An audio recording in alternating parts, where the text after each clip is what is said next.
into you like waves in the blue. No words, just truth. I fall into you. Stay if you do, or fade like we do. No right, no rules. I fall into you.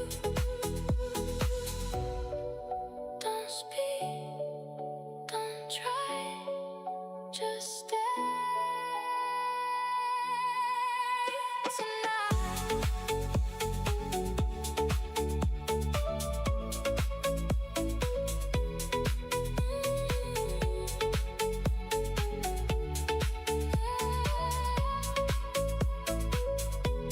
I fall into you like waves in the blue.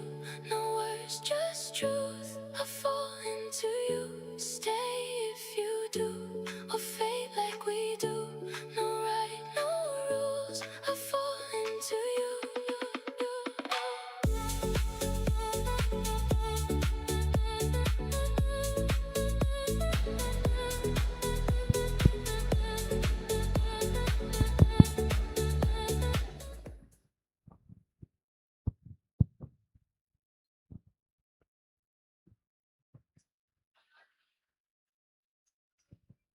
ക്യാൻറ്റീനിൻ്റെയും tea കൗണ്ടേഴ്സിൻ്റെയും പരിസരത്തെല്ലാം lunch coupons ഇപ്പോൾ available ആണ്. The lunch coupons are available near the canteen and the tea counters.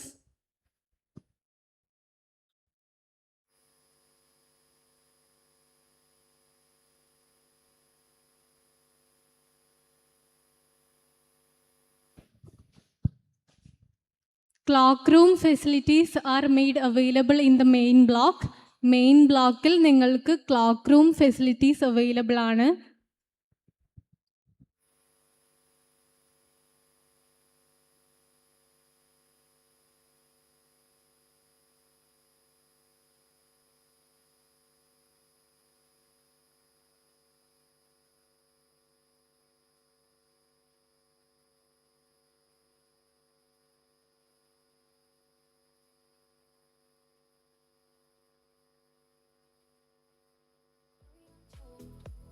No map, no road. Just take it slow. Walk with me, let the whole spin. Every place feels like home we're in. No end, no start. Just where you are.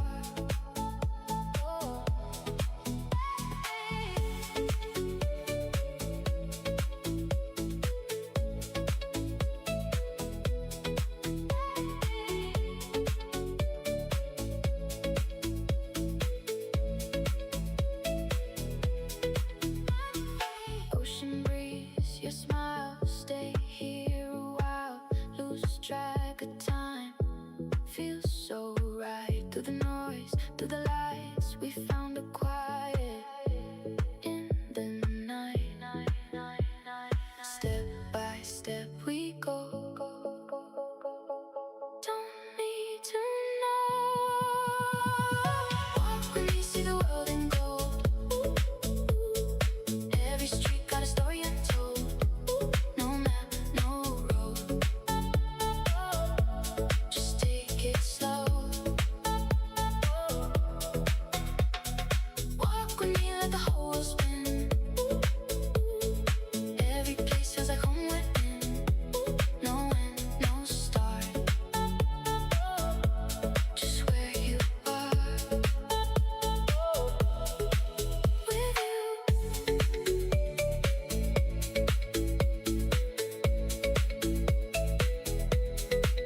With you.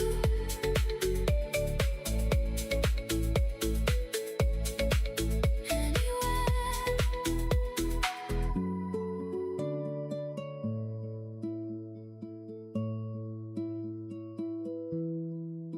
Let's go.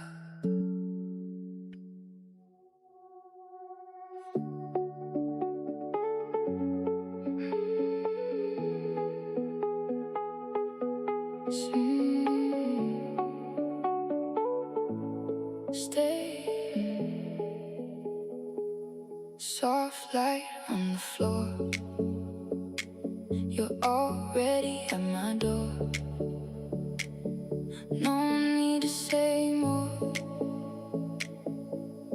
felt this before. Slow steps, quiet room. Your shadow in the gloom. Hearts start to bloom in the still of the noon. We don't rush, we don't run. Let it come, let it come. Stay a little longer in this gentle space. Nothing's getting stronger than the way you say my name. Stay a little longer. Let the world go by. We don't need forever, just this piece of time. Warm breath on my skin. Where do we begin? No lose, no win. Just letting you in. Time moves out of frame. Nothing feels the same. No need for a name for this quiet flame. We don't rush, we don't run. Let it come, let it stay a little longer in this gentle space. Nothing's getting stronger than the way you say my name. Stay a little longer. Let the world go by. We don't need forever, just this piece of time. If we fade slow, like the light through the window. No need to hold on tight. We're already in the moment. Stay a little longer in this gentle space. Nothing's getting stronger than the way you say my name. Stay a little longer. Let the world go by. We don't need forever, just this piece of time.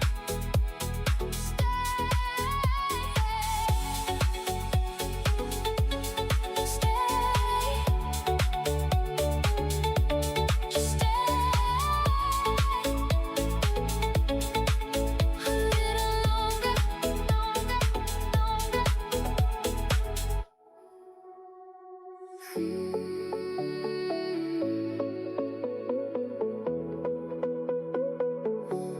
Feel it.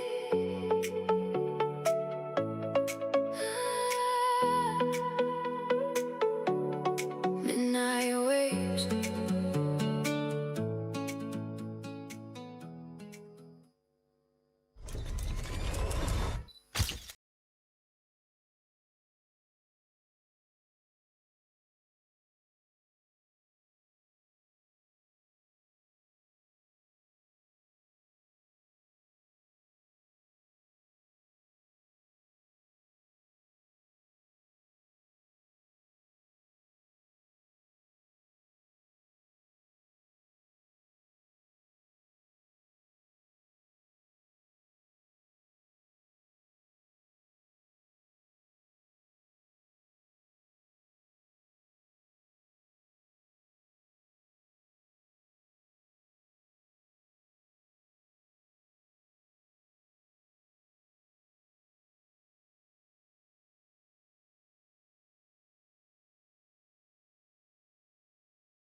Since 1958, TKM College of Engineering has stood as a landmark of technical excellence, innovation, and academic legacy in Kerala.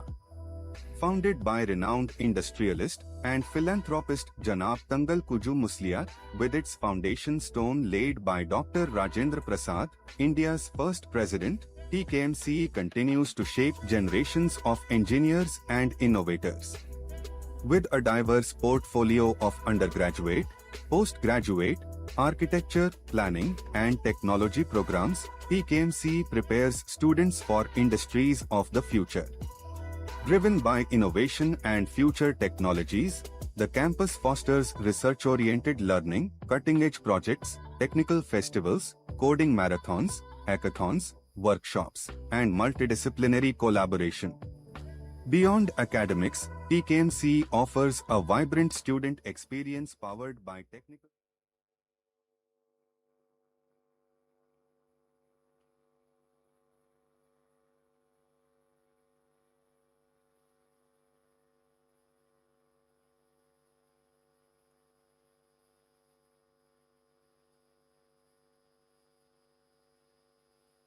Global industries.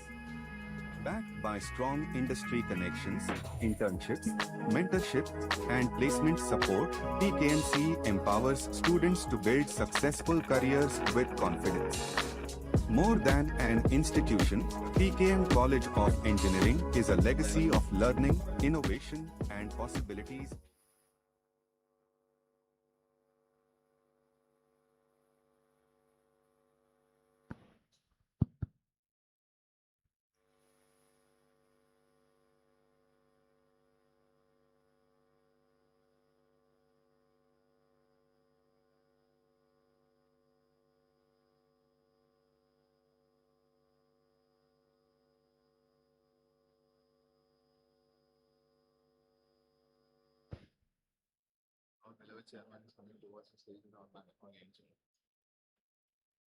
Beloved chairman is arriving the stage.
Please be seated.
A very good morning to everyone. Every great journey begins with a single step.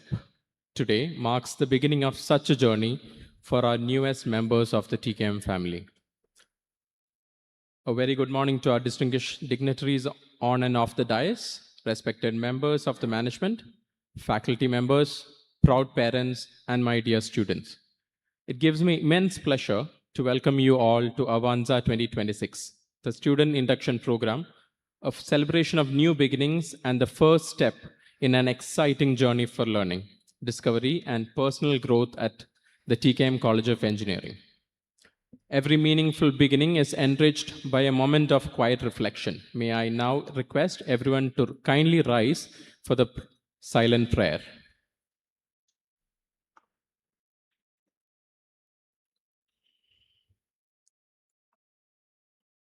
Thank you. May I now invite Dr. Priya KL, SIP Coordinator 2026, to brief us on the student induction program.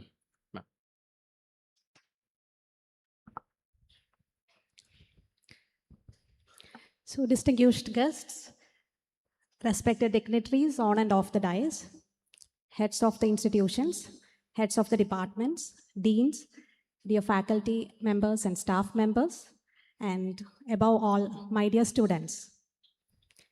So, today marks a remarkable milestone in your life, especially academic life, right? You are entering into a professional college from a school. So, I know you might be a little bit curious, at the same time anxious on how the environment will be. So, we assure that you will have a very good ecosystem, academic as well as the overall development of you as a person, having much more social concern and become a very good engineer in a period of 4 years. And for architecture, as an architect in a period of 5 years. So as you have a transition from school life to a college life, this student induction program serves as a transition zone, right? So this SIP, that is, we call it as AVANZA 2026, that is moving ahead. It is designed and structured as per the AICTE 8 modules, which have different aspects covering the universal human values, then the mental wellness, the cyber security, the campus safety, and in addition to that, we have, you will get familiarized with your department and the facilities, the faculty members, the research, the consultancy, and many more. In addition to that, you will have get familiarized with the facilities, including the library, and you will, those who are coming outside Kollam, you may have some worry on if this is your first visit to Kollam, where are the salient locations? Okay, so we will have a small local visit to the Kollam city. And this time we have introduced a new method called as the evaluation of your English, mathematics, and programming proficiency. So that by the end of the 3 years, you will get trained in these aspects so that you will be placement ready, because you are all here to get good placed and settle in your life, right? So thank you for joining the TKM family. TKM is a family, and welcome you all to the TKM family, and all the very best for your academic life. Thank you all. Thank you very much. Bye. Thank you, Dr. Priya. Now to formally welcome the gathering, may I now request Dr. Ayyappan to formally address.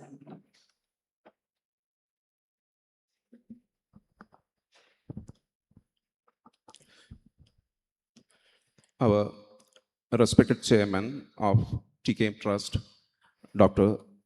Janab Shahal Hassan Muslia, our distinct guest on the dais, Dr. S. Somnath, a former chairman of ISRO, honorable trust members of TKM Trust, Janab TK Jamaluddin Muslia, sir, trust member Janab Sadiq Istaha, trust member Khalid Muslia, sir, Afzal Muslia, sir, Mohammad Siddiq, and other trust members.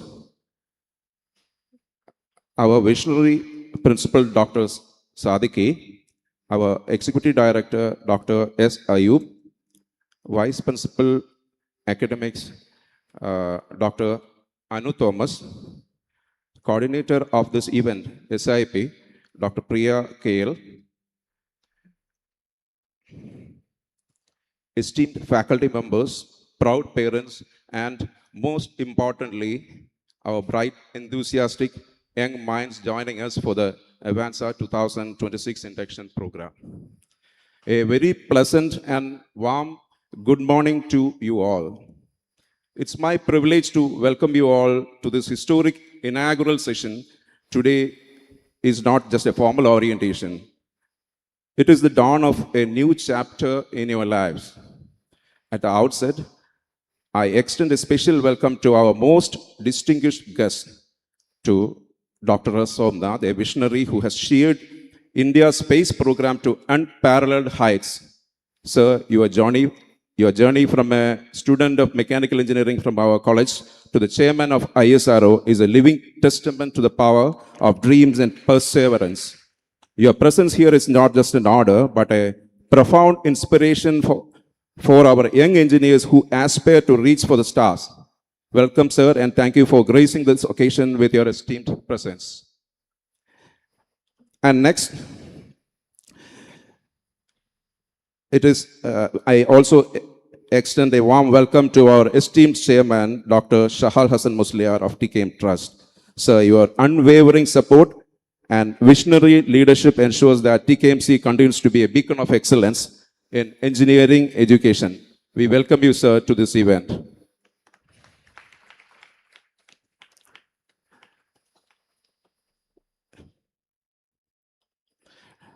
Next is the trust member, TKM trust member, Jamaluddin Musliya, sir, who is giving us unwavering support for all the developments of our college. We welcome you, sir, for this event.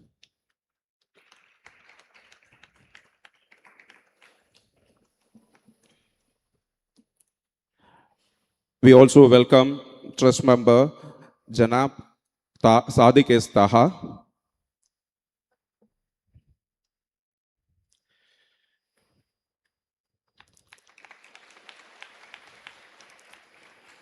Trust member Khalid Musliya, sir.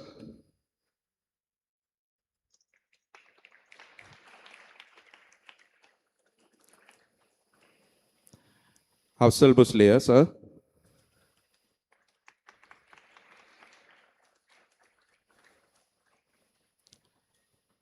Muhammad Siddiq.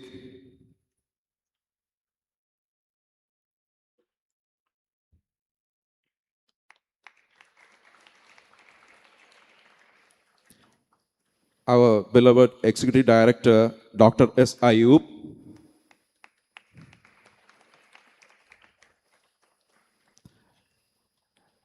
Our Principal, Dr. Sadiq A.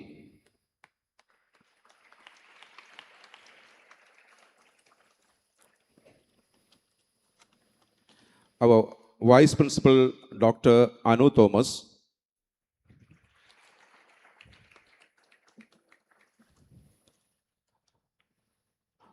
Also, I extend a warm welcome to the first year co-coordinator, Professor Shibina, who is instrumental behind organizing this program.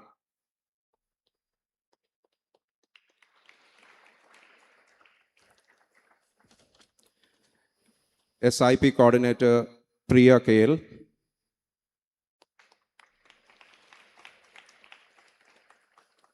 And now to our newest family members, the first year students of the 2026 batch. Before we proceed with the schedule, I want every first year student to pause and look around.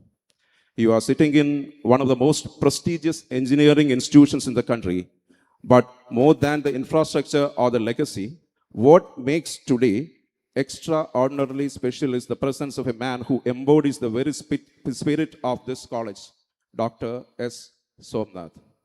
He is not a visitor who has come from afar to merely address you. He is one of your own.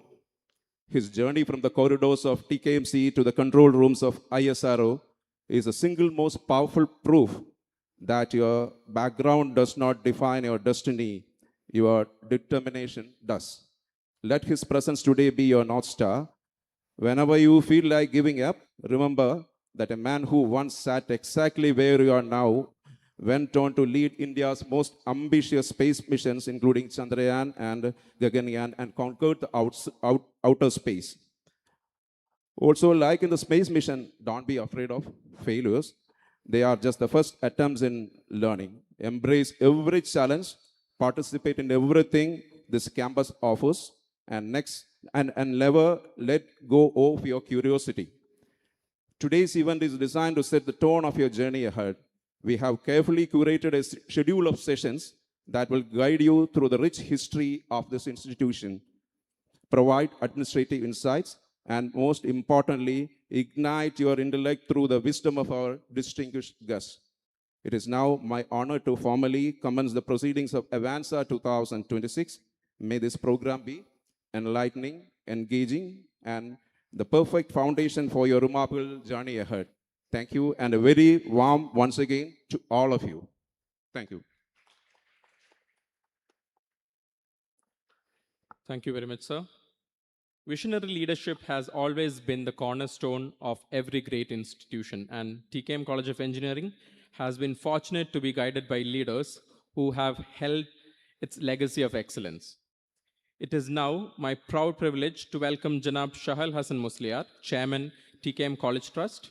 Under his stewardship, the Trust continues to strengthen its commitment to quality education, innovation, and social responsibility, inspiring generations of students to pursue excellence with purpose.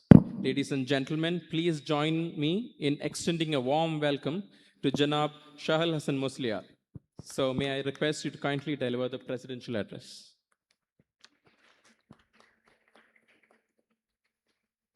Dear Sri Somanath, our proud alumni and former chairman of ISRO, Dr. Ashok, Principal Secretary, Department of Higher Education, Sri Jalaluddin Musliar, other members of the TKM College Trust, Dr. S. Ayub, Executive Director, Dr. Sadiq, Principal, Deans, Heads of the Departments, faculty members, parents, students, ladies and gentlemen.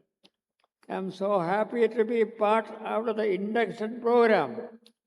I warmly welcome our new students to the TKM College of Engineering family. This is the 71st batch of admission to the college. Our institution founder,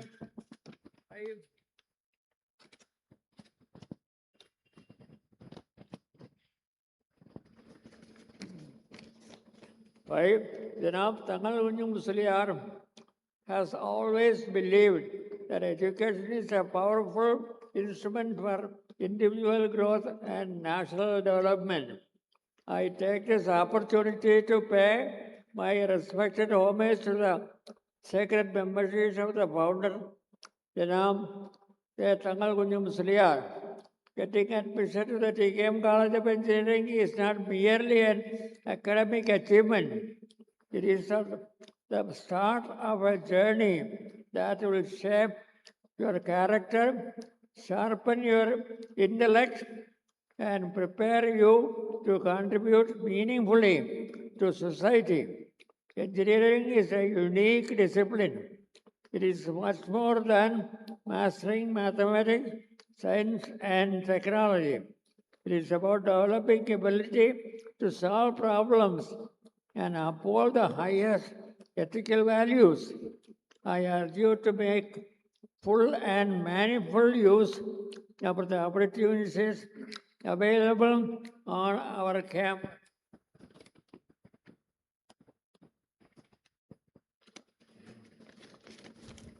I extend my sincere gratitude to the parents for placing their trust in TKM. We assure them that we remain committed to providing their children with quality education, strong mentorship, and a supportive environment that foster both academic excellence and personal growth. Dear students, I wish each one of you a fulfilling and memorable journey at the TKM. May your years here inspire you to dream big and emergent as engineers and responsible citizens to bring pride to our nation. I wish you all and extend my heartfelt welcome to all of you to the TKM College of Engineering and wishing you a very success in your years ahead. Thank you. Jai Hind.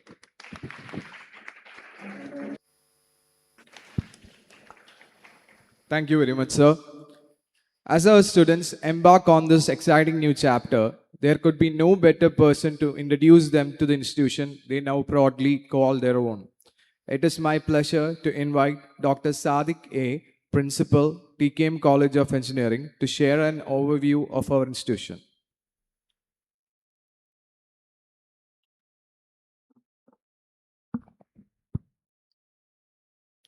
Respected President of this event, Dr. Shahal Hassan Musliar, our respected Chairman of TKM College Trust, Dr. Somnath, honorable members of TKM College Trust, family and government body, Executive Director, Dr. S. Ayub,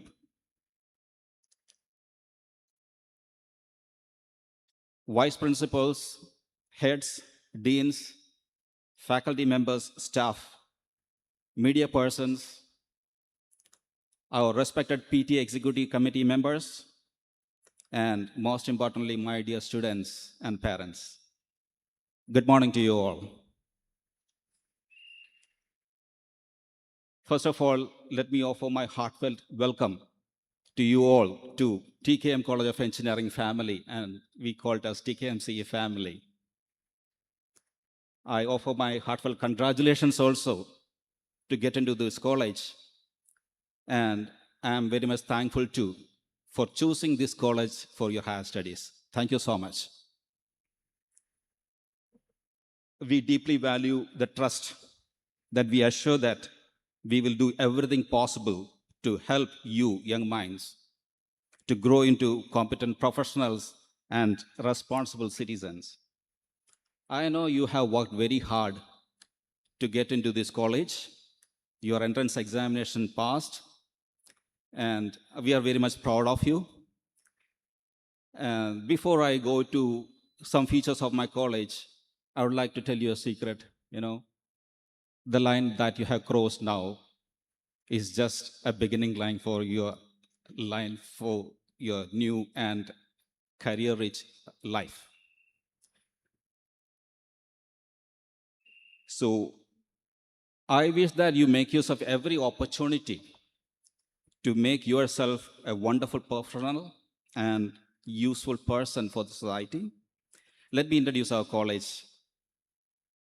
TKM College of Engineering is the first government-aided engineering college in the state of Kerala.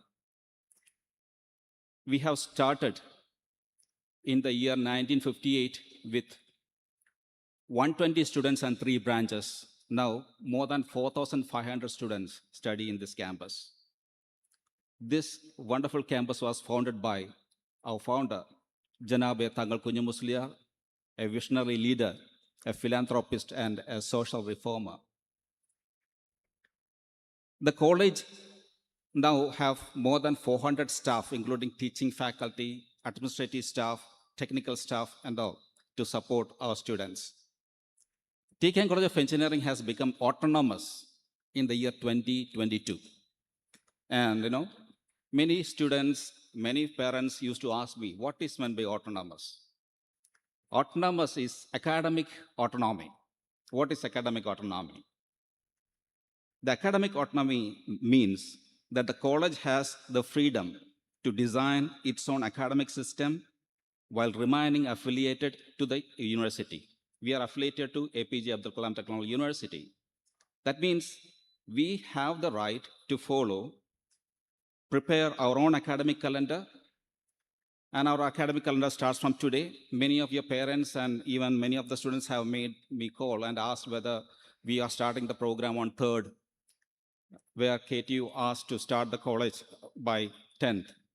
Being autonomous, we have the facility to define our own calendar, we can start accordingly.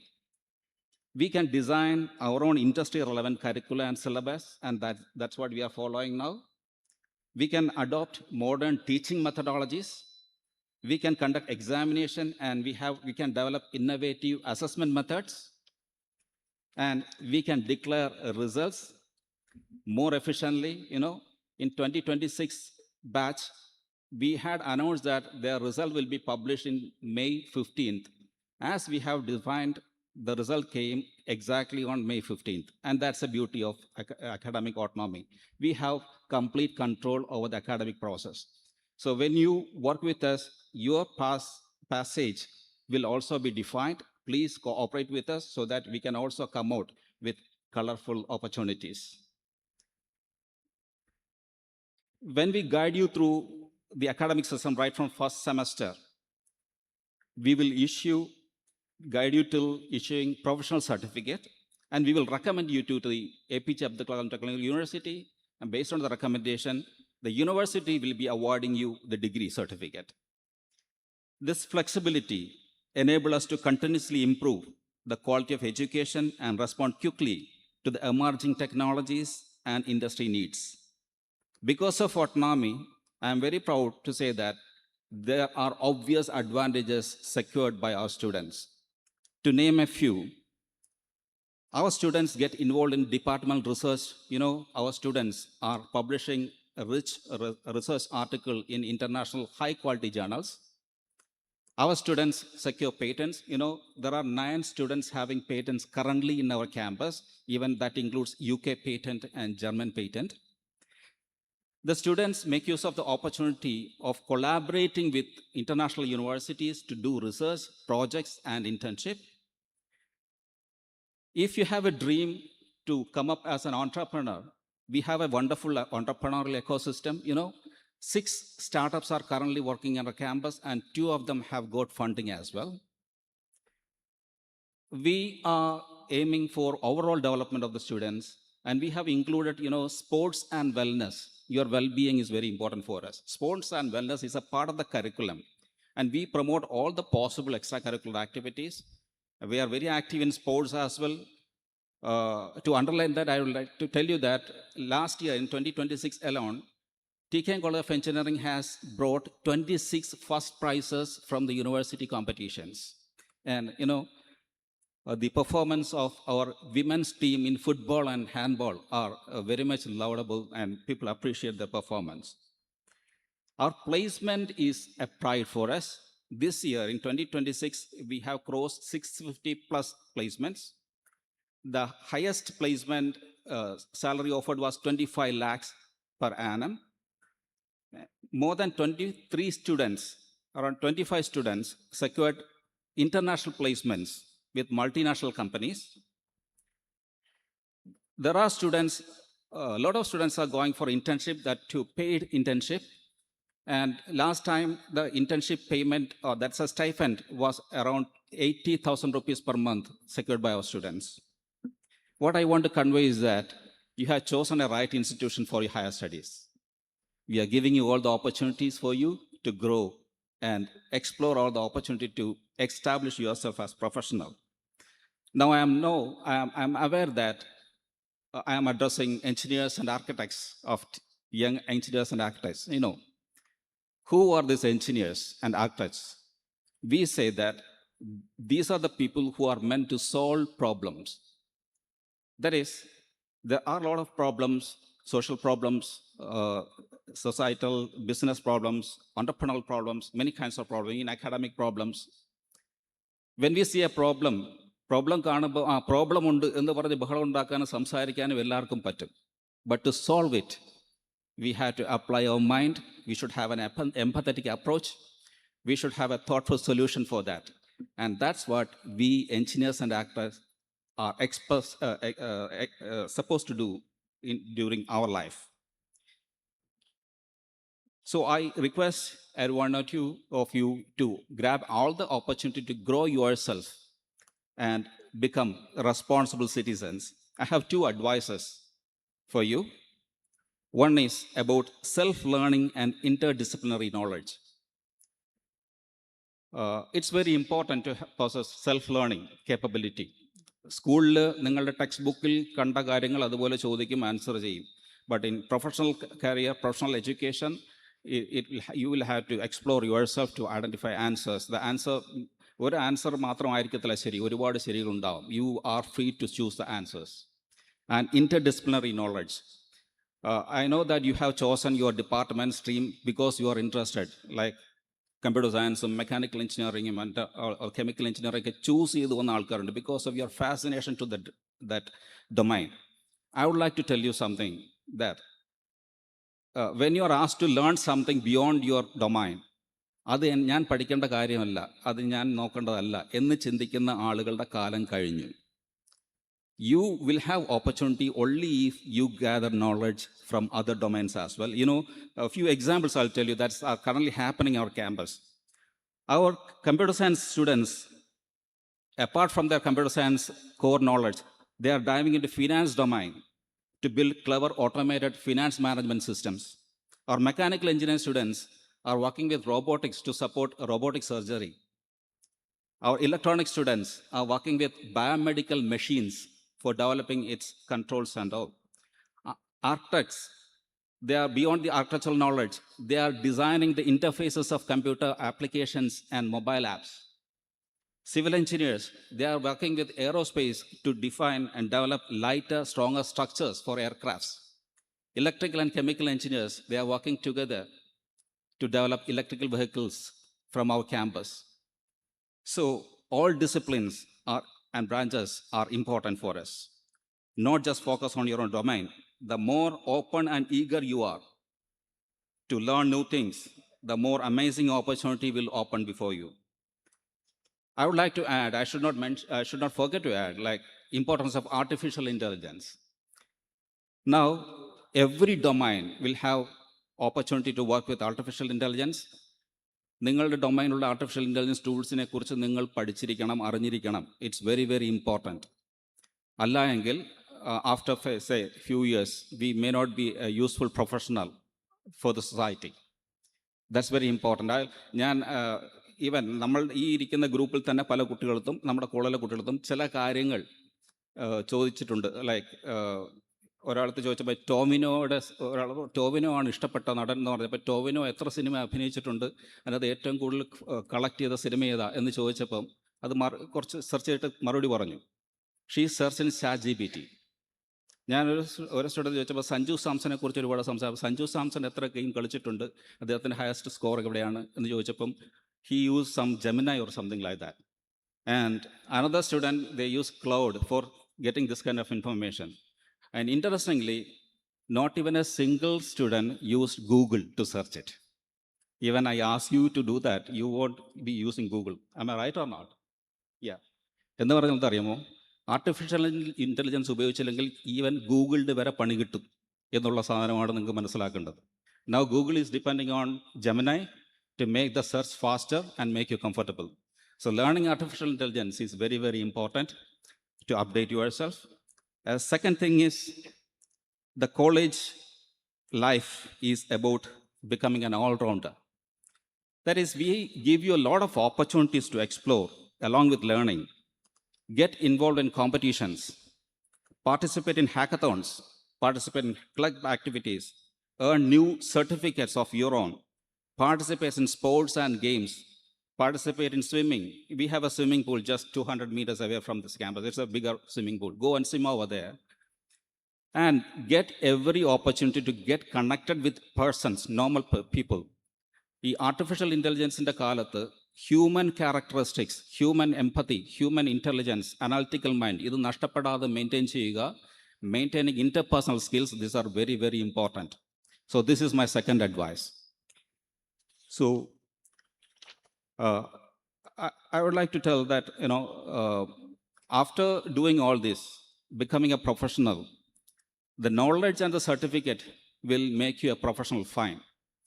And how long you will grow, on where you will move, that depends on your personal characters, your interpersonal skill, your ability to mingle and network with others.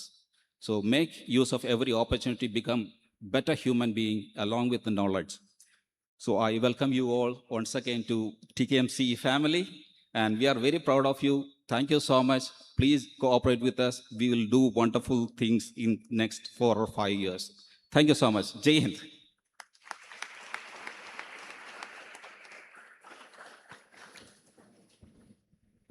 Thank you very much, sir. Today's ceremony is made truly memorable by the presence of one of India's most accomplished scientists and a distinguished alumnus of this institution. It is a great honor to welcome Dr. S. Somnath, former chairman of the Indian Space Research Organization. A celebrated alumnus of TKM College of Engineering, Dr. Somnath's remarkable journey from the classrooms of this institution to leading India's space program stands as an inspiration to every aspiring engineer.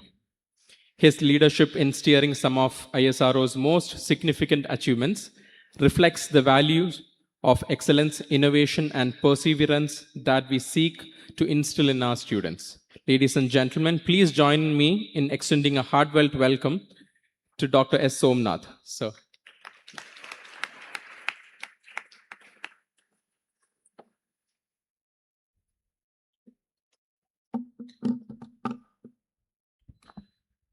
Good morning, all of you. Good morning. Louder. Okay, good. How is the Josh? You don't know this style, no? How is the Josh? No, you are all from some residential schools. Hi, you should say. Okay, how is the Josh? Yeah, okay, good. So, good morning once again. So, let me place my honors to Janab Shahlas and Musulia, Principal Dr. Sadiq, and all others, the family members of TKM Trust, all the faculty, students and parents, those who are assembled today, my greetings to you all. Congratulations first for choosing TKM. All of you chose TKM or you were forced upon TKM? No, you choose. No, I was talking to a young girl yesterday. She was so fascinated because of the history of TKM and she chose TKM, she told me. Where is she now? Somewhere here? I think she may be still on the road, possibly. Traffic jam. Okay. So congratulations once again that you have chosen TKM College of Engineering for your professional degree. And each one of you would have chosen different departments. And that also through compulsion, or you wanted to do this branch? Did you? Many of you, and many of you may not be. I know that it is possible very much because I wanted to become a doctor after my schooling, but my father told me you should better study mathematics. And I never liked mathematics, frankly, I will tell you, because today I am an engineer. I did some good work in space, but I can tell you that I never liked mathematics when I was a student. I loved biology so much, and I wanted to become a doctor. In fact, I'll tell you that I was the topper in SSLC for biology that year when I passed SSLC. But I took +2. At that time, we could learn either biology or physics or mathematics. Now you can learn both, no? There are options available. Those days, we had no option. Either you have to take mathematics or biology. So I took mathematics. Then after that, I became an engineer due to whatever destiny it is. But then, why I tell you this, I never loved mathematics to start with. Why I did not love? It's because mathematics was not taught the way that we should be taught. I think that was the reason why I did not like mathematics. But today I love mathematics. After so many years, I know mathematics is one of the fundamental pillar on which engineering education is.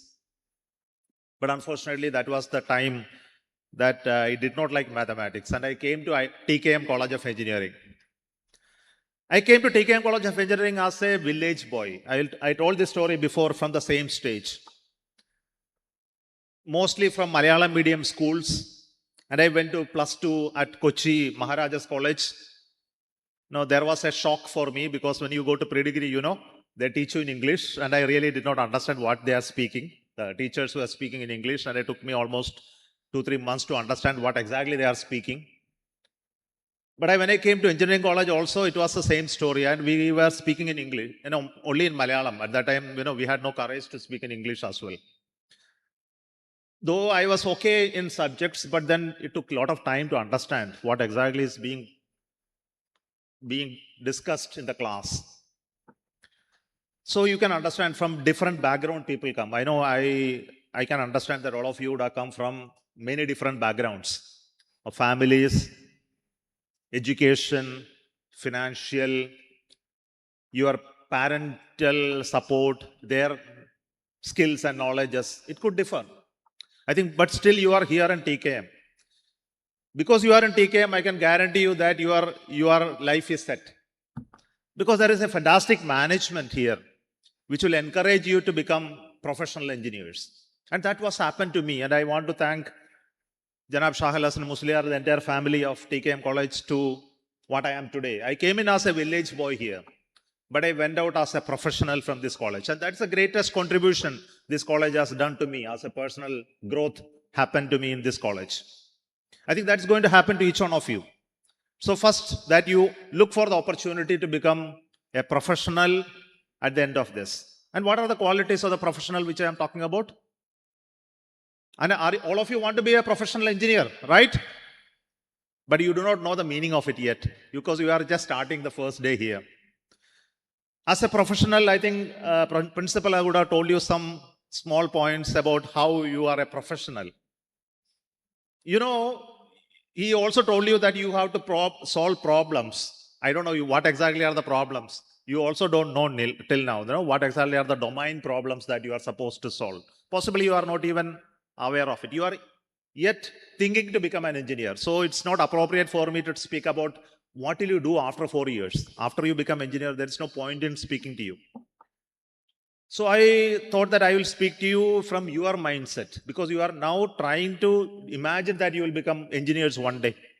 So from that point of view, I would like to tell you a few things, because you are still yet to explore this domain, you yet to understand this, yet to get through the course. But there is something that will help you. Maybe after my speech is over, you may remember a few points that you will internalize, you will take it to home and then possibly work upon it. I think that's going to be really fantastic if you really do that. Coming back to my story, I want to tell you the college is something very important, and you need to find a reason to take something from this college. And what is a college? Is this a building? No, it is more than the building. What does it constitute of? It has a culture. The culture comes out of the way the management looks at how this college should be. Out of the faculty, which has certain expertise and knowledge. And more importantly, the students that who are coming as part of this college, come from various parts of the state and country sometimes, with different cultures and backgrounds assemble here to generate certain education for each one of you. I think all of this put together is the culture of this college. And from this culture, you become a professional, not by the classroom teaching. No, you should understand that. Of course, classroom teaching will happen. You will go through the course, you will get grades, you will pass the exams, all of these that you have to do. But you have to take something out of this institution. I think that is going to be the most important. So one of the things that you should make sure that you will try to understand the college much deeper. How do you really understand the college deeper? You go to your room, you study, come back, write the exam, go back. You will not become. You need to connect with everyone around you. The students, seniors, of course, they may do you a little bit of ragging. Is ragging still there around? Not there. Okay, ragging is not there, they say. Okay, it's not there, it's really good. But our days, there was ragging. And it was so interesting thing to happen. No, it's good to happen for all of us at that time. I am not advocating ragging, but then it was nice at that time. Hopefully, it is going to be still nicer now if it is there. Okay, now, but then what you really want to is to become a wholesome person. One is professionally good in terms of your domain knowledge, and a person who is confident. No. At the end of it, you have to be confident. You know what you are, you realize what you are, your potential. You know how to deal with situations. You know how to solve issues and problems. You know how to interact and communicate friends and peers, including your faculty members. You know, you go to outside world, you are not alienated, you are not surprised. Our times, the ability to do all of that was limited because the type of communication ecosystem existing was so less. There was no internet when I was a student here. You know, what was the year I joined here? Can you guess? 1980. So it was many years back. And there was not even a computer at that time. Okay. The computer PC, PC, personal computer was not even available in this college anywhere. There was no mobile phone. And there was not even television.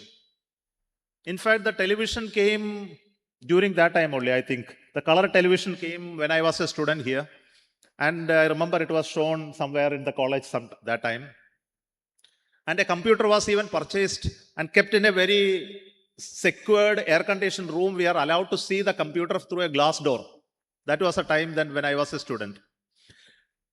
Today it has changed dramatically. The ability of you to get connected, get to know, get to educate, to inform is tremendously enhanced today. And you are living in a different world. Much different than what I came. So it's not appropriate for me to talk about all those days. So let me shift to the current day. Today you have a great opportunity to learn, experience, upskill, and become a wholesome person much better than that we were in our days. So it's not just a college. You have to connect yourself with the world. I think you will do that. All of you are doing your mobile phones. You are learning your reels running. You go through some of the YouTube videos and a lot of things. I think all of you do that.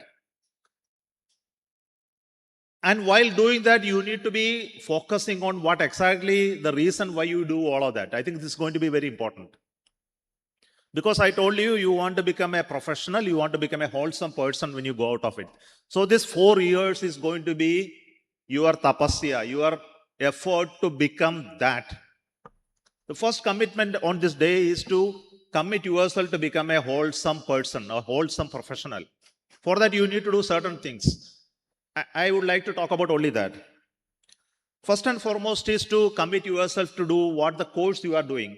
You have chosen electronics, mechanical, civil, and many chemical. I think all of these are there, right?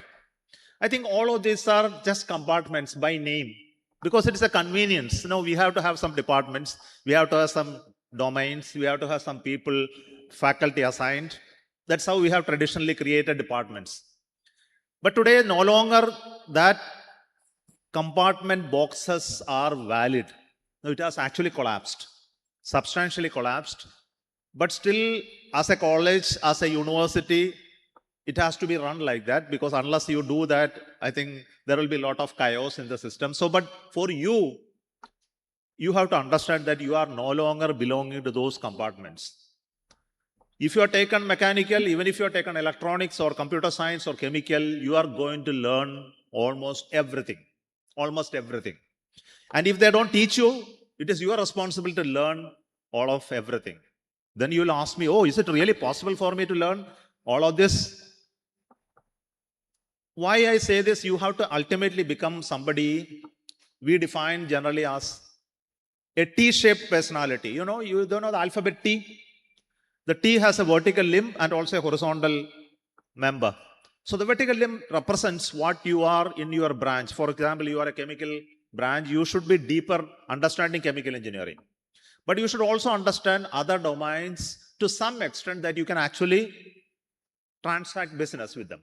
If you want to talk to a mechanical fellow, you want to talk to an electronics fellow, you want to talk to a computer science person, you must have certain level of comprehension to talk across. And how this will come, this may not be taught properly here. Sometimes there will be courses. When I was a student in mechanical, there used to be one course on electronics. Industrial electronics, it was called.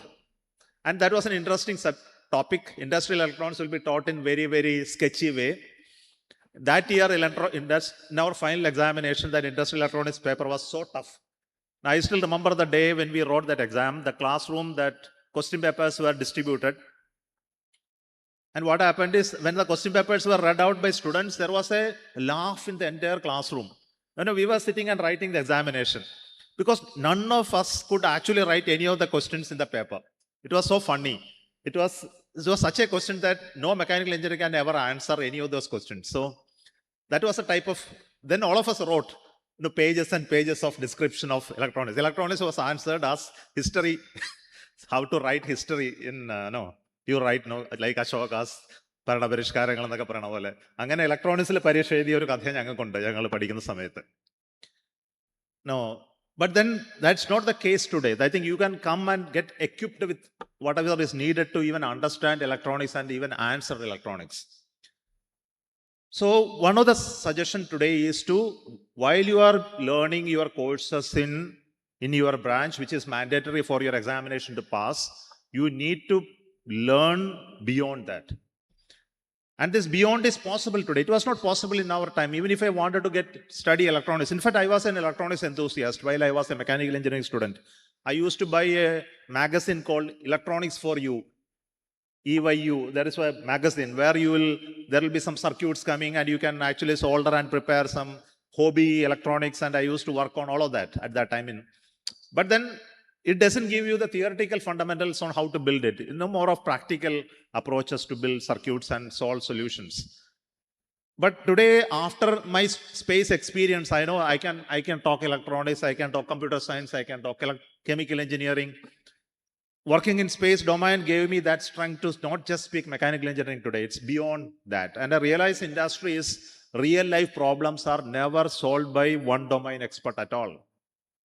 It is actually solved by people coming from so many domains, working together to build or solve complex problems. So as engineers, if you have to really address problems and solve them, as principal said, you need to be a wholesome person. And today it is possible. So I'll tell you the steps that are required. Maybe in the next 4 or 5 years, you have to do certain things which will be defining your future. More than what you do in the class, getting scores and getting grades. But unless you do this, your future will not be assured. The today's challenges, when you get out of this business, some of you are worried whether you will get appropriate placing. All of you are worried whether after this you will get a job. Today, principal said that the highest paid job and a lot of placements. And many of them would have worked on it to get those things. For that, you need to do certain things. One, create a portfolio for you. You know what is portfolio? You understand the word portfolio? Film stars talk about portfolio. Emerging beauty queens talk about portfolio. You know what exactly it is? You create a profile of you. You have to get a profile of you in the social circles.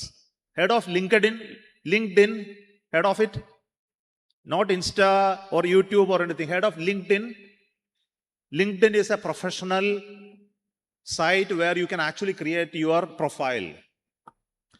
All of you in the next 1 year or 2 years of time, you should start creating a LinkedIn profile where you will put your details, your education, your professional work. There are a lot of professional work. Suppose you write a project, you do a small hobby as a project, or you do a certain training at some institute, or you do extra course other than your job course. You do some affiliation to some IEEE or any such associations. Put all of them there. And you introduce what all activity you carried out as a volunteer or as a lead or whatever. You build that over a period of time. And if you have a exceedingly good LinkedIn profile, that is the basis on which new companies hire you. They check you, what is your LinkedIn profile? And just give the hyperlink to the LinkedIn profile. They know how to check it and how to record it, and they will check whether which date that you actually entered and whether that is a reliable input. So don't forget that every student here should get into a LinkedIn profile creator. All of you got mobile phones? I think I don't have to ask you. So all of you can do a LinkedIn search and then find out how to create a LinkedIn profile, and you must do. And it is not a casual thing, it is a professional profile. So how to write a professional profile is something all engineers must do. From today, I think you have to decide. Second is to make the LinkedIn profiles very good, you need to do some extra work. Other than your coursework, you can always include, and whatever extra thing that the college or even outside the college that you are able to do. Sometimes you may work in NSS, sometimes you work in so many clubs are there. There are astronomy clubs, civil service aspirant club, dance club, digital India club, photography club. I am seeing a lot of them, music club. And all these club activities and how you contributed, how you became a lead or how you became a significant contributor at this time. For example, college could get a prize for it. You can write it there what exactly you did there.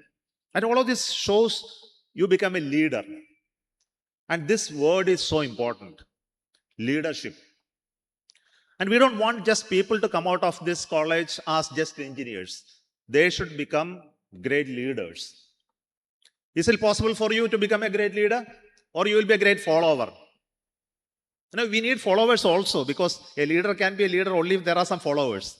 There is nothing wrong with having a few followers. And good to follow somebody before you become a leader. There is nothing wrong with that. But then internally you must say that you want to become a leader. And everybody should be a leader. Even a follower should be a leader in its own right. There is nothing wrong. And this is very important for you. I can tell you, when I came to this college, I was a shy boy, very shy. I don't know how to speak. I don't know how to go to people to interact. And I had no command on language also. But then when I graduated, I was adjudged as the best outgoing student, both academic and non-academic activities from this college. And I'm very thankful to the management for that.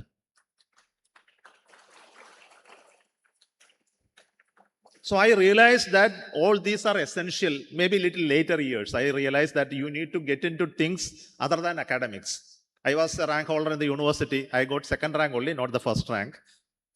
My principal at that time, Professor Albin, said, sorry that you are not getting first rank this time.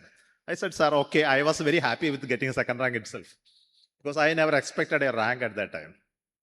Because I never worked for a rank. It happened that I got a rank. But more than that, what was most satisfying, that I started engaging in so many things outside academics. Unless you do that, you will not understand you properly. Ultimately, you are all going to be good students, I know, because of the quality of your school and other educational background you are here.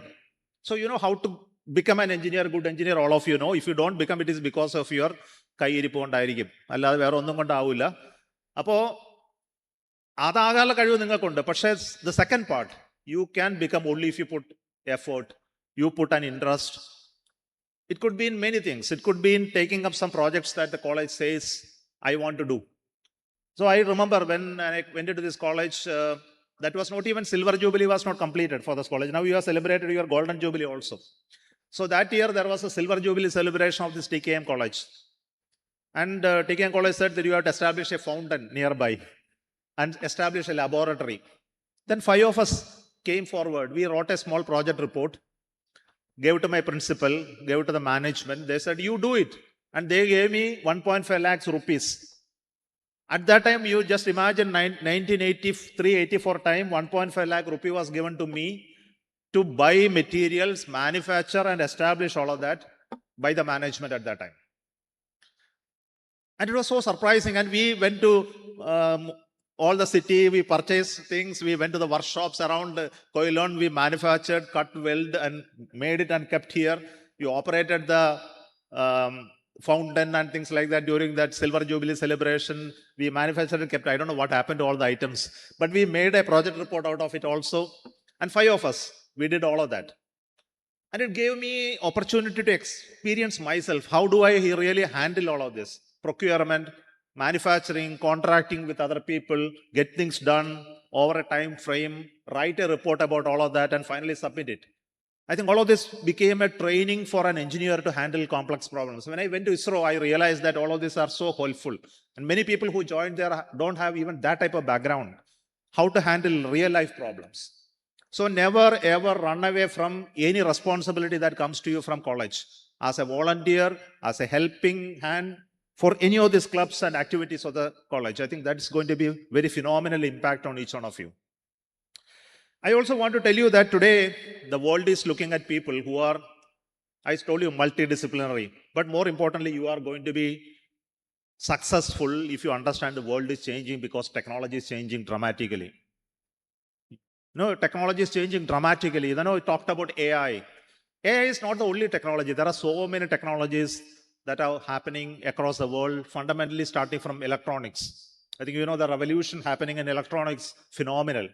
The type of computational power that is coming around us is so phenomenal. And because of that, complex problems like AI, which was not possible 10 years back, is now possible. You know, AI is possible because computational power has tremendously increased. It is possible to train very large order AI training that can be done in reasonable amount of time. That's why that it has become so much powerful today. AI has come. AI was known some 20 years back. When we were there also, AI was there. It's called predictive text, neural networks, genetic algorithms. It was called by all these names. But AI came only because now large scale problems can be actually solved. So computers have become very, very powerful. It's going to be very big now. Robotics is going to be very important, where you are going to look at electronics, sensors, mechanical systems, and software. You know what is robotics? Robotics is nothing but a mix of all of this. You should understand mechanical engineering properly. You should know how drives and motion, links and mechanics work together. Unless you can write those equations, you cannot solve an electronic servo problem. And if you cannot write it, solve it, you cannot even make a circuit. To drive it algorithmically, you know how to write the codes. So, and for all of that, you should understand how sensors pick data, how do you process data and feed it into it. So, unless you understand everything, you cannot even make a simple robot. So, everybody I know hear about robotics, but robotics is a thoroughly multidisciplinary domain. How many of you know about autonomous cars? No, self-driving cars. Recently, I went to America and actually drove in one of those cars. It's called Waymo. The car is a Waymo, and if you can actually order the car to come to you on an app, Waymo, and it will come and stop you. There is no driver. It comes and stops by your side. So you get into the car. You are already fed through your app where you want to go. You will ask you to press the key. He will welcome you by your name, and you press the key. And there is a steering. But unfortunately, they have kept a steering. And there is an empty seat where the driver is there, and the steering will actually move. I don't know, they have put it unnecessarily. The steering is not required there. And the car takes you to everywhere. It has sensors everywhere. It has radars, it has optical sensors, it has accelerometers, it has servos, and it takes the car reasonably high speed it goes. You know, the car is a reasonable epitome of its engineering skill of sensing, algorithms, mechanical engineering, manufacturing engineering, and softwares, all put together in one item called autonomous cars. And Elon Musk's car, you know, he has also got a car. Anybody can tell the name of the car? Elon Musk company's car? Tesla. Okay. So the Tesla car also I drove. The Tesla car is an interesting car. He has not made autonomous cars. You can sit inside the car, you can start the car, you start driving it, then you put a switch called auto mode. Then you can take off your hands from the steering and all the brakes and accelerators. It will drive on its own. And there is a camera which is looking at you. It is checking whether you are sleeping off or you are looking here and there. Then immediately it will give you a warning. You cannot do that. You should continuously look at the road and make sure that you are conscious. And if you are not conscious, the car will stop autonomous and will go to the side and brake and stop. And this is purely algorithmic, but very interestingly complex algorithm. You have seen Elon Musk rocket coming and landing vertically. Every day you would have seen it coming and landing. Now he launches almost 200 rockets every day, every year to do vertical landing. Today I had a discussion with a few of the students here, your seniors, how to design a landing rocket. Very interesting. Electronics people are doing it. I told them, you cannot solve just by electronics alone. You need to understand aerodynamics. You need to understand mechanical engineering. You need to understand electrical engineering on how to motors and servos. All of this, unless you understand, you cannot solve this problem. But keeping that aside, so that the technology is growing tremendously. Another interesting thing I'll tell you, do I got time? Okay. Recently I went to United States of America to survey some of the, you call Ivy League universities. Because I work with some universities. I am also a professor at Indian Institute of Science now, visiting professor. Basically, I went to this university to understand how Indians working there can come back to India as faculty members of universities. One interesting thing I saw there, engineers are working on biology as a big problem today. Because in America, biology is a big problem area. How engineers are solving biology problems. You know, what are the biology problems? Tell me. How to extend human life beyond 78 years to 120 years, 150 years, 200 years. How human can live for 200 years is a real problem. How do you really find out disease coming to you much early than what you really can diagnose? They analyze brain waves and signal how you are going to get a cold 2 days later. In fact, they showed me an instrument. They put it on my head and connected to a computer, and it was reading my brain waves and asked me to read some table and patterns. And at the end of it, it checks your brain health. And he actually conducted one check on my head and told me that your brain is 10 years younger than your actual age. So I was very happy. So I am not an old fellow. But then the interesting thing is, this is biology problem solved by computer people, electronics people, sensors people, and they are working on medicine synthesis using bacteria. They put a bacteria inside a compartment, feed with a different type of nutrients, and at the end of it, bacteria will produce some chemicals, and if you extract the chemical, it is a medicine for your disease. And you can actually produce different medicines out of the same bacteria using different input. And this is an experiment they are actually building, and this is being done by an aerospace engineer, not by a doctor, not by a medical professional. So I was surprised to see the type of domain changing. If you are ever interested to do that, study biology also. Actually, in engineering college now, there's a time to learn biology, because biology has so much of engineering today. Diagnostics, AI-based diagnostics. You know, using AI today, there is an algorithm in India to detect TB using X-ray images. You know tuberculosis, bacillus, TB, ക്ഷയം എന്ന് പറയുന്ന അസുഖമാണ്. അത് നിങ്ങളുടെ ലങ്സിലാണ് primarily വരുന്നത്. So if you take an X-ray, you can actually not find out very clearly. If you are fully damaged lungs, you can see. But today, I know there is an AI app which was released that if you give an X-ray image to the AI, it will tell you whether you got an TB or not with a 98% accuracy. It's a very high accuracy. It's an AI tool to do that. And similarly, there are so much of diagnostic capacity coming in blood sampling and very heavy disease detection. I think all of this have become so much of possibility today, and many of the companies who are taking you, maybe 4 years down the line, will be taking you for such jobs. Are you ready for such jobs? Don't think that just become an electronics engineer, just by a mechanical engineer, you can solve that problem. Industry's problems are entirely different than what you learn in this college. I can guarantee you this. By the end of this college, you are only becoming an engineer with an ability to learn, not an engineer with all the knowledge required. This I can guarantee and tell you people.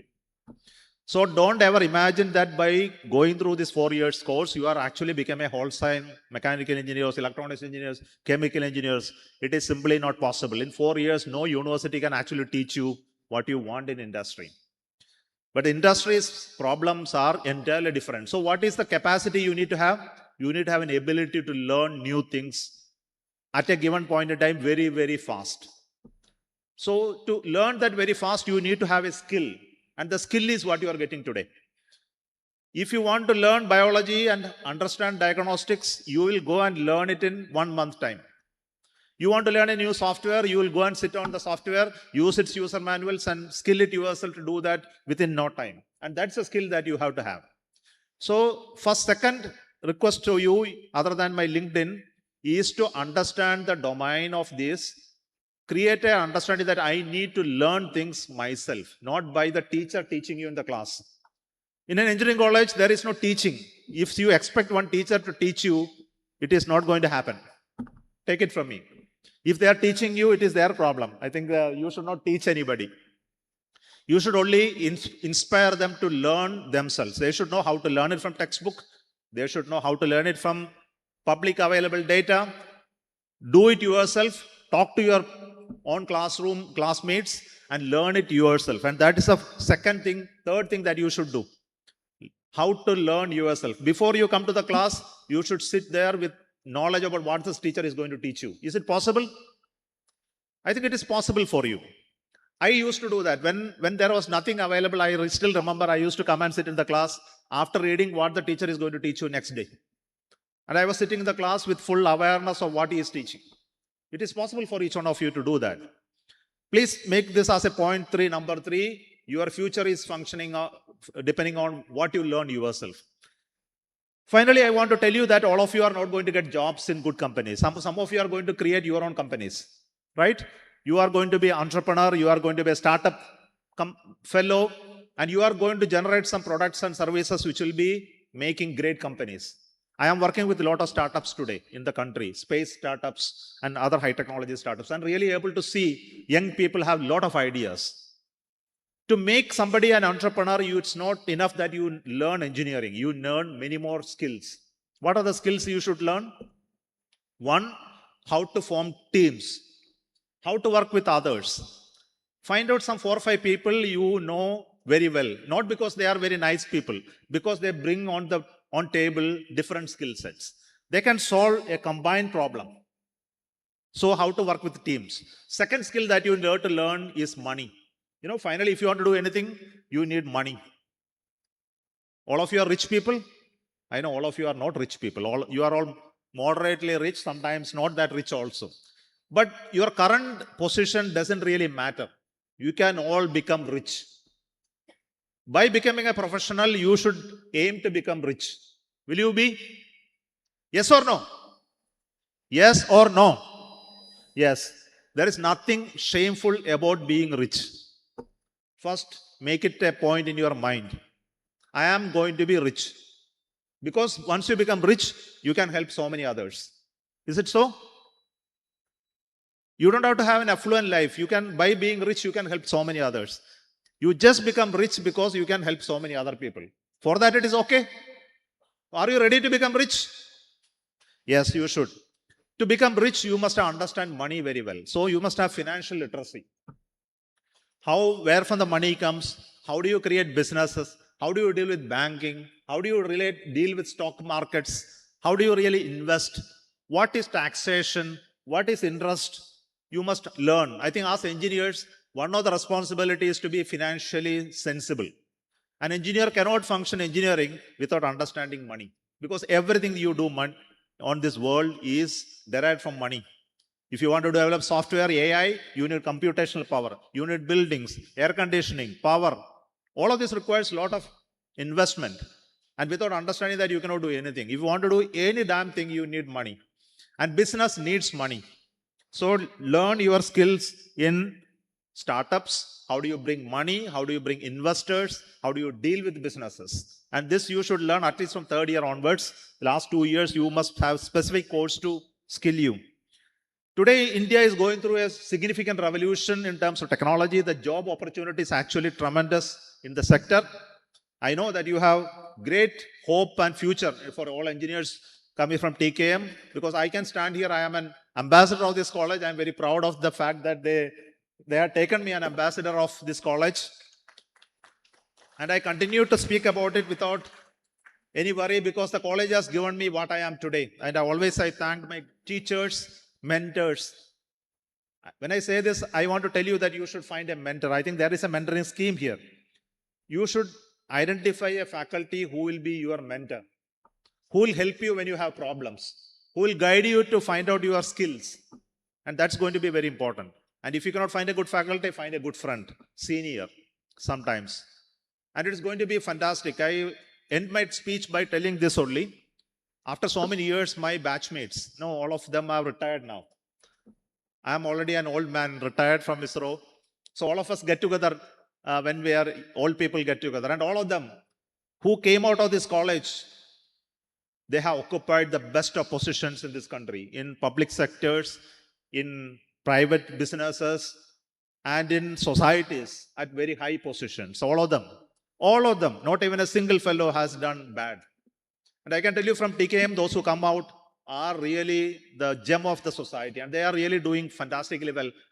Just by looking at my batch, I can tell you. And this must be the story for every batch that comes out of this college. And you are going to be the batch of 2026. Mark it on your calendar. Maybe 4 years later, you will celebrate this many years down the line, and remember my words. And for that, you have to commit on whatever I told you. To become a professional, to realize what you need to create your profile, need to upskill yourself, to understand the power of teamwork and power of mentorship, and also to understand the power of learning beyond what you are here for. All the very best, and thank you so much.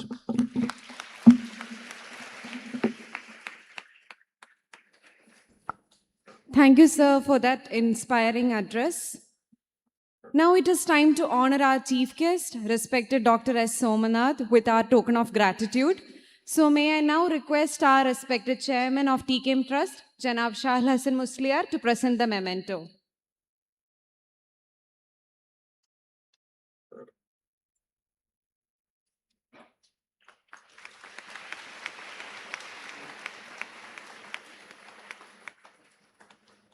Thank you, sir. So as we have come to the conclusion of this inaugural ceremony, it is time to express our heartfelt gratitude to all those who have made this occasion truly memorable. So to propose the vote of thanks, I invite Professor Shibina R., first year co-coordinator, to address the gathering.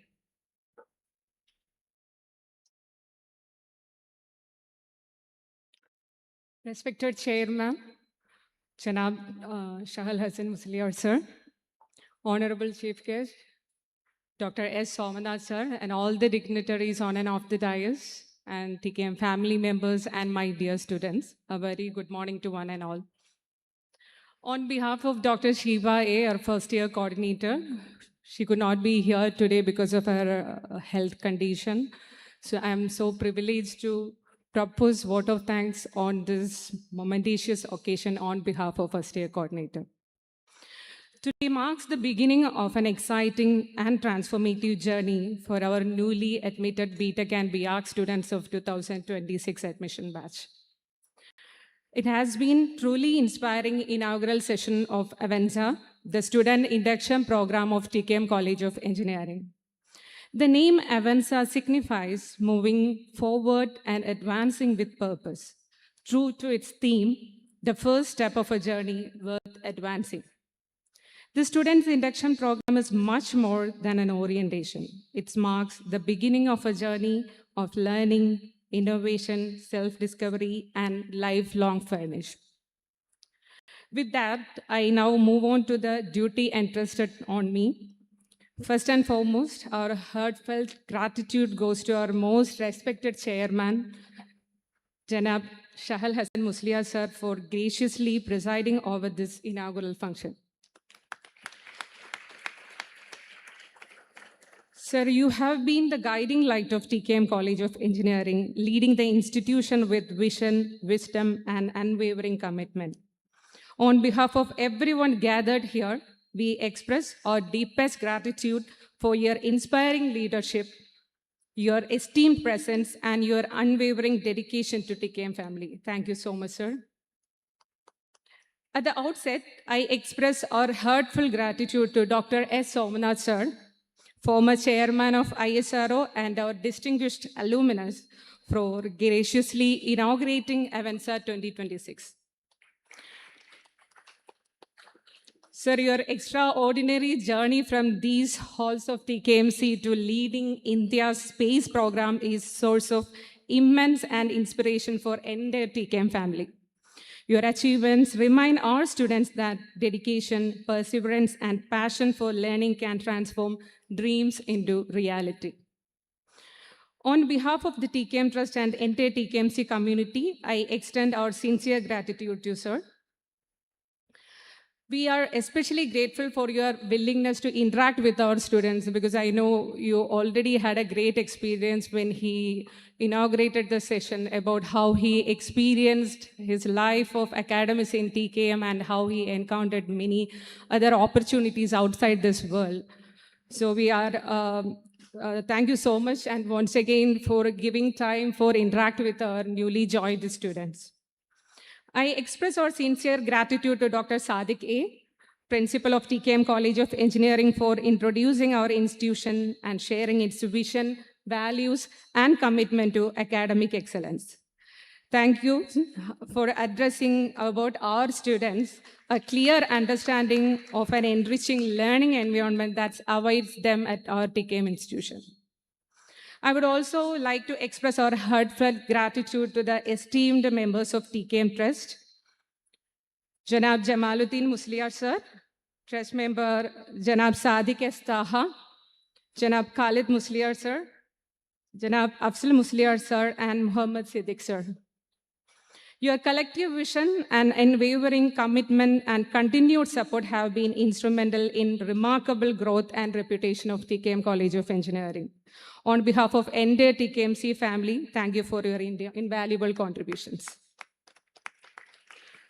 Our heartfelt appreciation is extended to Professor Ayyappan K.A., Vice Principal of Administration, for extending a warm welcome to one and all who presented here and gathered here for setting the tone for this inaugural ceremony. Thank you, sir. I also extend my sincere thanks to Executive Director, Dr. Ayub sir, Vice Principal of Academics, all the deans, head of the departments, faculty members, staffs, and administrative staffs for the constant guidance and wholehearted support for make this event happen. And to the focus of today's celebration, our dear first-year students, welcome once again to TKMC family. May your journey here be filled with learning, innovation, meaningful friendship, unforgettable experience, and countless achievement. To the entire TKMC family, words of thanks alone can never be truly express our gratitude. Behind every successful event are countless hours of planning, coordination, and tireless effort, both behind the scenes and even in the spotlight. Today, memorable inauguration is a reflection of your unwavering commitment, meticulous planning, and remarkable teamwork. I extend my heartfelt appreciation to Students Induction Program Organizing Committee led by Professor Priya Ma'am, and to every committee members, coordinators, and student volunteers who made all the efforts to make this event happen. A special word of appreciation to the supporting staff, housekeeping staffs, and security personnel, technical assistants, and every individual who worked effortlessly, often behind the scenes, ensuring that all the details are taken care of with precision and professionalism. As we conclude the inaugural ceremony, the excitement continues. We warmly invite all our first-year students for an engaging and interactive session with our chief guest of the session, Dr. S. Somnath sir. We are confident that just like his inaugural session, this interactive session also will inspire you to dream bigger, pursue the excellence with more determination. I finally thank each one of you for graciously being here and also for making the inaugural ceremony more memorable. Thank you all.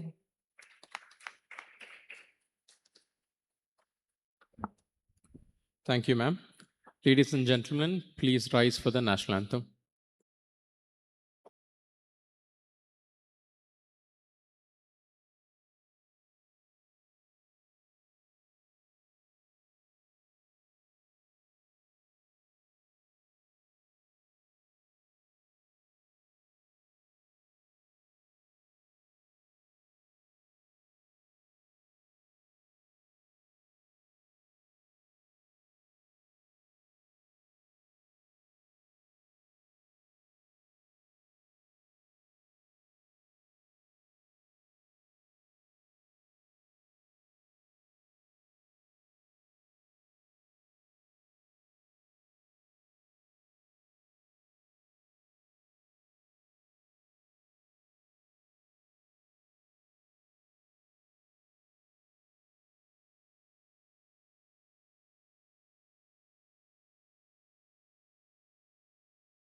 Thank you all. We now move on to one of the most eagerly awaited segments of today's program, the interactive session with our distinguished guests. All students are requested to remain seated in their positions.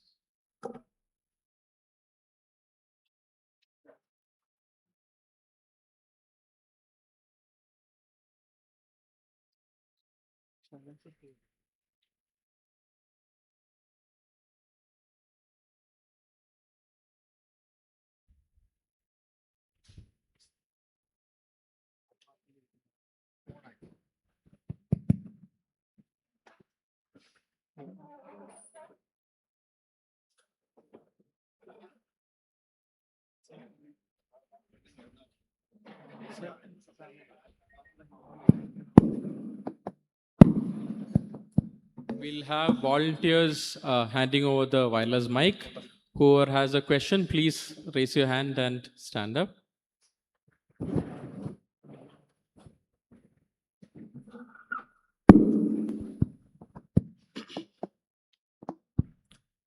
Good morning, everyone. It is my pleasure to welcome you all to the interactive session with Dr. S. Somadath, former chairman of ISRO and one of India's most respected space scientists. This is a wonderful opportunity, especially for our first-year students, to learn from his remarkable journey and gain valuable insights into space, innovation, and leadership. I encourage you all to participate actively and make most of this inspiring interaction. Welcome, sir.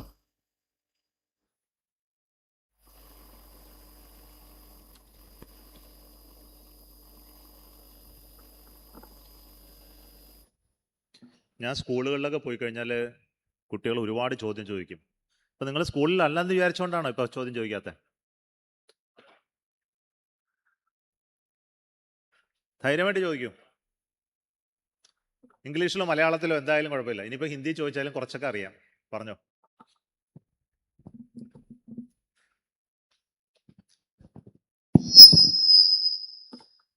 So breaking the ice.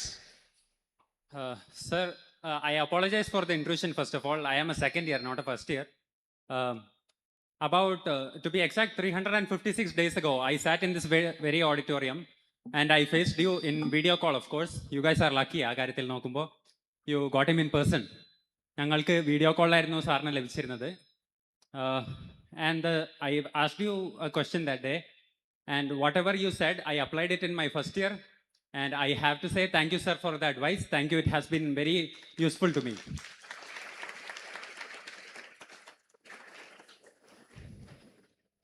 To continue on with my thanks, I like to point out something you said, us being lazy, but you said it in a very special way. You said we come forward with a lot of startups, and startups bring new solutions, easier way of doing things, which is just another way to say we are lazy. And considering how the youth has been affecting the country so far, and how even when the elder people, the adults are silent, new blood like myself, like all of you sitting here today, have come forward for the betterment of the country. I just wanted to use the opportunity to thank you, sir. Thank you. Thank you. Now I make a little bit of correction of what you said. You used the word lazy, right? Sir. And finding a solution is a measure of more laziness. So that you want to do it, make it life easier. So we are making us lazy, right? Sir. What exactly is the purpose of all the new science, new inventions, new methods to make our life easy, right? Yes, sir. Not to make it more complex. To really make more freedom for us, to find more leisure time for us. So what is a human being's goal? Human being's goal is to improve his life, find more leisure time, do less work, and get more returns. So we are fundamentally lazy. Okay. We want to go to America very, very fast. Earlier, we used to take 1 month, 2 months to travel by ship to reach US. Today, you can reach US in 12 hours. Tomorrow, when Elon Musk brings his new rocket, it will be 30 minutes. Yes, sir. Is it a measure of laziness or it's a measure of progress? Sir, it is both at the same time. I just like the way how you Yeah. I don't say it is laziness. It is an essential trait of human being. All his effort is to to make life easier. Okay. So we will continue to do that. I think that's how human beings are progressing. That's why we are no longer dinosaurs. We are human beings because we know how to make ourselves better, more protected, more secured, faster, so that we have enough time for leisure. So I'll be happier. Our working days are reduced from 5 days to 4 days to 3 days to 2 days in a week, and 5 days will be vacation. And that's what human society should try for. We work only 2 days, 5 days we will have vacation. In 2 days, we should be able to finish all the work required for 1 week. Another 10 years down the line, maybe 20 years down the line, that will be the capability of human being. Finish all the work in 2 days. A student's dream, 2 working days. Yeah, that's what you should do. Not to work for ever 7 days. We should be enjoying the life more, work less. Correct? Yes, sir. So it's not laziness. Yes, Yeah. sir. Thank you. So anybody else? Interesting area he has opened. AI. AI is one which is going to make jobs vanish. Anybody worried about it? I think computer science people are all worried about AI coming and they are taking away all the jobs, and tomorrow what will happen? Hello, sir. My name is Sanjay Prashant, and I have 2 questions. First question will be, what will be the most important things the first year students need to do and must do in the first year, so that the second, third, and fourth year will be much easier? And my second question will be, what are the common mistakes that students do? What are the common assumptions students generally make during their engineering years that makes their life much harder when the reality check finally hits, or when the reality actually comes? From your experience, what can you say? Say my experience and experience of others, if I put together, it's not my experience alone. I went through some path, but there are many other people who went through a different path. For example, at the end of the first year, many people had back papers. You heard of back papers? In engineering, and you have back papers. You don't do the exam properly, you end up with some back papers. It accumulates. And finally, you don't know how to end the course. And years will slip out of your hands. Ability to get good jobs will drop. It doesn't mean that at the end of the life, maybe after around 60 years, they made good life. All those people who dropped papers, who made no passing out of the college properly, they all made good life. But then it is easy for people who put all the effort and solve the 4 years problem in 4 years. It is easier. It doesn't mean you are not a failure even if you do that. If you lose some papers, fail some examination, you don't do very well, you are not going to become a failure. Absolutely not. I can guarantee you. I have so many friends who lost papers, who made it after with great effort at the final year, all made great in life. Because later years they know how to find out themselves. It takes time for you. Because you enjoyed the life here without attending the class, without attending to the coursework, without addressing all that professional learning. They have to learn it hard way in the society. After getting jobs, they have to work for menial jobs. They have to travel across the world, suffer early years of trouble, then make some good start in the business or job many years down the line. This was the only problem they faced. But otherwise, at the end of it, all of you look at, they all made good life. So you have to choose what you want to be. Whether you want to make your journey after the engineering to be more smoother, so you get a good alliance, you have built good cars and bungalow, make good money earlier, or do it later. That's only the difference. So first step is, first year is a transition year. Now you are coming out of your home, you are more freer in hostels, so you'll enjoy. You will find merry. All you do, I think nothing wrong against doing it. I am very happy that you should enjoy your life. But keep the focus. Don't miss the focus. No. What is the focus? To complete the course on time without losing substantial grades in the whole thing. So that is a focus. Second year onwards, what all I told you should start. I think building your portfolio and all other things. Beyond that, I have no advice at this time. I think I don't like advising any of you because you don't like advice. So I won't advise you what are the mistakes you do and all that. You will discover yourself. We are already grown-up people, no? All of you are grown up, right? I don't like being advised by anybody. And you also don't like me advising you. So I don't advise. But I only warn. Your steps today will result in something tomorrow. Be aware of it. Be aware of the consequences of what you do. If you are aware of it, I think you will do appropriately right. I don't have to advise you. You know what you want to do. I think all of you are more educated than me in terms of what is the current society's problems. I still remember only one point I want to tell you when you are in this professional college. There is one big danger. It is same every generation. So when I was coming to TKM, the first day when I started from my home, way back in 1980s from Alleppey district, my father came and told me only one message. He told me that I have seen very brilliant people, He again used the word, I have seen many brilliant people. He implies that you are a brilliant boy. Okay. But they thought that they can handle everything. They can handle everything, but they failed miserably. You understand what is the meaning of it? That's all he told.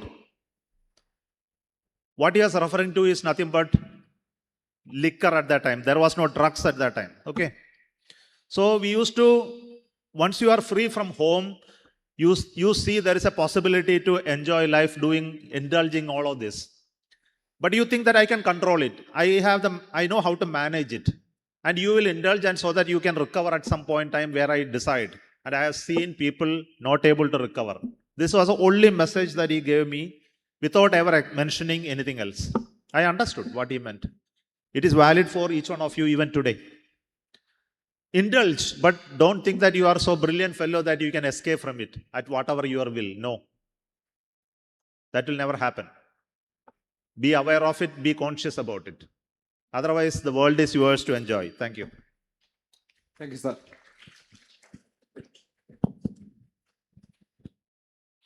Good morning, sir. എൻ്റെ പേര് തീർത്ഥ പ്രശാന്ത്. സാറിനെ സംബന്ധിച്ചിടത്തോളം ഒരു engineer എന്ന് പറയുമ്പം എന്ത് ക്വാളിറ്റിയാണ് അവർ പ്രധാനമായിട്ടും അവർക്ക് ഉണ്ടാവേണ്ടത്?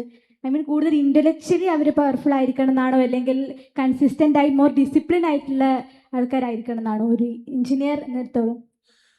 ഒരു എഞ്ചിനീയർ ഒരു സയൻറ്റിസ്റ്റ് അല്ല. സയൻറ്റിസ്റ്റിനെ കേട്ടിട്ടുണ്ടല്ലോ അല്ലേ? പക്ഷെ എന്നെ പലരും സയൻറ്റിസ്റ്റ് എന്നൊക്കെ വിളിക്കുന്നുണ്ട്. പക്ഷെ I am not a scientist. I am an engineer by profession. If I become a scientist, I can also become a scientist. സയൻറ്റിസ്റ്റിൻ്റെ എസെൻഷ്യൽ പർപ്പസ് എന്ന് പറഞ്ഞാൽ പുതിയ നോളേജ് ഉണ്ടാക്കുക എന്നുള്ളതാണ്. പുതിയ നോളേജ് ഉണ്ടാക്കുക. ഇന്ന് നോളേജ് ഇല്ല, അതേ റിസർച്ച് ചെയ്ത് പുതിയ നോളേജ് കണ്ടുപിടിക്കും. എന്നാൽ എഞ്ചിനീയറുടെ ജോലി പുതിയ നോളേജ് ഉണ്ടാക്കലല്ല.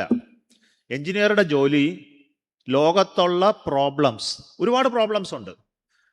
ഈ പ്രോബ്ലങ്ങൾ സോൾവ് ചെയ്യാനുള്ള മെത്തേഡ് കണ്ടുപിടിക്കുക. ആരെങ്കിലും കണ്ടുപിടിച്ചിട്ടുള്ള സയൻറ്റിഫിക് മെത്തേഡ് ഉപയോഗിച്ചുകൊണ്ട്.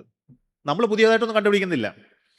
നമ്മൾ പുതിയ ഒരു തിയറിയും ഉണ്ടാക്കാൻ പോകുന്നില്ല. നമ്മളൊരു പുതിയ സയൻസും കണ്ടുപിടിക്കാൻ പോകുന്നില്ല. നമ്മൾ ചെയ്യുന്നത് ഇന്ന് എക്സിസ്റ്റ് ചെയ്യുന്ന സയൻസ്, അല്ലെങ്കിൽ ചിലപ്പോൾ ഒരു ഇൻക്രിമെൻ്റൽ ഇമ്പ്രൂവ്മെൻ്റ് ഉപയോഗിച്ചിട്ടുണ്ട് പുതിയ പ്രോബ്ലംസിനെ പുതിയ രീതിയിൽ സോൾവ് ചെയ്യുക. അതാണ് എഞ്ചിനീയറുടെ ജോലി. Engineer is an applied scientist ആണ്, ഒരു പ്രോബ്ലം സോൾവറാണ്. ഓരോ ഡൊമൈനിലും ആയിരക്കണക്കിന് പ്രോബ്ലംസ് ഉണ്ട്. പലർക്കും മനസ്സിലാവില്ല എന്താ ഇപ്പോൾ പ്രോബ്ലം, ഈ കോളേജിൻ്റെ പ്രോബ്ലം എന്താ, എൻ്റെ പ്രശ്നം എന്താ, സൊസൈറ്റിയുടെ പ്രശ്നം എന്താ. ആർക്കെങ്കിലും ഒരു പ്രശ്നം പറയാമോ? എഞ്ചിനീയറിംഗ് സൊല്യൂഷൻ ഇംപ്ലിമെൻറ്റ് ചെയ്യാൻ പറ്റുന്ന ഒരു പ്രോബ്ലം ആർക്കെങ്കിലും പറയാമോ? ഒരു പ്രോബ്ലം പറയൂ. ഇപ്പം ഇന്ന് രാവിലെ കണ്ട എന്തെങ്കിലും ഇൻസിഡൻ്റായിട്ട് ബന്ധപ്പെട്ട ഒരു പ്രോബ്ലം ആർക്കെങ്കിലും പറയാമോ?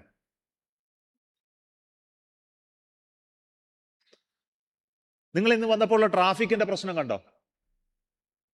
ആർക്കെങ്കിലും ട്രാഫിക് പ്രോബ്ലം ഫേസ് ചെയ്തോ ഇങ്ങോട്ട് വന്നപ്പോൾ? എന്തെങ്കിലും ഒരു പ്രോബ്ലം പറയൂ. എഞ്ചിനീയറുടെ മനസ്സ് വർക്ക് ചെയ്യേണ്ടത് അവിടെയാണ്. പ്രോബ്ലം ഐഡൻറ്റിഫിക്കേഷനാണ് ഏറ്റവും പ്രയാസമുള്ള കാര്യം. സൊല്യൂഷൻസ് പിന്നെയാണ്. ഒരു പ്രോബ്ലം ഐഡൻറ്റിഫൈ ചെയ്യാൻ വേണ്ട skill, unless you know the domain, it is very difficult to find out a problem. Right type of problem identification, defining the problem ആണ് ഒരു എഞ്ചിനീയറുടെ ജോലി. ടു ബി പ്രിസൈസിൽ സൊല്യൂഷൻ കണ്ടുപിടിക്കൽ പോലും അല്ല. സൊല്യൂഷൻ കണ്ടുപിടിക്കാൻ ഈ രാജ്യത്ത് ഒരുപാട് ആളുകളുണ്ട്. ഇത്രയും സ്കില്ലൊന്നും ആവശ്യമില്ല. The skill is in finding out the right type of problem. Social problems, engineering problems, technology problems. ഇപ്പം നിങ്ങൾ ഐഫോൺ ഉള്ളവർ എത്ര പേരുണ്ട് ഇതിനകത്ത്? ഐഫോൺ, മൊബൈൽ ഫോണിൽ ഐഫോൺ 18 വന്നിട്ടുണ്ട്. ഇപ്പോൾ 16, 15, 17, 18 വന്നിട്ടുണ്ട്. ഐഫോൺ കമ്പനിക്കാരൻ എന്നും ആലോചിക്കുകയാണ്, ഞാൻ ഇനി പുതിയ വെർഷനിൽ എന്ത് ആഡ് ചെയ്താലാണ് നിങ്ങൾക്കെല്ലാം വിൽക്കാൻ പറ്റുന്നതെന്നാണ്. അയാളുടെ രാവിലെ മുതലുള്ള ആലോചന ആരാ കക്ഷി? ഐഫോണിൻ്റെ ഉടമസ്ഥൻ ആരാ? ആർക്കെങ്കിലും അറിയാവോ? ഐഫോൺ കമ്പനിയുടെ ഇന്നത്തെ ആരാ? സ്റ്റീവ് ജോസ് അല്ല. ഓക്കെ. അപ്പോൾ ഓരോ പ്രൊഡക്റ്റ് ഉണ്ടാക്കുന്നതിലും ഫീച്ചേഴ്സ് വരണം. നിങ്ങൾ ഇന്നിപ്പോൾ വാഷിംഗ് മെഷീൻ ഉപയോഗിക്കുന്നവരുണ്ടല്ലോ ഒരുപാട് പേര്. വാഷിംഗ് മെഷീനിൽ എന്തെല്ലാം കൺസെപ്റ്റുകൾ വരുന്നുണ്ട്. FM റേഡിയോയിലുണ്ട്, ഫോട്ടോഗ്രാഫിയിലുണ്ട്, ടെക്നോളജിയിലുണ്ട്, ഫാനിലുണ്ട്, ലൈറ്റിലുണ്ട്. LED ലൈറ്റിനെ കുറിച്ച് കേട്ടിട്ടുണ്ടോ? LED ലൈറ്റ് പണ്ട് ഞങ്ങളൊക്കെ ഇരിക്കുന്ന കാലത്ത് LED വെച്ച് വെളുത്ത ലൈറ്റ് ഉണ്ടാക്കാൻ പറ്റില്ലായിരുന്നു. ഞങ്ങളൊക്കെ സ്റ്റുഡൻ്റ് ആയിരുന്നു. LED ഒക്കെ പിന്നെ വന്നത്. എന്നാലും അന്ന് ആകെ 2 കളറേ ഉണ്ടായിരുന്നുള്ളൂ. അപ്പോൾ LED വൈറ്റ് കളർ ഉണ്ടാക്കാൻ പറ്റിയ ടെക്നോളജി കണ്ടുപിടിച്ച ആൾക്കാണ് നോബൽ സമ്മാനം കിട്ടിയത്. അറിയാമോ? LED ഉപയോഗിച്ചിട്ട് എങ്ങനെ വെളുത്ത പ്രകാശം ഉണ്ടാക്കാന്നുള്ളത് ഒരു ഭയങ്കര കണ്ടുപിടുത്തമായിരുന്നു. നിങ്ങൾ ആരെങ്കിലും സെർച്ച് ചെയ്യണം how LED white light was invented. Okay, അതൊരു ഫണ്ടമെന്റൽ ഒരു വലിയ എക്സാമ്പിൾ ആണ് ഒരു എഞ്ചിനീയറുടെ സ്കില്ല് കാണിക്കുന്നത്. അപ്പോൾ ഞാൻ പറഞ്ഞ കാര്യം മനസ്സിലായല്ലോ. ഇനി ഞാൻ കൂടുതൽ പറഞ്ഞുകൊണ്ട് എക്സ്പ്ലെയിൻ ചെയ്യുന്നില്ല. Next question please. Good morning, sir. My name is Asim Anisi. I am from the Computer Science and Engineering batch of 2026. So I had two questions. So first, you are the ISRO chairman, and of course, it was very proud for us when we saw you leading the Chandrayaan missions. So first question was, how can somebody progress to ISRO and into the ISRO chairman from you yourself? And second question was, so there are so many misconceptions about the space industry in India, especially ISRO, saying that they are not at the level of NASA and Chinese companies and even private companies like SpaceX and etc. So how can we reduce this misconception? That is No, I'll start with the second question first. To become a chairman is very easy. So I'll tell you the secret little later. Okay, India is no way inferior to anybody. First, I want to tell you that. In terms of technology, in terms of designing anything, in terms of doing anything, it is very demonstrated, very easy. No, we are the first country to go to moon and land on the moon using our own rocket, our own satellite, our own sensors and our own technology, all built in India, not purchased and assembled. All done in India, including hardware, software, sensors, algorithms, everything we did in India to land on the moon. So is it inferior in any way? No other country has done. We have made an instrument to go and study sun, Aditya L1, with 7 instruments. No other country has done such a suite of instruments. We have sent a satellite called Astrosat, which is one of the best in the class observatory in the universe compared to Chandra and many others. And it has produced scientific output which is almost 450 international papers, 35 PhDs have come out of one satellite. And this technology comes from nobody. It is not even sold, even for whatever money. You have to develop it yourself. So last 60 years, we have put effort to develop this technology to a very matured level. So we are no way inferior to anybody, including Elon Musk. But we are at a disadvantage today. I think this must be also told. What is the disadvantage? One, India is not a industrialist country to the extent that America is, to the extent that China is. And our funding for space program is very small. How much is the money annually we get, you know? It is 1.5 billion US dollars. 1.5 billion US dollars, which is approximately 12,000 crores or something like that. Now it is slightly lower. 1.5 billion may not be. It is 1.3 billion or 1.2 billion. You know what is American budget for space? Announced is 50 billion, 50. Chinese budget is almost 25 billion US dollars, equivalent Chinese rupees. So what happens today is when you have such a small allocation, we have to give salaries, projects, assignments, programs, etc. A number of people working will be very limited. The contracts to the private industry will be limited.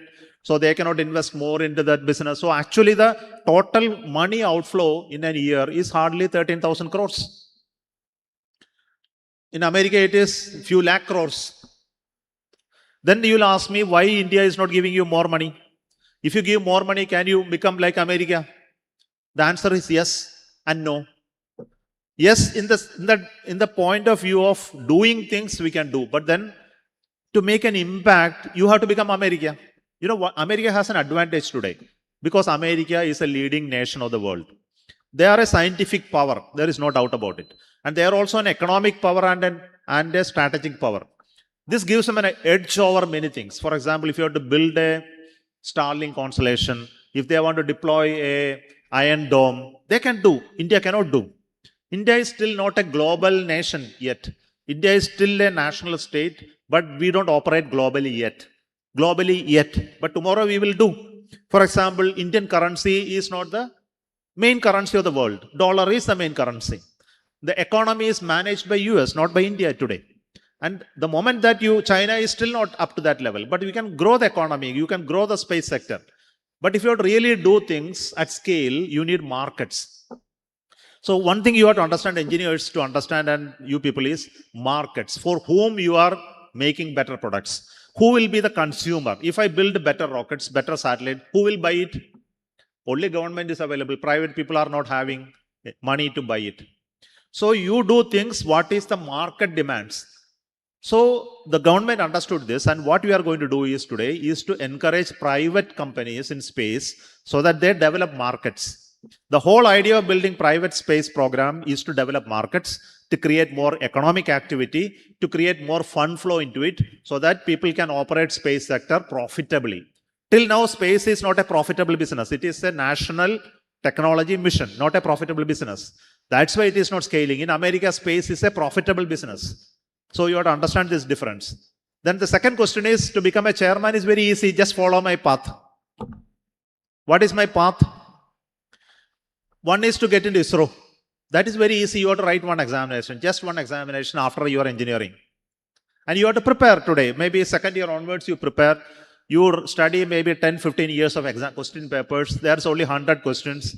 Simple from your domain, mechanical, electrical, civil, computer science. They conduct examinations. And you prepare very well. You can crack that examination.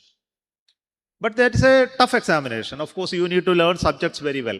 And after the examination, we call for an interview. And if you are really got good scores, you will get through. And you will become an engineer in ISRO. Then afterwards, then you can come and meet me after that. Then I will tell you the second steps. The first step is this. Okay. Okay. So, any other question?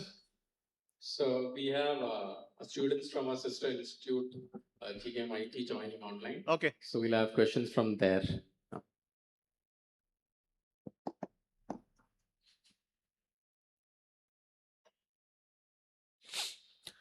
Ask the question, please.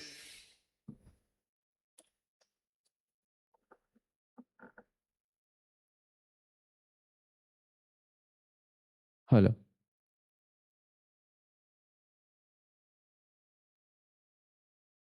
Go ahead. Hi, sir. Yes, go ahead. My name is Nimai. I am an AAML student. So, sir, I want to ask you a question that what all are the challenges and difficulties that you have faced in your career while getting into this position? And as an AAML student, I want to know that am I able to get into this position? If so, what all are the things that I want to do to achieve it? And the other question is that, sir, we all know that now AI is growing very well and lots of companies are releasing lots of employees. So after 4 years, is there a chance that these companies will be willing to will these companies will be willing to take these freshers to their company? What is your thought about that? No, you asked me, you told that you are AIMS. What is AIMS? AIML. Okay. So you are an AI student. Very good.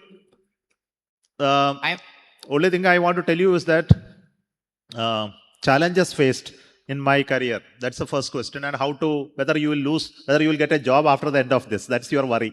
Okay. Let me answer these two. The first part is the big story. I am writing a book. And when the book comes out, you will understand all of that. My life story is going to be written. Okay. Still not done anything, but then possibly I will write that sometime. See, challenges you will face are tremendous. It's not small. Okay. In any career, in any job, in any position, people rose to such heights. There is no easy path. I can guarantee you. There is no easy path. For easy path, there is only easy returns. Okay. That is guaranteed. If you want to really stand there and to be known as somebody, that simply implies that you have gone through a difficult path. It's simply that is the story. What are the difficult paths? You will face so many type of challenges. Could be technology challenges, personal challenges, family challenges of many kinds. And you need to overcome all of that. And for overcoming all of that, you have to develop certain attributes, personal attributes. Without that, you will never become anybody. Guaranteed. You will live a happy life. You have to choose whether you want to become, I am telling an example as chairman ISRO or anybody else. Or you want to be happy without achieving all of that. I don't want unnecessary responsibility. I get salary. Okay, I want to be like this. Fine, that's also fine. You have to choose. That extra that you are putting effort is what makes difference between somebody there and somebody here. You want to be that or not? You have to choose. And what is that you are extra you are making? One, opportunities will come to you at unexpected time in your life. Opportunities will come unexpected time in your life. You should be ready for taking it. You should not run away from it. Given an assignment, so it is too much of assignment. I am already having this. I don't want to take it. That's the end of it.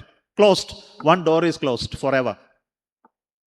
And you will not realize it until you face much years later.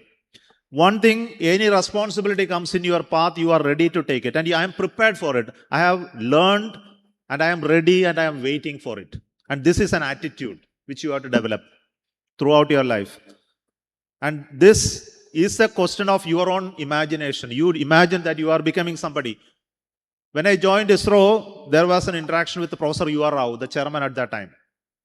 He asked all of us, young people, what you want to be at the end of your career or maybe a little later. I was so much eager to tell you, I want to sit in your chair. Professor U.R. Rao's chair, I wanted to tell, but I had no courage to tell. I never told at that time. But I made it in my mind, I want to sit in your chair. That was a decision I took internally. And simple reason to overcome all problem is your decision to achieve what you want to achieve. And once you make it, doors will open. People will come and give you on a platter, I can tell you that. You have made that dream in your mind. Second, you are preparing yourself to take that difficult tasks. Two things, that's all. Okay, nothing more. And AI ML, I want to tell you that when computers were introduced in our midst, same questions were asked. Oh, computers are going to take away all jobs and tomorrow onwards, so many typists, so many data entries, so many things which we used to do, nothing is going to happen. And today you have more people employed because of computers than when without computers. You know that today, no? Most of us are employed because of computers. It has not taken away any job. Actually, it actually created more jobs. Even building computers, deploying computers, marketing computers is having so much of jobs. Forget about what it does. It actually improves our productivity. AI is nothing but a tool to improve our productivity. It doesn't mean that you are going to take away jobs. What will happen is immediately you will see a dip. Immediately there will be a dip. When computers were introduced also there was a dip of jobs. But then new jobs emerge after some lull period. So you are going through the lull period of AI becoming in the society, making that dip. And then there will be a shooting of employability because AI will find new domains. I told you AI is in diagnostics, in healthcare, in logistics, in automation, in learning. There are so many applications. I was in an AI workshop recently, 3 days back in Bangalore. You heard of Sarvam? Heard of Sarvam? Sarvam. Search and find out what is Sarvam. Sarvam is an AI company in India which is developing a indigenous Indian framework model. You know, LLMs, language models, large language models, basic models like ChatGPT, etc. Sarvam is an AI tool you can download. It's called, I forgot that AI. Just a moment, let me take. Sarvam's AI is called Indus, I-N-D-U-S. You can download it from App Store and copy it, and then you can run your same like ChatGPT. It's a tool made in India. And they have assembled hundreds of people to develop applications on top of it. Startup companies and new companies are starting in for AI domain, so many. And you should come and see that in Bangalore, how big is that AI business ecosystem. And I'm really surprised, and each one of them are developing unknown applications that you thought that it is impossible for us to do that. And you will be really surprised. Recently, I did a talk on how to improve cartoon. I am a cartoonist. In fact, I got an award prize when I was a final year student for cartoon. So I interacted with a lot of cartoonists. And I did a class for cartoonists. How to improve your cartoon using AI. There are so many applications in AI to do cartoons, animations, language editing tools, so many AI tools. And all of them requires new people, new domains are emerging. So I want to tell you, AI ML people, you are secured and not for AML people, but for other domains, engineers from other domains also, please make sure AI is a tool. You should learn the tool, not just prompting is not the tool. Okay, you would have done how to do a ChatGPT prompt, but beyond that, there is so much in AI. I think you should understand how it works, how it can be coded, how to develop agentic AI tools. All this you should learn little slowly. I think there is enough time. Today, you don't get worried about AI. Okay, another 3 years down the line, all this lull will vanish. I can guarantee you, unless the world should remain like this without destruction. That's the only guarantee that we need. The wars don't escalate, economies don't dissolve. If world is at peace, I think your economy is really going to grow. Okay, next question. Time. Yeah. We'll have one more question from TKM as we are running short of time. Yeah, go ahead. Good morning, sir. I'm a first-year mechanical student who is interested in pursuing aerospace engineering. So I wanted to ask you that what are the set of skills that an aspiring aerospace engineer should possess? See, you are a mechanical engineer now, and mechanical engineering is best suited to become an aerospace engineer. In fact, I am a mechanical engineer and I later took aerospace engineering. Aerospace essentially contains multidisciplinary knowledge about engineering.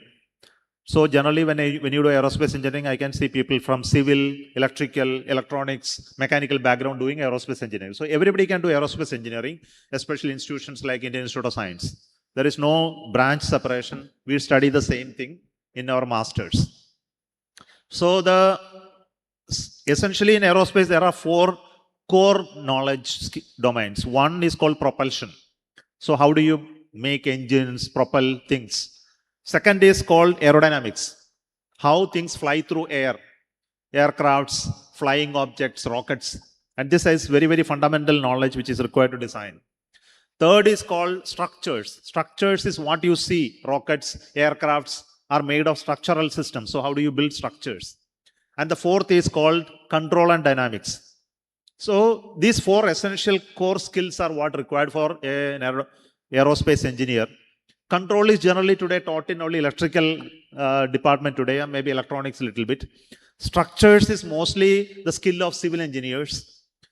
Then aerodynamics is not a skill of anybody today, because you may be studying fluid dynamics and mostly studied both civil and mechanical people. And propulsion is essentially part of the thermal study. You understand these domains are now getting integrated. So an aerospace engineer should understand all these 4 domains essentially. And you keep one of them, you can specialize. You can become a propulsion specialist, control specialist, structure specialist, or aerodynamic specialist. And that you can choose after what you do masters at that point in time. Okay, next. Yes, sir. Thank you, TKM for joining us. We'll have one more final question from our college.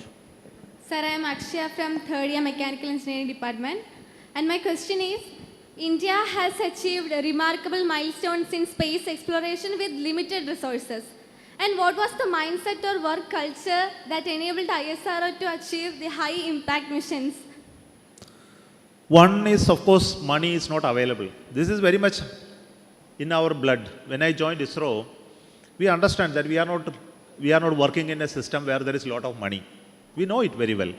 When we write a project report, ask for 100 crore, my boss will tell me, if you ask 100 crore, you are not going to get it. You better write 20 crores. But the goal of the purpose of the project is not changed. If I want 20 lakhs, you are not going to get it. You will get only 5 lakhs. How to do that work in 5 lakhs? You have to find out some way how to do that. This is an essential cultural learning in the organization. We are not living in luxury. We are living just available money. But your goals are not changing. I want to go to moon. That is not changed. I have to develop new rocket. I have to develop new facilities. That is not going to change. Your money is small. So how to write this project report? So we debate when you discuss, make a project report, we debate how to, okay, initially the project comes out to like this. How do you really bring down the money? This is an essential learning process within the organization. That's why I said, I joined ISRO and I understood money. I had no sense of money. I have not seen 20 lakhs in my hand during my joining day. I don't know how much is 20 lakhs. I don't know how much is 1 crore. I have no sense of money. You understand? You don't understand very easily. So that's why engineers must have a sense of budget very, very well. How to prepare a budget. When I joined, I was asked to prepare a budget for my division. I don't know how to prepare a budget for my division. What are the things that I should buy? Each one will cost how much, and how to prepare my budget demand for that year. I was asked to buy. I don't know how to do that. And I showed this budget to my boss. The boss said that this will not be enough. And I don't know whether he is telling truth or not. No sense of it. So the sense, developing that sense is very important. When you have to do at low cost, you should develop sense. For example, if I had to do this work in an industry, this is likely to cost this much. This is very important. You look at this building. How much it costs to build this building? Can anybody tell? It's an engineer skill. Like equations, it is also an engineer skill. I look at this mobile phone. What is the real value of this mobile phone? What all makes its value significant? And this is a great skill. Unless you understand domains, how it is manufactured, what process it goes through, what is the value of knowledge, what is the value of process, what is the technology value. And this sense is so much prevalent in ISRO. That's why we are able to do low cost. We are not hiring just people to do technology. We are hiring people with the sense of value. And when you have that, you can do low cost. Second is, you need to deal with subcontractors. We deal with subcontractors very well, and we inspire them to do it at low cost. So our culture is actually transferred to industries. How to do it at low cost, how to do it at low profit.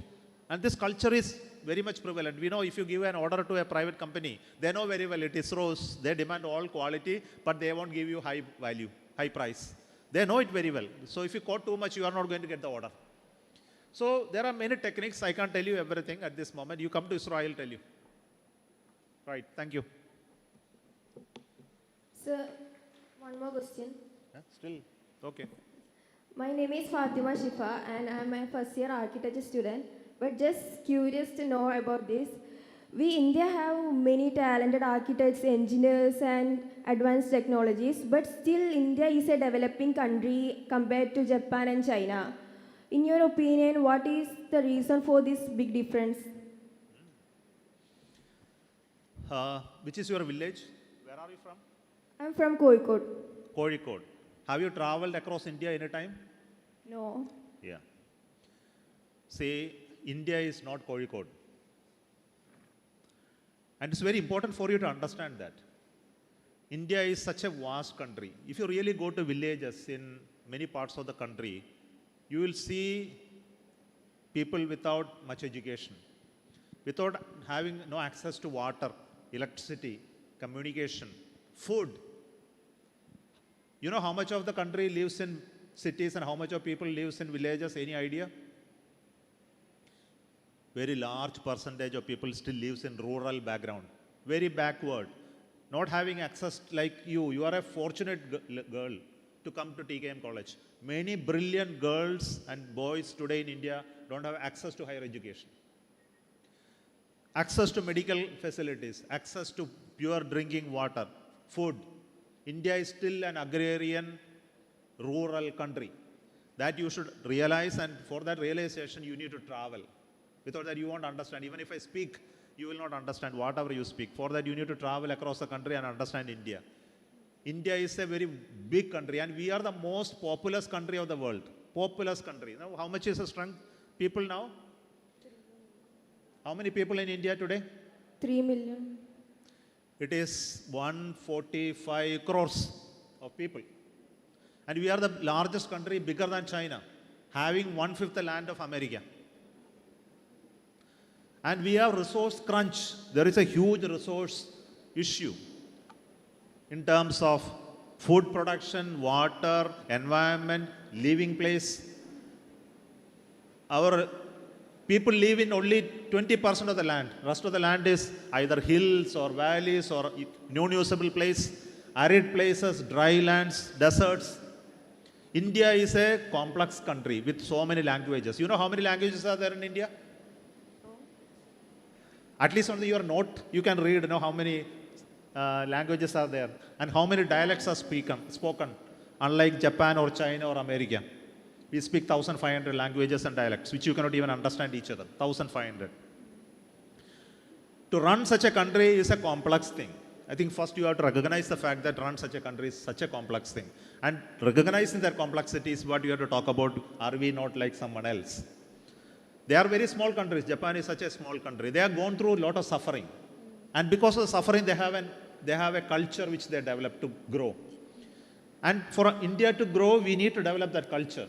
Okay, it requires a lot of time, a lot of effort. Slowly only it will happen.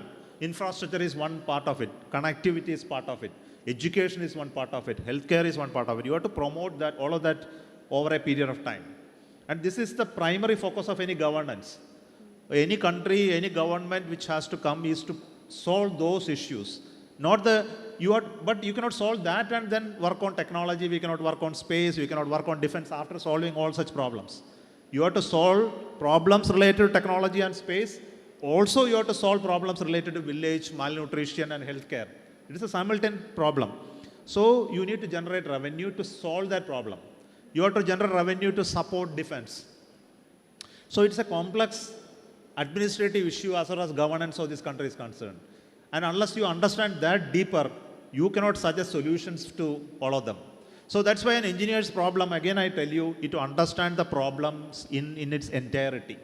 So I will advise you to read deeper. There are plenty of books, literature, surveys available about India. Understand that, then you will find out some solutions to it. I think you people have to solve the problem. Thank you. Thank you, sir. Thank you, sir. We'll wind up the program now. Students are requested to remain seated. Your advisors will lead you to your respected departments.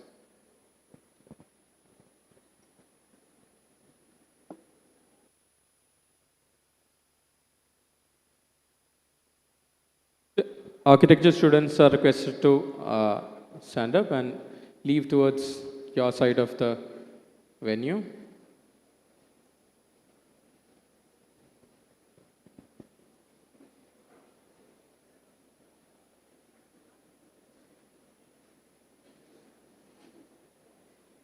Please make sure you are following your advisor and your fellow students. So we wind up the function now.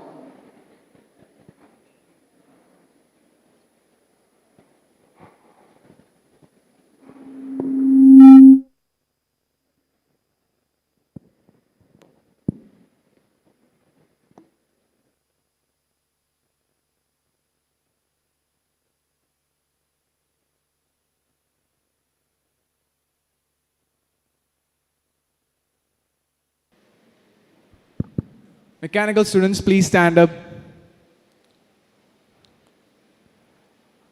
Please come towards the right of the stage, my right.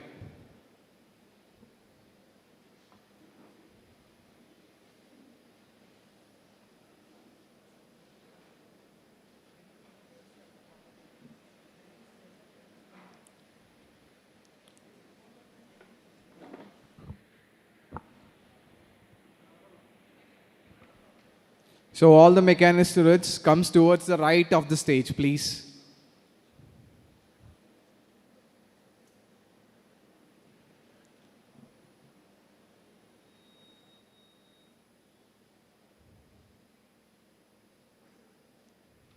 Your advisors will take you to the venue.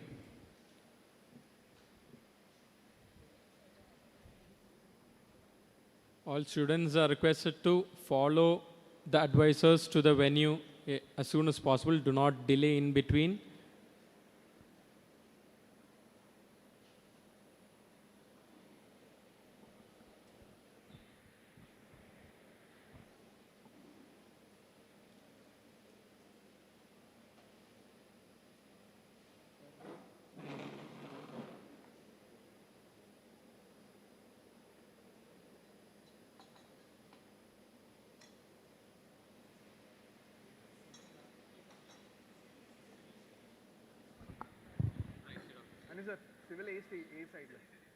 All civil engineering students, please stand up. Please come towards the left of the stage, my left. Your advisors will take you to the venue.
of the student.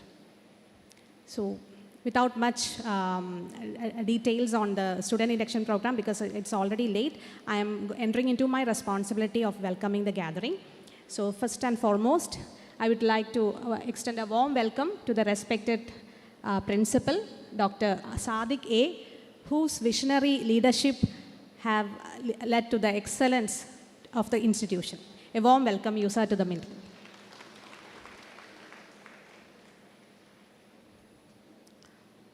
We have with us our respected Executive Director, Dr. Ayub S., who was the former faculty of the TKM institution, and who was a principal here, and who have served as the Pro Vice Chancellor of APJ AKTU, and he is here to guide us, support us in all the endeavors. So I extend a hearty welcome to the respected Executive Director, Dr. Ayub S.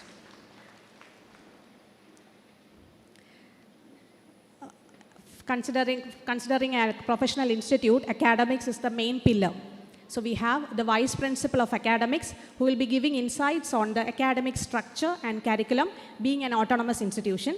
So we have Dr. Anuvi Thomas, the Vice Principal of Academics and Research. So I extend a hearty welcome to Dr. Anuvi Thomas.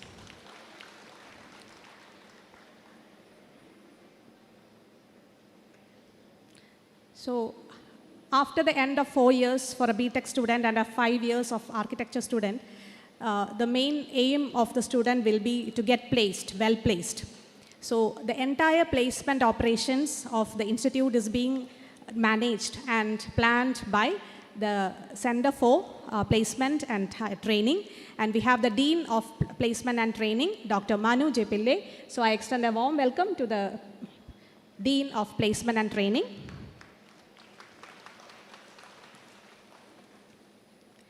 So for the growth of an institution as well as for the growth of any student, 3 triangular pillars are inevitable: the parent, student, and faculty relationship. So we have a strong PTA team here, and we have the Vice President of Parents and Teachers Association, Dr. Anil Kumar VM. So I would like to extend a hearty welcome to the PTA Vice President, Mr. Anil Kumar VM. Now we have the first year students here.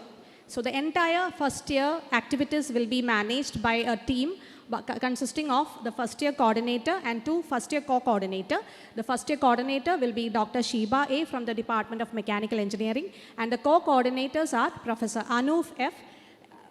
from the Department of Physics and Professor Shibina A. from the Architecture Department. So I extend a warm welcome to the SIP co-coordinators, and we have Professor Anup here on stage.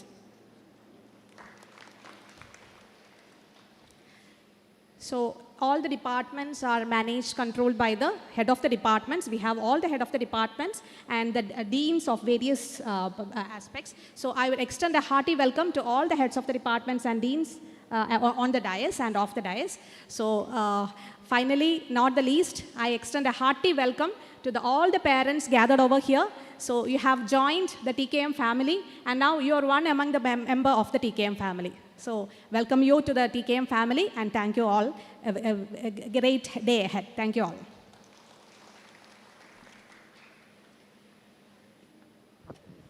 Thank you very much, ma'am. It is now my pleasure to invite Dr. Sadiq A., Principal, TKM College of Engineering, to address the gathering. So.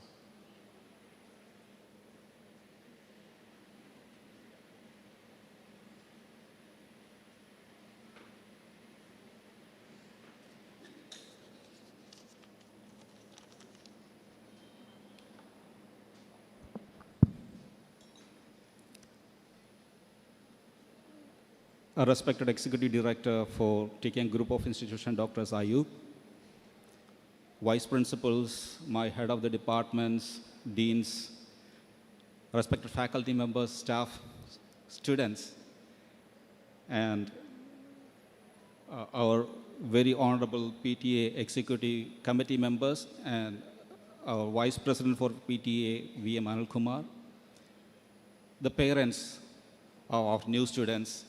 A good morning to you all. First of all, നിങ്ങളുടെ കുട്ടിയെ നമ്മുടെ കോളേജിൽ ഏൽപ്പിച്ചതിനുള്ള നന്ദി ഞാൻ അറിയിക്കുകയാണ്.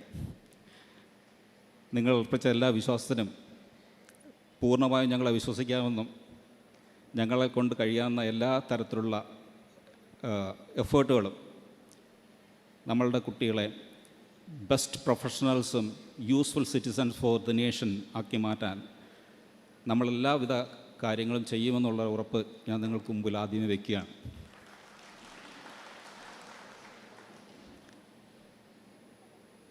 ഞാൻ നമ്മുടെ കോളേജിനെക്കുറിച്ച് സംസാരിക്കുന്നതിലേക്ക് കടക്കുന്നതിന് മുമ്പ് നമ്മളുടെ കോളേജിൻ്റെ കാര്യങ്ങളെല്ലാം, ഞാനിപ്പം പ്രിൻസിപ്പളാണെങ്കിലും കോളേജിൻ്റെ കാര്യങ്ങളെല്ലാം ചെയ്യുന്നത് വി ആസ് എ ടീം.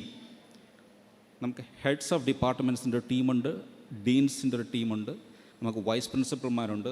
ഞാൻ എൻ്റെ ടീമിനെ ഞാൻ ആദ്യം ഒന്ന് പരിചയപ്പെടുത്തിക്കോട്ടെ, കാരണം അവർക്കും ചില തിരക്കുകളുണ്ട്. നിങ്ങളെ അഡ്രസ്സ് ചെയ്യുന്ന പോലെ ഇനി സ്റ്റുഡൻസിനെ തിരിച്ച് പോയി അഡ്രസ്സ് ചെയ്യേണ്ടതുണ്ട്. ഞാൻ ഓരോ ഡിപ്പാർട്ട്മെൻറ്റിലെയും ഹെഡ് ഓഫ് ദി ഡിപ്പാർട്ട്മെൻറ്റ് ഒന്ന് പരിചയപ്പെടുത്താമെന്ന് വിചാരിക്കുകയാണ്. സിവിൽ എഞ്ചിനീയറിംഗ് ഡിപ്പാർട്ട്മെൻറ്റ് ഡോക്ടർ ആദർശസ്, mechanical engineering department doctor Sudheer A, electrical engineering doctor Mansoor, chemical engineering doctor Fazil, electronics and communication engineering doctor Nishanth N, computer science and engineering doctor Aneesh G Nath, architecture department doctor Deepa L, and we have deans in line. Dr. Shamim Ansar, Dean of Student Affairs. നിങ്ങളുടെ കുട്ടികളുടെ എല്ലാ കാര്യങ്ങളും ഇവിടെ strategically കുട്ടികളെ coordinate ചെയ്യുന്നതും communicate ചെയ്യുന്നതും ഒക്കെ ഷമീം അൻസാർ വഴിയാണ്. ഇന്നത്തെ പ്രോഗ്രാമിനും ഒരുപാട് കുട്ടികൾ വർക്ക് ചെയ്യുന്നുണ്ട്. അതാണ് പ്രോഗ്രാം ഇത്ര മനോഹരമായിട്ട് നടക്കുന്നത്. അതെല്ലാം കോർഡിനേറ്റ് ചെയ്യുന്നത് ഡീനായിട്ടുള്ള ഷമീം അൻസാറിൻ്റെയും പിന്നെ കോളേജ് യൂണിയൻ അഡ്വൈസറായിട്ടുള്ള ഡോക്ടർ സുധീറിൻ്റെയും നേതൃത്വത്തിലാണ് ഈ കാര്യങ്ങളെല്ലാം നടക്കുന്നത്. അപ്പം ഞങ്ങളൊക്കെ സമാധാനമായിട്ട് ഇവിടെ ഇരിക്കുന്നത് ഇവർ നന്നായിട്ട് വർക്ക് ചെയ്യുന്നതുകൊണ്ടാണ്. ഇനി doctor Chinsu Merina Joy, she is a dean of research from civil engineering department. Okay. Doctor Mathews Kariya, he is a dean of academics.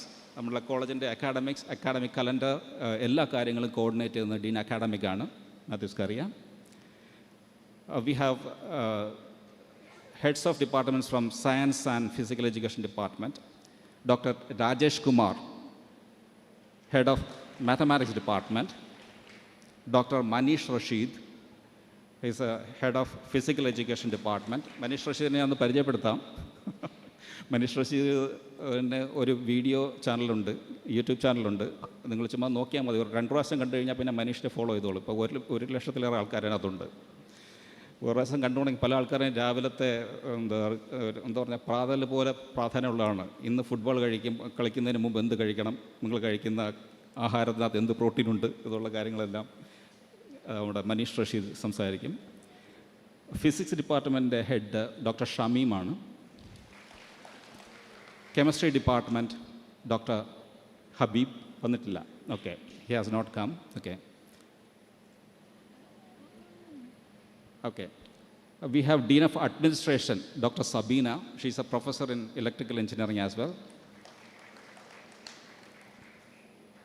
Dr. Nizan Kunye, he is a Dean of Industry Connect and Entrepreneurship. നമ്മുടെ കോളേജിൽ ഒരു വളരെ വലിയ entrepreneurship ecosystem ഉണ്ട്, startup ecosystem ഉണ്ട്. അതിനെ lead ചെയ്യുന്നത് doctor Nissan കുഞ്ഞാണ്. He is a professor in electronics and communication engineering. Doctor Rijo Jacob Thomas, he is the Dean of International Connections and Collaborations, and many of you are already aware of Dr. Rijo Jacob Thomas. He is Professor in Mechanical Engineering. I hope we have Dr. Ramaswamy also. He is the Dean of Accreditation and Ranking. He could not join us. അപ്പം ഇതുപോലൊരു വലിയ ടീമാണ് ഇതിൻ്റെ പുറകിൽ work ചെയ്യുന്നത്.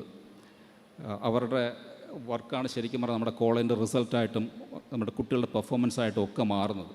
So I thank them all, and you can always get in touch with all of them. So thank you so much. I hope that you will be very busy. നിങ്ങളെ അവിടെ address ചെയ്തപോലെ കുട്ടികളിപ്പോൾ അവരെ wait ചെയ്യുന്നുണ്ടാവും.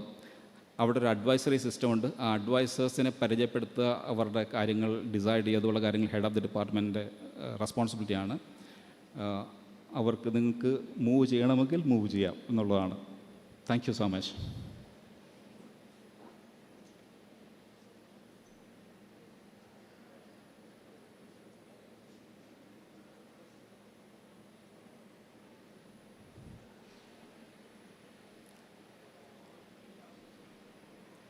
നമുക്ക് ഒരു dean of career guidance and placement ഉണ്ട്, doctor Manu J Pillai. Manu J. Pillai will be spending time with you. He will be explaining the placement aspects of our college. Okay, Manu, later he will interact with you. Exclusive ആയിട്ടൊരു session മനുവിനുണ്ടായിരിക്കും നിങ്ങൾ സംസാരിക്കാൻ. He is a professor in computer science and engineering. ഇതിനകത്ത് doctor Priya K L, she was the former research Dean, ഇപ്പോൾ നമ്മുടെ student induction പ്രോഗ്രാമിൻ്റെ കോർഡിനേറ്ററാണ്. പിന്നെ നിങ്ങൾ ഓർത്തിരിക്കേണ്ട മറ്റൊരു പേരും കൂടെ, doctor Sheeba A. She is the first year coordinator.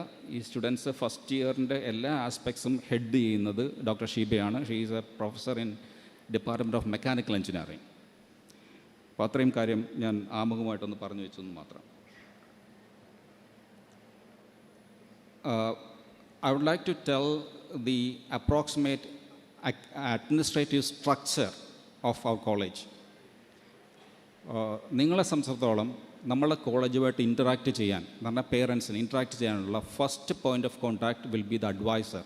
നിങ്ങളുടെ അതാ ഡിപ്പാർട്ട്മെൻറ്റിലെ അഡ്വൈസറാണ്. ഇവിടെ ഒരു ഇൻഫർമേഷൻ ബ്രോഷർ നിങ്ങൾക്കെല്ലാം കിട്ടിയിട്ടുണ്ടാവുമെന്ന് വിചാരിക്കുന്നു, വെബ്സൈറ്റിലും കിടപ്പുണ്ടാവും. അപ്പോൾ നിങ്ങളുടെ ഡിപ്പാർട്ട്മെൻറ്റിലെ നിങ്ങളുടെ അഡ്വൈസേഴ്സ് ആരൊക്കെയാണെന്നും അവരുടെ കോൺടാക്റ്റ് നമ്പേഴ്സും ഒക്കെ അതിനകത്തുണ്ടാവും. അപ്പോൾ എന്തെങ്കിലും ഒരു ആവശ്യം വന്നാൽ അഡ്വൈസേഴ്സിനെ മീറ്റ് ചെയ്യാനോ കോൺടാക്റ്റ് ചെയ്യാനോ ഒരു മടിയും വിചാരിക്കേണ്ട അറ്റ് എനി ടൈം. നമ്മളുടെ കോളേജിൻ്റെ ഒരു കണക്റ്റ്, സ്റ്റുഡൻസും പേരൻസും കോളേജും ഫാക്കൽറ്റിയും തമ്മിലുള്ള കണക്റ്റും നമ്മളൊരു ഫാമിലിയായിട്ട് മുന്നോട്ട് പോകുന്നതും ആ ഒരു കണക്റ്റിലൂടെയാണ്. അപ്പോൾ നമ്മളൊരു ഫാമിലി മെമ്പറിനെ വിളിക്കുന്ന അതേ സ്വാതന്ത്ര്യത്തോടു കൂടി നിങ്ങളുടെ അഡ്വൈസേഴ്സിനെ കോൺടാക്റ്റ് ചെയ്യാം for any kind of help and support or information. അത് ആണ് തുടങ്ങുന്നത്. രണ്ടാമത്, അവരുടെ ഓരോ ബാച്ചിനും ഓരോ ക്ലാസ്സിലും 2 അഡ്വൈസേഴ്സ് മിനിമം ഉണ്ടാവും. അവരെ എല്ലാം ലീഡ് ചെയ്തുകൊണ്ട് ഹയർ ലെവൽ, നെക്സ്റ്റ് ലെവലിൽ സീനിയർ ഫാക്കൽറ്റി അഡ്വൈസേഴ്സ് ഉണ്ട്.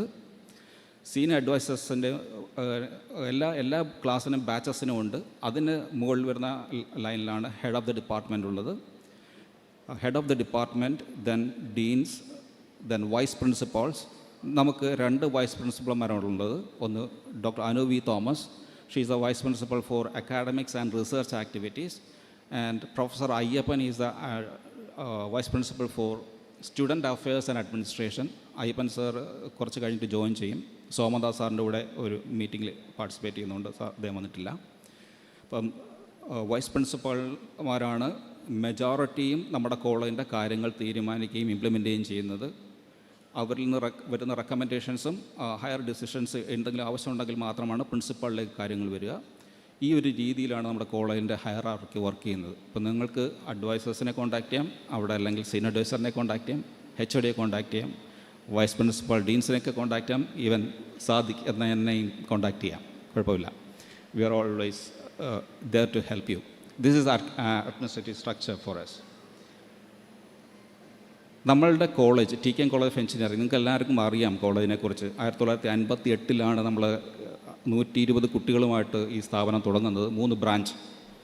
Now we have more than 4,500 students studying in this campus and more than 400 staff are there to support our students in the campus. Now നമ്മൾ BTech, BArch, MTech, MPlan, MCA, പിന്നെ PhD, post doctoral fellows, ഇങ്ങനെയുള്ള എല്ലാ ഡിഗ്രീസും നമ്മുടെ കോളേജിൽ ഇപ്പോഴുണ്ട്. നമ്മുടെ college 2022 മുതൽ autonomous ആണ്. Autonomous എന്ന് പറഞ്ഞാൽ എന്താണെന്ന് പല പേരൻസും ചോദിക്കാറുണ്ട്. ഓട്ടോണമസ് എന്ന് പറഞ്ഞാൽ അക്കാഡമിക് ഓട്ടോണോമി.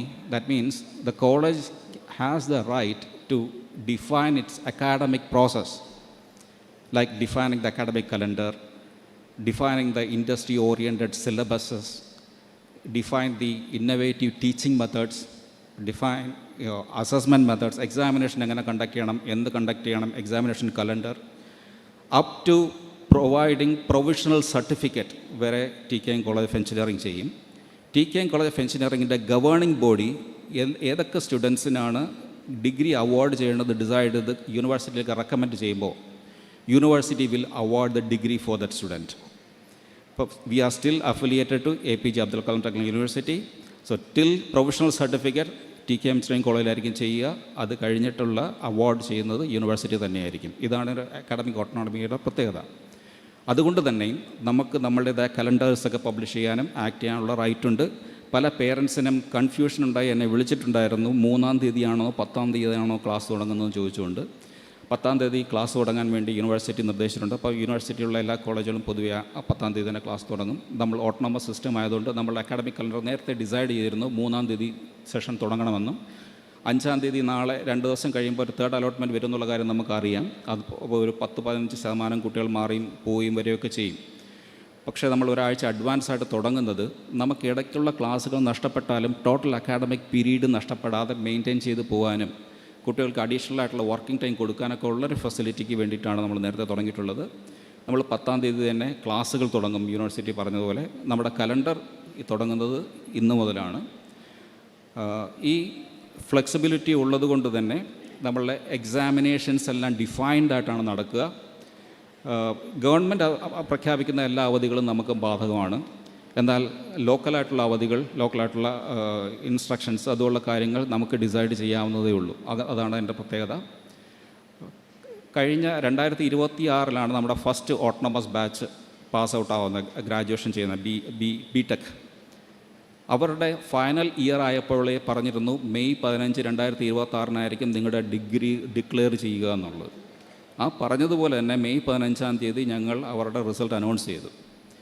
യൂണിവേഴ്സിറ്റി അനൗൺസ് ചെയ്തത് അല്പം ലേറ്റായി, പക്ഷേ നമ്മൾ പറഞ്ഞ സമയത്ത് ചെയ്തു. അത് ചെയ്യാൻ പറ്റുന്നതും അതിനിടയ്ക്ക് തന്നെ നമുക്ക് പറ്റുന്നതുപോലെ മറ്റുള്ള സപ്ലിമെൻ്ററി എക്സാമിനേഷൻ നടത്തുന്നതും അത് റീവാലുവേഷനും തേർഡ് വാല്യൂഷൻ ഉൾപ്പെടെ കംപ്ലീറ്റ് ചെയ്തും പറഞ്ഞ ദിവസത്തെ തന്നെ നമുക്ക് ഈ റിസൾട്ട് ഡിക്ലെയർ ചെയ്യാൻ പറ്റുന്നത് നമ്മളുടെ ഓട്ടോണമസ് കേപ്പബിലിറ്റി നമ്മളുള്ളതുകൊണ്ടും അതിനോട് സ്റ്റാഫും ഫാക്കൽറ്റിയും വളരെ ഈവൻ വെക്കേഷൻ സമയമായിട്ട് പോലും ഇവാലുവേഷൻ ഉൾപ്പെടെയുള്ള കാര്യങ്ങൾ കൂടുതൽ സഹകരിച്ചതുകൊണ്ടും നമ്മളുടെ കുട്ടികളും പേരൻസും, ഇപ്പോൾ ഉണ്ടായിരുന്ന കുട്ടികളും പേരൻസും ഈ എക്സാമിനേഷനും ഒക്കെ നമ്മളെ ഏൽപ്പിച്ചിരുന്ന ഷെഡ്യൂൾ, മുമ്പേ പ്രഖ്യാപിച്ച ഷെഡ്യൂളിന് സ്ട്രിക്റ്റായിട്ട് സ്റ്റിക്ക് ഓൺ ചെയ്തതുകൊണ്ടും ഒക്കെയാണ് നമുക്ക് ആ റിസൾട്ട് പബ്ലിഷ് ചെയ്യാൻ പറ്റുന്നത്. അല്ലായെങ്കിൽ എല്ലാം ഒരു ഒറ്റ ഫാമിലിയും ഒരു എക്കോസിസ്റ്റമായിട്ട് വർക്ക് ചെയ്യുന്നതിൻ്റെ റിസൾട്ടാണ് ഈ പറയുന്ന പ്രഖ്യാപനം നമ്മൾ പറഞ്ഞതുപോലെ ചെയ്യും എന്നുള്ളത്. നിങ്ങളുടെ സ്റ്റുഡൻസും ഫൈനൽ ഇയർ തുടങ്ങുന്ന ആ ഇയറിൽ മുമ്പ് നമ്മൾ പ്രഖ്യാപിക്കും എന്നായിരിക്കും നിങ്ങളുടെ റിസൾട്ട് വരിക എന്നുള്ളത്. അന്ന് തന്നെ റിസൾട്ട് പ്രഖ്യാപിക്കുകയും ചെയ്യും. എന്ന് പറഞ്ഞാൽ നിങ്ങളുടെ കുട്ടികളുടെ ഹയർ എഡ്യൂക്കേഷൻ, പിന്നെ ജോബ് ഓപ്പർച്യൂണിറ്റി, വേറെ എന്തെങ്കിലും ഓപ്പർച്യൂണിറ്റീസ് എടുക്കണമെങ്കിൽ അതും, നിങ്ങളുടെ ട്രാവലിംഗ്, കുടുംബപരമായുള്ള ഫെസിലിറ്റീസ് അല്ലെങ്കിൽ ഈവൻറ്റ്സ്, ഇതെല്ലാം പ്ലാൻ ചെയ്യാൻ പറ്റും നമ്മുടെ കലണ്ടറിനനുസൃതമായിട്ട്. അങ്ങനൊരു ഫ്ലെക്സിബിലിറ്റിയും ഉള്ളതുകൊണ്ട് നമ്മുടെ അക്കാഡമിക്സ് കുറച്ചുകൂടെ ഡിഫൈൻഡ് ആയിട്ട് മുന്നോട്ട് പോകാൻ പറ്റുന്നുണ്ട് എന്നുള്ളതാണ് ഓട്ടോണമിയുടെ ഒരു വിജയം. But when we define our own curriculum in our autonomous structure, we have introduced many new features in our curriculum, and the curriculum was even defined and decided with the support of global entrepreneurs, academicians, researchers across നമ്മൾക്ക് ലോകത്തിൻ്റെ പല സ്ഥലങ്ങളിലും നമ്മുടെ alumni ഉണ്ട്, നമ്മളുടെ researchers ഉണ്ട്, world യൂണിവേഴ്സിറ്റിയിൽ professors ഉണ്ട്. ഇവരുടെ എല്ലാം ഇൻപുട്ടും ലോകത്തിൻ്റെ എക്സ്പീരിയൻസ് എടുത്തിട്ടാണ് നമ്മുടെ കരിക്കുലം ഡിഫൈൻ ചെയ്തിട്ടുള്ളത്. അതിൻ്റേതായിട്ടുള്ളൊരു മെച്ചം നമ്മുടെ കുട്ടികളും കാണുന്നുണ്ട്. കുട്ടികൾ മെച്ചം കാണുന്നുണ്ട് എന്ന് പറയുമ്പോൾ ഞാൻ ചില കാര്യങ്ങൾ നിങ്ങളോട് പറയാം.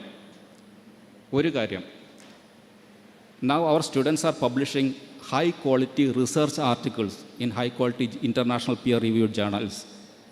Many of the students are having international quality publications. Our students are publishing patents. ഇപ്പോൾ ക്യാമ്പസിലുള്ള 9 കുട്ടികൾക്ക് പേറ്റൻസ് ഉണ്ട്. അതൊന്നും മുമ്പ് നമുക്ക് ചിന്തിക്കാൻ പറ്റുമായിരുന്നില്ല. പേറ്റൻസ് എന്ന് പറയുമ്പോൾ UK പേറ്റൻ്റ് ഉണ്ട്, ജർമ്മൻ പേറ്റൻ്റ് ഉണ്ട്, ഇന്ത്യൻ പേറ്റൻസ് ഉണ്ട്. US പേറ്റൻ്റ് പോലുള്ളിടത്ത് അപ്ലൈ ചെയ്യുന്ന കേപ്പബിലിറ്റിയും ഇപ്പോൾ കാണിച്ചിട്ടുണ്ട്. Now, our college has got collaboration with many reputed international universities. അതിൻ്റെ അഡ്വാൻറ്റേജ് നമ്മുടെ കുട്ടികൾ നമ്മുടെ ഫാക്കൽറ്റി മെമ്പേഴ്സുമായിട്ട് ചേർന്ന് ഫോറിൻ യൂണിവേഴ്സിറ്റിയിലുള്ള റിസർച്ച് കൊളാബറേറ്റീവായിട്ട് ചെയ്യുന്നു. നമ്മളുടെ എത്രയെങ്കിലും കുട്ടികൾ ഫോറിൻ യൂണിവേഴ്സിറ്റിയിൽ ഇൻറ്റേൺഷിപ്പ് ചെയ്യുന്നുണ്ട്. നമ്മളുടെ കുട്ടികൾ ഫോറിൻ യൂണിവേഴ്സിറ്റിയോട് ചേർന്നുകൊണ്ട് നമ്മുടെ നാടിന് വേണ്ടി ഡെവലപ്മെൻറ്റ്സും പ്രോജക്ട്സും ചെയ്യുന്നുണ്ട്. ഇതെല്ലാം നമ്മൾ ഓട്ടോണമസും നമ്മളുടെ കൺട്രോളിൽ കാര്യങ്ങൾ വരുന്നപ്പോൾ നമ്മുടെ കുട്ടികളെ ഗൈഡ് ചെയ്യാനുള്ള ഫെസിലിറ്റിയാണ്. Our students are participating in many club activities, our national and international competitions, hackathons and all.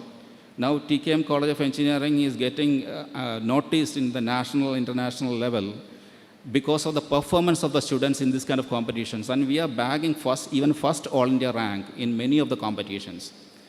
And the students are working together. ഇപ്പം നിങ്ങളെല്ലാം പല ആൾക്കാരും ബ്രാഞ്ചൊക്കെ ചൂസ് ചെയ്ത് വന്ന് കയറിയ ആൾക്കാരാണ്. കമ്പ്യൂട്ടർ സയൻസും ആർട്ടിഫിഷ്യൽ ഇൻ്റലിജൻസും മെക്കാനിക്കൽ എഞ്ചിനീയറിംഗ് കെമിക്കലും ഒക്കെ ചോദിച്ച് വന്ന ആൾക്കാരാണ്. പക്ഷേ കുട്ടികളെ അലോട്ട് ചെയ്യാനും ആ അക്കാഡമിക് പ്രോസസ്സിനുള്ള സ്ട്രീം ലൈനിങ്ങിനും വേണ്ടി മാത്രമാണെന്ന് ചിന്തിക്കാതെ കുട്ടികളോട് പഠിക്കുന്നതും പെർഫോം ചെയ്യുന്നതും ഇനി കൊളാബറേറ്റഡ് വർക്ക് ചെയ്യുന്നതും ഈ ബ്രാഞ്ചിൻ്റെ ഒരു ബാരിയർ ഇല്ലാതെയായിരിക്കും. അങ്ങനെയുള്ള ആളുകളെയാണ് ഇനി നാടിന് ആവശ്യം. നമ്മുടെ ഡൊമൈനിൽ മാത്രം അറിഞ്ഞ ഒരു വ്യക്തിയെ അല്ലെങ്കിൽ മീഡിയൊക്കെ പെർഫോമൻസ് ഉള്ള ഒരു കുട്ടിയെ, ഒരു സ്റ്റുഡൻറ്റിനെ, ഗ്രാജുവേറ്റിനെ നാടിന് ഇപ്പോൾ ആവശ്യമില്ലാത്ത സ്ഥിതിയിലേക്ക് പോകുന്നു. അപ്പം നമ്മളെല്ലാ കുട്ടികളിലും ഇൻ്റർ ഡിസിപ്ലിനറി നോളജ് വരുന്ന രീതിയിലുള്ള ട്രെയിനിങ് എല്ലാ ആസ്പെക്ട്സിലും നടത്തുന്നുണ്ടാവും. അത് നിങ്ങളുടെ മക്കളോടും പറയുക. നമ്മുടെ ബ്രാഞ്ച് മാത്രമല്ല പഠിക്കേണ്ടത്, മറ്റുള്ള കാര്യങ്ങൾ പഠിക്കേണ്ട ആവശ്യമുണ്ടെങ്കിൽ പഠിച്ചേ പറ്റുള്ളൂ എന്നുള്ള കാര്യങ്ങൾ പറയണം.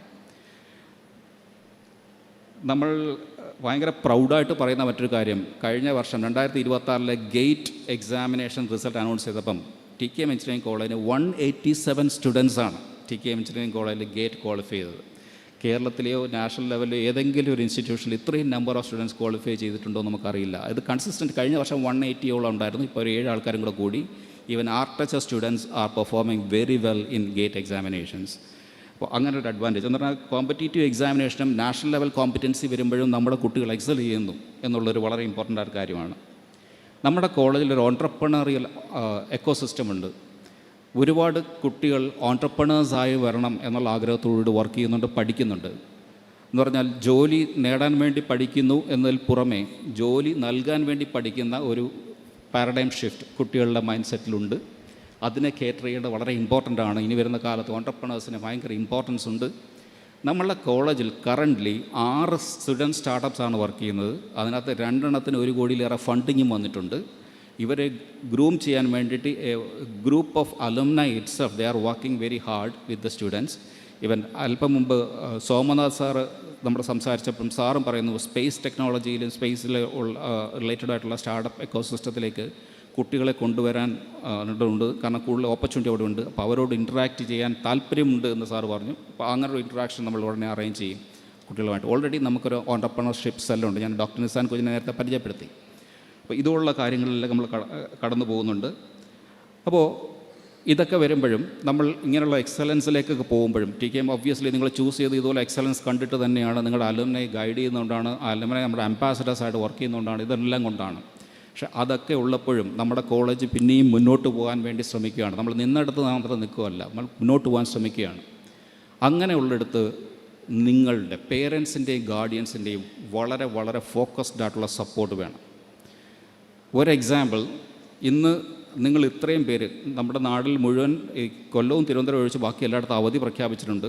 നമ്മുടെ നാട്ടിൽ മുഴുവൻ വെള്ളത്തിൻ്റെ മഴയും അതിൻ്റെ ഉള്ള കെടുതികളുമുണ്ട്. ആൾക്കാരെല്ലാം കഷ്ടപ്പെടുന്ന സമയത്ത് നമ്മളുടെ ഈ ഒരു ഹോൾ, ഏതാണ്ട് 1200ഓളം പേരിരിക്കുന്ന ഈ ഒരു ഹോൾ നിറഞ്ഞിരിപ്പുണ്ടെങ്കിൽ നിങ്ങളുടെ സഹകരണത്തിൻ്റെ ഒരു സിഗ്നേച്ചറായിട്ടാണ് ഞാൻ കണക്കാക്കുന്നത്. So I should thank you so much for coming over here in spite of all these problems and coming together with us. ഈ ഒരു കോഓപ്പറേഷൻ ഇനിയുള്ള കാലത്തും ഉണ്ടാവണം എന്നുള്ളതാണ് ഞങ്ങൾക്കുള്ള അഭ്യർത്ഥന. നമ്മളുടെ പേരൻസിൻ്റെ ടീമിനെ ലീഡ് ചെയ്യാനും കോർഡിനേറ്റ് ചെയ്യാനും നമുക്കൊരു ഒരു വളരെ എനർജറ്റിക് ആയിട്ടുള്ളൊരു PTA കമ്മിറ്റിയുണ്ട്. അതിനെ റെപ്രസെൻ്റ് ചെയ്ത് ശ്രീ അനിൽകുമാർ സാർ ഇവിടെ സംസാരിക്കും നിങ്ങളോട്. അപ്പോൾ ഇത് പറയുമ്പം നമ്മളുടെ കോളേജ് ഞാൻ നേരത്തെ പറഞ്ഞു 4500 കുട്ടികളെന്ന് പറഞ്ഞാൽ ഒരു വർഷം ഏകദേശം 1060 കുട്ടികളാണ് ഡയറക്റ്റ് എൻട്രി നമ്മുടെ കോളേജിലുള്ളത്. That means this is the college, TKM College of Engineering is the institution in Kerala which is admitting the maximum number of undergraduate per year. നമ്മളുടെ കോളേജിൽ 14 ഹോസ്റ്റൽസ് ഉണ്ട്. ഈ ഹോസ്റ്റൽസിലെല്ലാം നമുക്ക് പറ്റുന്നിടത്തോളം കുട്ടികളെ അക്കോമഡേറ്റ് ചെയ്തിട്ടുണ്ട്. TKMൻ്റെ ഒരു സിഗ്നേച്ചറാണ് ഇൻക്ലൂസിവിറ്റി എന്ന് പറഞ്ഞാൽ ആരെയും ഒരാവശ്യത്തിന് മാറ്റി നിർത്തത്തില്ല. ഒരാവശ്യം ഉണ്ടെങ്കിൽ അവരെ എങ്ങനെയും കൂടെ കൊണ്ടുപോകുക എന്നുള്ളതാണ് നമ്മുടെ ഒരു സ്റ്റൈൽ. അപ്പോൾ നമുക്ക് ഒരുപാട് ആൾക്കാർ ഹോസ്റ്റൽ ആവശ്യപ്പെടുമ്പോൾ നമ്മൾ ചില അഡ്ജസ്റ്റ്മെൻറ്റിലൂടെ കുറച്ച് കുട്ടികളെയും കൂടെ അക്കോമഡേറ്റ് ചെയ്യാൻ ശ്രമിക്കും. നമ്മൾ പക്ഷേ മറ്റുള്ള ഫെസിലിറ്റീസ് എക്സ്പ്ലോർ ചെയ്യുന്നുണ്ട്, എക്സ്പാൻഡ് ചെയ്യാൻ നോക്കുന്നുണ്ട്. അതൊക്കെ താമസമില്ലാതെ മാനേജ്മെൻറ്റ് ടേക്കപ്പ് ചെയ്യുന്നുണ്ട്. അതുള്ള കാര്യങ്ങൾ ഇത്രയും കുട്ടികളെ അഡ്മിറ്റ് ചെയ്ത് നമ്മൾ മാനേജ് ചെയ്യുമ്പോൾ നിങ്ങൾ ഒരുപക്ഷെ കരിക്കോട് ജംഗ്ഷനിലുള്ള ട്രാഫിക് ബ്ലോക്ക് ഇന്ന് ഒരുപക്ഷെ ശ്രദ്ധിച്ചിട്ടുണ്ടാവാം. ആ ട്രാഫിക് ബ്ലോക്ക് ഇന്ന് കണ്ടില്ല എങ്കിൽ അതിന് പുറകിൽ ഒരുപാട് എഫേർട്ട് നമ്മൾ ട്രാഫിക് പോലീസും അല്ലാതെ നമ്മുടെ കോളേജിലെ സ്റ്റാഫും സ്റ്റുഡൻസും കൂടെ വർക്ക് ചെയ്തിട്ടുണ്ട്, അഡ്വൈസർമാർ വർക്ക് ചെയ്തിട്ടുണ്ട്. ഇവിടെ പാർക്കിംഗ് സ്മൂത്തായിട്ട് നടത്തിയിട്ടുണ്ടെങ്കിൽ അതിനെല്ലാം പുറകിൽ എഫേർട്ടുണ്ട്. അപ്പോൾ ഇതുപോലുള്ള കാര്യങ്ങളെല്ലാം ഇവിടെ ചെയ്യുന്നത് എല്ലാ കാര്യങ്ങളും സ്മൂത്തായിട്ട് പോകണം. പ്രശ്നങ്ങൾ ഉണ്ടായിട്ട് സോൾവ് ചെയ്യുന്നതിന് പകരം നമ്മൾ പ്രശ്നങ്ങൾ ഉണ്ടാവാതെ സോൾവ് ചെയ്യുക എന്നുള്ളൊരു എഫേർട്ട് നമ്മുടെ കോളേജിൽ എപ്പോഴും ഉണ്ടാകുന്നുണ്ട്. ഈ ഹോസ്റ്റലിൻ്റെ കാര്യം ഞാൻ പറഞ്ഞതിൻ്റെ കാര്യം, നിങ്ങളുടെ എല്ലാ സ്റ്റുഡൻസിനോടും അഡ്മിഷൻ സമയത്ത് നിർബന്ധമായിട്ടും വാക്സിൻ എടുക്കണം എന്ന് ഞാൻ ആവശ്യപ്പെട്ടിട്ടുണ്ടായിരുന്നു ത്രൂ എ സർക്കുലർ. ചില ആൾക്കാർ എടുത്തിട്ടുണ്ടാവില്ല, ചില ആൾക്കാർ അസുഖം നേരത്തെ വന്നിട്ടുണ്ടാവും എന്ന് കരുതി എടുത്തിട്ടുണ്ടാവില്ല. എന്ത് തന്നെയാണെങ്കിലും വാക്സിൻ എടുത്തിട്ടില്ലെങ്കിൽ നിർബന്ധമായിട്ടും വാക്സിൻ എടുക്കണം. കാരണം ഞാൻ പറഞ്ഞതുപോലെ കേരളത്തിൻ്റെ അങ്ങേയറ്റം മുതൽ ഇങ്ങേയറ്റം വരെയും കേരളത്തിന് പുറത്തും ഒരുപക്ഷെ ഇന്ത്യക്ക് വെളിയിൽ നിന്നുള്ള കുട്ടികൾ വരെ ഇതിനകത്ത് പഠിക്കുന്നുണ്ട്. ഇവരെല്ലാം യാത്ര ചെയ്യുന്നവരാണ്. നമ്മളൊരു ക്യാമ്പസിൽ ഇത്രയും ഡെൻസിറ്റി ഓഫ് കുട്ടികളെ ഒരു ലൊക്കേഷനിൽ കൊണ്ടുവരുമ്പം ഒരാളിനുണ്ടാകുന്ന ചില അസുഖങ്ങളൊന്നും ഒരിക്കലും കുറ്റമല്ല. അസ്വസ്ഥതകളോ നമ്മളുടെ മക്കളെ ബാധിക്കാതിരിക്കാനും നമ്മുടെ അക്കാഡമിക്സിനെ ബാധിക്കാതിരിക്കാനും നമ്മുടെ സിസ്റ്റം പറഞ്ഞതുപോലെ ഡിഫൈൻഡായിട്ട് കൊണ്ടുപോകാനും ഒക്കെ ഇത് വളരെ ഇമ്പോർട്ടൻ്റ് ആണ്. നമ്മൾ ഫിസിക്കലി ഫിറ്റായിട്ടിരിക്കുക, നമ്മുടെ മക്കൾ ഫിസിക്കലി ഫിറ്റായിട്ടിരിക്കുക എന്നുള്ളത് വളരെ ഇമ്പോർട്ടൻ്റ് ആയിട്ടുള്ള ആസ്പെക്റ്റാണ്. അതുകൊണ്ട് ഞങ്ങൾ തരുന്ന എല്ലാ നിർദ്ദേശങ്ങളും നിങ്ങൾ അതുപോലെ പാലിക്കണം എന്നുള്ളൊരു അഭ്യർത്ഥനയാണ് എനിക്കുള്ളത്. രണ്ടാമതൊരു കാര്യം, ഈ യാത്രകൾ ചെയ്യുമ്പോൾ ഒക്കെ ഉള്ള കെയർഫുൾനെസ് കുട്ടികളോട് സൂക്ഷിക്കാൻ പറയണം. അതുപോലെ നമ്മളുടെ ക്യാമ്പസ് ഒരു സീറോ ഡ്രഗ് ക്യാമ്പസാണ്. നമുക്ക് ഒരു ഇൻസിഡൻറ്റ് പോലും നമ്മുടെ കോളേജ് ക്യാമ്പസിൽ നിന്ന് വന്നിട്ടില്ല. നമുക്കറിയാം നമ്മുടെ ഓണറബിൾ മിനിസ്റ്റർ ഒരു ഓപ്പറേഷൻ തൂഫാൻ പോലുള്ള ആക്ടിവിറ്റീസ് ഇവിടെ കേരളത്തിൽ നടത്തുന്നുണ്ട്. നമ്മൾ ഇതുപോലുള്ള കാര്യങ്ങളെല്ലാം മാറി നിൽക്കാൻ വേണ്ടി കുട്ടികൾക്ക് നിർദ്ദേശം കൊടുക്കുന്നുണ്ട്. നമുക്ക് സൈലൻറ്റ് ടീം വർക്ക് ചെയ്യുന്നുണ്ട്. ക്യാമ്പസ് ഹോസ്റ്റലുകളിൽ ഒരു പക്ഷേ ചില റെയ്ഡുകൾ നടത്താറുണ്ട്. ഇതൊക്കെ ഒഴിവാക്കാൻ വേണ്ടിയിട്ട് നമ്മൾ ഇതെല്ലാം എഫേർട്ടും നമ്മൾ എടുക്കുന്നുണ്ട്. അപ്പോഴൊക്കെയും നമ്മുടെ മക്കൾ ചിലപ്പോൾ അറിയാതെയെങ്കിലും ഇതിനകത്ത് പെട്ടുപോകാൻ ഉള്ള സാധ്യത നമ്മൾക്ക് എക്സൈസ് ഡിപ്പാർട്ട്മെൻറ്റ് സജസ്റ്റ് ചെയ്തിട്ടുണ്ട്. അക്കാര്യം എന്ന് പറയുമ്പോൾ നമുക്ക് പരിചയമില്ലാത്ത ഒരു കുട്ടിയെ നമ്മുടെ റൂമിലേക്ക് താമസിപ്പിക്കാൻ സമ്മതിക്കാതിരിക്കുക. നമുക്ക് പരിചയമില്ലാത്ത ഒരാളുടെ പുറകിൽ പോലും കുട്ടികൾക്ക് ലിഫ്റ്റ് അടിച്ച് പോകുന്നൊരു ശീലമുണ്ട് ബൈക്കിൻ്റെ പുറകിലൊക്കെ. അങ്ങനെ പരിചയമില്ലാത്ത ഒരാളുടെ കൂടെ യാത്രയായിരിക്കുക എന്ന് പറഞ്ഞാൽ നമ്മൾ കുട്ടികളോട് ഫുള്ളി അവെയറായിട്ടിരിക്കാൻ പറയാം. നമുക്ക് ഇതുപോലെ കെയർഫുള്ളായിട്ടുള്ള മെഷേഴ്സ് എടുക്കുന്നത് കൊണ്ടാണ് നമ്മളിങ്ങനെ സീറോ ഡ്രഗ് ക്യാമ്പസായിട്ട് മാറിയിരിക്കുന്നത്. പക്ഷേ നമ്മളുടെ ചെറിയ നോട്ടക്കുറവ് കൊണ്ട് അങ്ങനെയുള്ള സംഭവങ്ങൾ ഉണ്ടാവാം. അത് ഒഴിവാക്കാൻ വേണ്ടിയിട്ടുള്ള പരമാവധി എഫേർട്ട് ഉണ്ടാവണം. അത് പേരൻസിൻ്റെയും കൂടെ അഡ്വൈസിനകത്തുണ്ടാകും. PTA ഇക്കാര്യത്തിലൊക്കെ വളരെ സ്ട്രിഞ്ചൻ്റ് ആയിട്ടുള്ള നിലപാടുകളാണ് എപ്പോഴും എടുത്തിട്ടുള്ളത്. ഇതുപോലുള്ള സപ്പോർട്ട് ഭയങ്കര വലുതാണ് നിങ്ങളുടെ അടുത്തുനിന്നുള്ളത്. അത് എൻ്റെ പേരൻസിനോട് ഞാൻ ഈ സപ്പോർട്ടിന് വേണ്ടി ആവശ്യപ്പെടുകയാണ്. നമ്മളുടെ ക്യാമ്പസിൽ ഒരുപാട് കമ്പനികൾ വന്നിട്ടുള്ള കാര്യം നമുക്കറിയാം. പക്ഷേ നിങ്ങൾക്കറിയാം TKM എഞ്ചിനീയറിംഗ് കോളേജ് ഇപ്പം കേരള റാങ്ക് നമ്പർ 2 ആയിട്ട് KIRF റാങ്കിൽ വന്നിട്ടുണ്ട്. അത് ഫസ്റ്റ് റാങ്ക് പൊസിഷനിൽ നിന്ന് വെറും 0.7 പോയിൻറ്റ്സ് മാത്രമാണ്. നമ്മളുടെ സ്ട്രെങ്ത് എന്ന് പറയുമ്പോൾ നമ്മുടെ പ്ലേസ്മെൻറ്റ്, നമ്മുടെ റിസർച്ച്, നമ്മുടെ ഫാക്കൽറ്റി കോൺട്രിബ്യൂഷൻസ് ഒക്കെയാണ്. അപ്പോൾ നമ്മളുടെ പ്ലേസ്മെൻറ്റ്, നമ്മൾ വരുന്ന കുട്ടികളുടെ ക്വാളിറ്റി വെച്ച് നോക്കുമ്പം കുറച്ചുകൂടി ഇമ്പ്രൂവ് ചെയ്യണം എന്ന് ഞങ്ങൾക്ക് ആഗ്രഹമുണ്ട്. നമ്മളുടെ ഇപ്പോഴത്തെ ഹയസ്റ്റ് CTC എന്ന് പറഞ്ഞാൽ ഹയസ്റ്റ് സാലറി പെർ മന്ത് ഈ വർഷം വന്നിട്ടുള്ളത് 25 lakhs per annum ആണ് ഈ വർഷം വന്നിട്ടുള്ളത്. 20 lakhs per annum മുകളിൽ സാലറി ഓഫർ ചെയ്തിട്ടുള്ള 20-ലേറെ കുട്ടികളുണ്ട്. 25ഓളം കുട്ടികൾ മൾട്ടിനാഷണൽ കമ്പനികളിൽ പ്ലേസ്മെൻ്റ് ആയിട്ടുണ്ട്, ഫോറിൻ പ്ലേസ്മെൻറ്റ് ഉൾപ്പെടെ. പക്ഷേ ഇതൊക്കെ കേരളത്തിലെ മറ്റുള്ള കോളേജുകൾ വെച്ച് നോക്കുമ്പോൾ നമ്മൾ മുകളിലാണെന്ന് തോന്നുമ്പോഴും നമ്മൾ അങ്ങനെ ഒരു സ്റ്റാച്ചർ പറ്റില്ല, അതിന് മുകളിലോട്ട് പോകണം എന്നുള്ള എഫേർട്ടുകൾ നമ്മൾക്കുണ്ട്. അതുപോലുള്ള എഫേർട്ടുകൾ ഞങ്ങൾ നടത്തുമ്പോൾ ഞങ്ങളുടെ കൂടെ നിൽക്കണം. ഞങ്ങളുടെ ട്രെയിനിങ്ങിനെയൊക്കെ നമ്മൾ ഫോക്കസ്ഡ് ആയിട്ടും ഈ വരുന്ന AI ആർട്ടിഫിഷ്യൽ ഇൻ്റലിജൻസിൻ്റെ കാലത്തുള്ള ഫോക്കസ് ട്രെയിനിങ്ങും നമ്മുടെ സ്കില്ലും ഇൻ്റർപേഴ്സണൽ സ്കില്ലും ഈ കമ്മ്യൂണിക്കേഷനും ഒക്കെ ബെറ്റർ ആക്കാനുള്ള ഡിഫൈൻഡും ഡിസൈൻഡുമായിട്ടുള്ള നമ്മളുടെ ആക്ടിവിറ്റീസിലേക്ക് നമ്മൾ പോകുന്നുണ്ട്. അതിനൊക്കെ നിങ്ങളുടെ സപ്പോർട്ട് വേണം. അപ്പം നമുക്ക് ഇതുപോലുള്ള എല്ലാ ആക്ടിവിറ്റീസും TKM എഞ്ചിനീയറിംഗ് കോളേജിൽ നിങ്ങൾ ജോയിൻ ചെയ്യുമ്പോൾ നിങ്ങൾ കോളേജിൻ്റെ ഒരു ലെഗസി മനസ്സിലാക്കി കോളേജിനെ വിശ്വസിച്ച് ഇവിടെ വന്നപ്പോൾ ഞങ്ങൾ അതുപോലെ തന്നെ ആക്ട് ചെയ്യും. ആദ്യം പറഞ്ഞ ഉറപ്പ് ഞാൻ ഒരിക്കൽ കൂടെ തരുന്നു. ഞങ്ങളുടെ കൂടെ എല്ലാ കാര്യത്തിനും കൂടെ ഉണ്ടാവണം എന്നൊരു അഭ്യർത്ഥന മാത്രം വെച്ചുകൊണ്ട് ഞങ്ങളുടെ കോളേജിനെ നിങ്ങളുടെ മക്കളുടെ പഠിത്തത്തിന് വേണ്ടി ചൂസ് ചെയ്യുന്നതിൽ നന്ദി ഒരിക്കൽ കൂടെ പറഞ്ഞുകൊണ്ട് thank you so much. Jai Hind.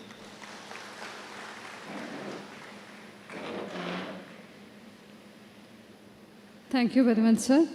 To provide our parents with an overview of the institution and its vision, it's my privilege to invite Dr. Ayub S., Executive Director, TKM Group of Institutions. With his rich experience in academic leadership and institutional development, Dr. Ayub has been instrumental in strengthening the vision and growth of TKM Group of Institutions. Sir, may I request you to address the gathering?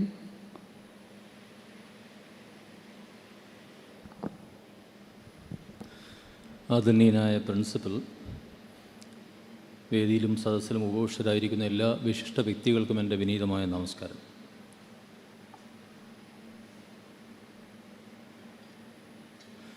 ഞാൻ നിങ്ങളോടൊരു ചെറിയ അനുഭവകഥ പറഞ്ഞുകൊണ്ടാണ് തുടങ്ങാൻ ആഗ്രഹിക്കുന്നത്. ലോകപ്രശസ്ത സാഹിത്യകാരനായിരുന്നു Gabriel Marquez. അദ്ദേഹത്തിൻ്റെ ജീവിതത്തിലെ ഒരു വലിയ അനുഭവകഥയുണ്ട്. നോബൽ സമ്മാനം വാങ്ങിയ വിശ്വപ്രസിദ്ധനായ സാഹിത്യകാരനാണ്. ഒരിക്കൽ ന്യൂയോർക്കിൽ കുട്ടികളുടെ ഒരു ഉപന്യാസ മത്സരം നടക്കുകയായിരുന്നു. അതിൻ്റെ വിധികർത്താക്കളിൽ ഒരാളായിരിക്കുവാൻ അദ്ദേഹത്തിന് ഭാഗ്യമുണ്ടായി. ഒരുപാട് കുട്ടികൾ പങ്കെടുത്ത വലിയൊരു മത്സരമായിരുന്നു. അതിലൊന്നാം സമ്മാനം നേടിയ വിദ്യാർത്ഥിനി വെറും 8 വയസ്സുള്ള ഒരു പെൺകുട്ടിയായിരുന്നു. ഭാവിയിൽ നിങ്ങൾക്ക് ആരാകണമെന്നായിരുന്നു ചോദ്യം. ആ കുട്ടി ആ മത്സരത്തിൽ 2 വാക്യങ്ങളെ എഴുതിയിട്ടുള്ളൂ. ആദ്യത്തെ വാചകം ഇങ്ങനെയായിരുന്നു: ഈ നഗരത്തിലെ ഏറ്റവും തിരക്കുള്ള ആശുപത്രിയിലെ ഏറ്റവും തിരക്കുള്ളൊരു ഡോക്ടറാകാനാണ് ഞാൻ ആഗ്രഹിക്കുന്നത്. ഇതാർക്കും എഴുതാവുന്ന ഒരു വാചകമാണ്. പക്ഷേ രണ്ടാമതായി ആ കുട്ടി എഴുതിയ വാചകം വായിച്ച് മഹാനായ സാഹിത്യകാരൻ്റെ കണ്ണു നിറഞ്ഞുപോയി. ആ വാചകം ഇപ്രകാരമായിരുന്നു: ആ ആശുപത്രിയിലെ മരണാസന്നരായ ഓരോ രോഗികളെയും ചികിത്സിക്കുവാനും അവർക്കോരോരുത്തർക്കുമൊപ്പം മരിക്കുവാനുമാണ് ഞാൻ ആഗ്രഹിക്കുന്നത്. ആ കുഞ്ഞിൻ്റെ മനസ്സിൽ ആർദ്രതയുടെ, സ്നേഹത്തിൻ്റെ എന്തുമാത്രം കടലുകൾ ഉണ്ടായിരിക്കുമെന്ന് മാർക്കസ് എഴുതുകയായിരുന്നു. ഞാൻ പറഞ്ഞു വരുന്നത്, മനസ്സിൽ ആർദ്രതയുള്ളവർക്ക് മാത്രമേ, ഹൃദയത്തിൽ ആർദ്രതയുള്ളവർക്ക് മാത്രമേ ഒരു നല്ല മതവിശ്വാസിയാകാൻ കഴിയൂ, ഒരു നല്ല മനുഷ്യനാകാൻ കഴിയൂ. ഈ ഭൂമിക്കാകെ അവകാശപ്പെട്ട സ്നേഹത്തിൻ്റെ ഒരു വലിയ ആർദ്രത ഹൃദയത്തിൽ ഏറ്റുവാങ്ങുന്നവർക്ക് മാത്രമേ നല്ല മനുഷ്യരാകാൻ കഴിയൂ. ഞാൻ പറഞ്ഞു വരുന്നത്, നിങ്ങളിന്നിരിക്കുന്നത് അത്തരം കാരുണ്യം കൊണ്ടും ആർദ്രത കൊണ്ടും പവിത്രമാക്കപ്പെട്ട ഒരു മണ്ണിലാണ് എന്നാണ്. സർവശക്തനായ ദൈവത്തിൻ്റെ ഏറ്റവും വിശുദ്ധമായ അനുഗ്രഹം നിങ്ങളിലുണ്ട് എന്നതിൻ്റെ തെളിവാണ് നിങ്ങൾക്ക് നിങ്ങളുടെ കുഞ്ഞുങ്ങളെയും പിടിച്ചുകൊണ്ട് ഇതേപോലൊരു ക്യാമ്പസിൽ വരുവാൻ ദൈവം നിമിത്തമാക്കിയത് എന്ന് ഞാൻ അർത്ഥമാക്കുന്നത്, ഈ ക്യാമ്പസ് സ്ഥാപിതമായത് 1956 ഇന്ത്യയുടെ ഭരണഘടനാ വിദഗ്ധനായിരുന്ന ഇന്ത്യയുടെ ആദ്യത്തെ രാഷ്ട്രപതി ഡോക്ടർ രാജേന്ദ്ര പ്രസാദിൻ്റെ ശിലാസ്ഥാപനം നിർവഹിച്ച കലാലയമാണ്. ഒരുപക്ഷെ കേരളത്തിൽ അദ്ദേഹത്തിൻ്റെ കൈകൾ കൊണ്ട് സ്ഥാപിതമായ മറ്റൊരു കലാലയമില്ല. ഇന്ത്യയിൽ ഏതെങ്കിലും ഒരു engineering college doctor Rajendra Prasad ശിലാസ്ഥാപനം നിർവഹിച്ചതായി എനിക്കറിയില്ല. ഗവൺമെൻറ് ഓഫ് ഇന്ത്യയുടെ, നമ്മുടെ രാജ്യത്തിൻ്റെ പ്രഥമ വിദ്യാഭ്യാസ വകുപ്പ് മന്ത്രിയായിരുന്ന ഹുമയൂൺ കബീറാണ് ഈ സ്ഥാപനം ഉദ്ഘാടനം ചെയ്തത്. കേരളത്തിലെ ആദ്യത്തെ മുഖ്യമന്ത്രിയായിരുന്ന EMS നമ്പൂതിരിപ്പാടും ആദ്യത്തെ സാംസ്കാരിക വിദ്യാഭ്യാസ വകുപ്പ് മന്ത്രിയായിരുന്ന ജോസഫ് മുണ്ടശ്ശേരിയും പനമ്പള്ളി ഗോവിന്ദമേനോനും ഒക്കെ ഉൾപ്പെടെ ഉള്ളൊരു പ്രൗഢഗംഭീരമായ സദസ്സിലാണ് ഈ ക്യാമ്പസ് ഉദ്ഘാടനം ചെയ്യപ്പെട്ടത്.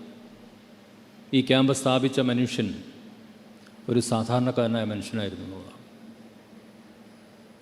തൻ്റെ 16-ാമത്തെ വയസ്സിൽ കുടുംബത്തിൻ്റെ പ്രാരാബ്ധങ്ങൾ സഹിക്കവയ്യാഞ്ഞ് ഒരു ജോലി തേടി ആദ്യമായി മലേഷ്യയിലേക്ക് പോയ ഒരാൾ ലോകം മുഴുക്കെ സഞ്ചരിച്ച് അദ്ദേഹം ചെയ്യാത്ത ഒരു പ്രവർത്തികളും ഒരു ജോലിയും ഉണ്ടായിരുന്നില്ല.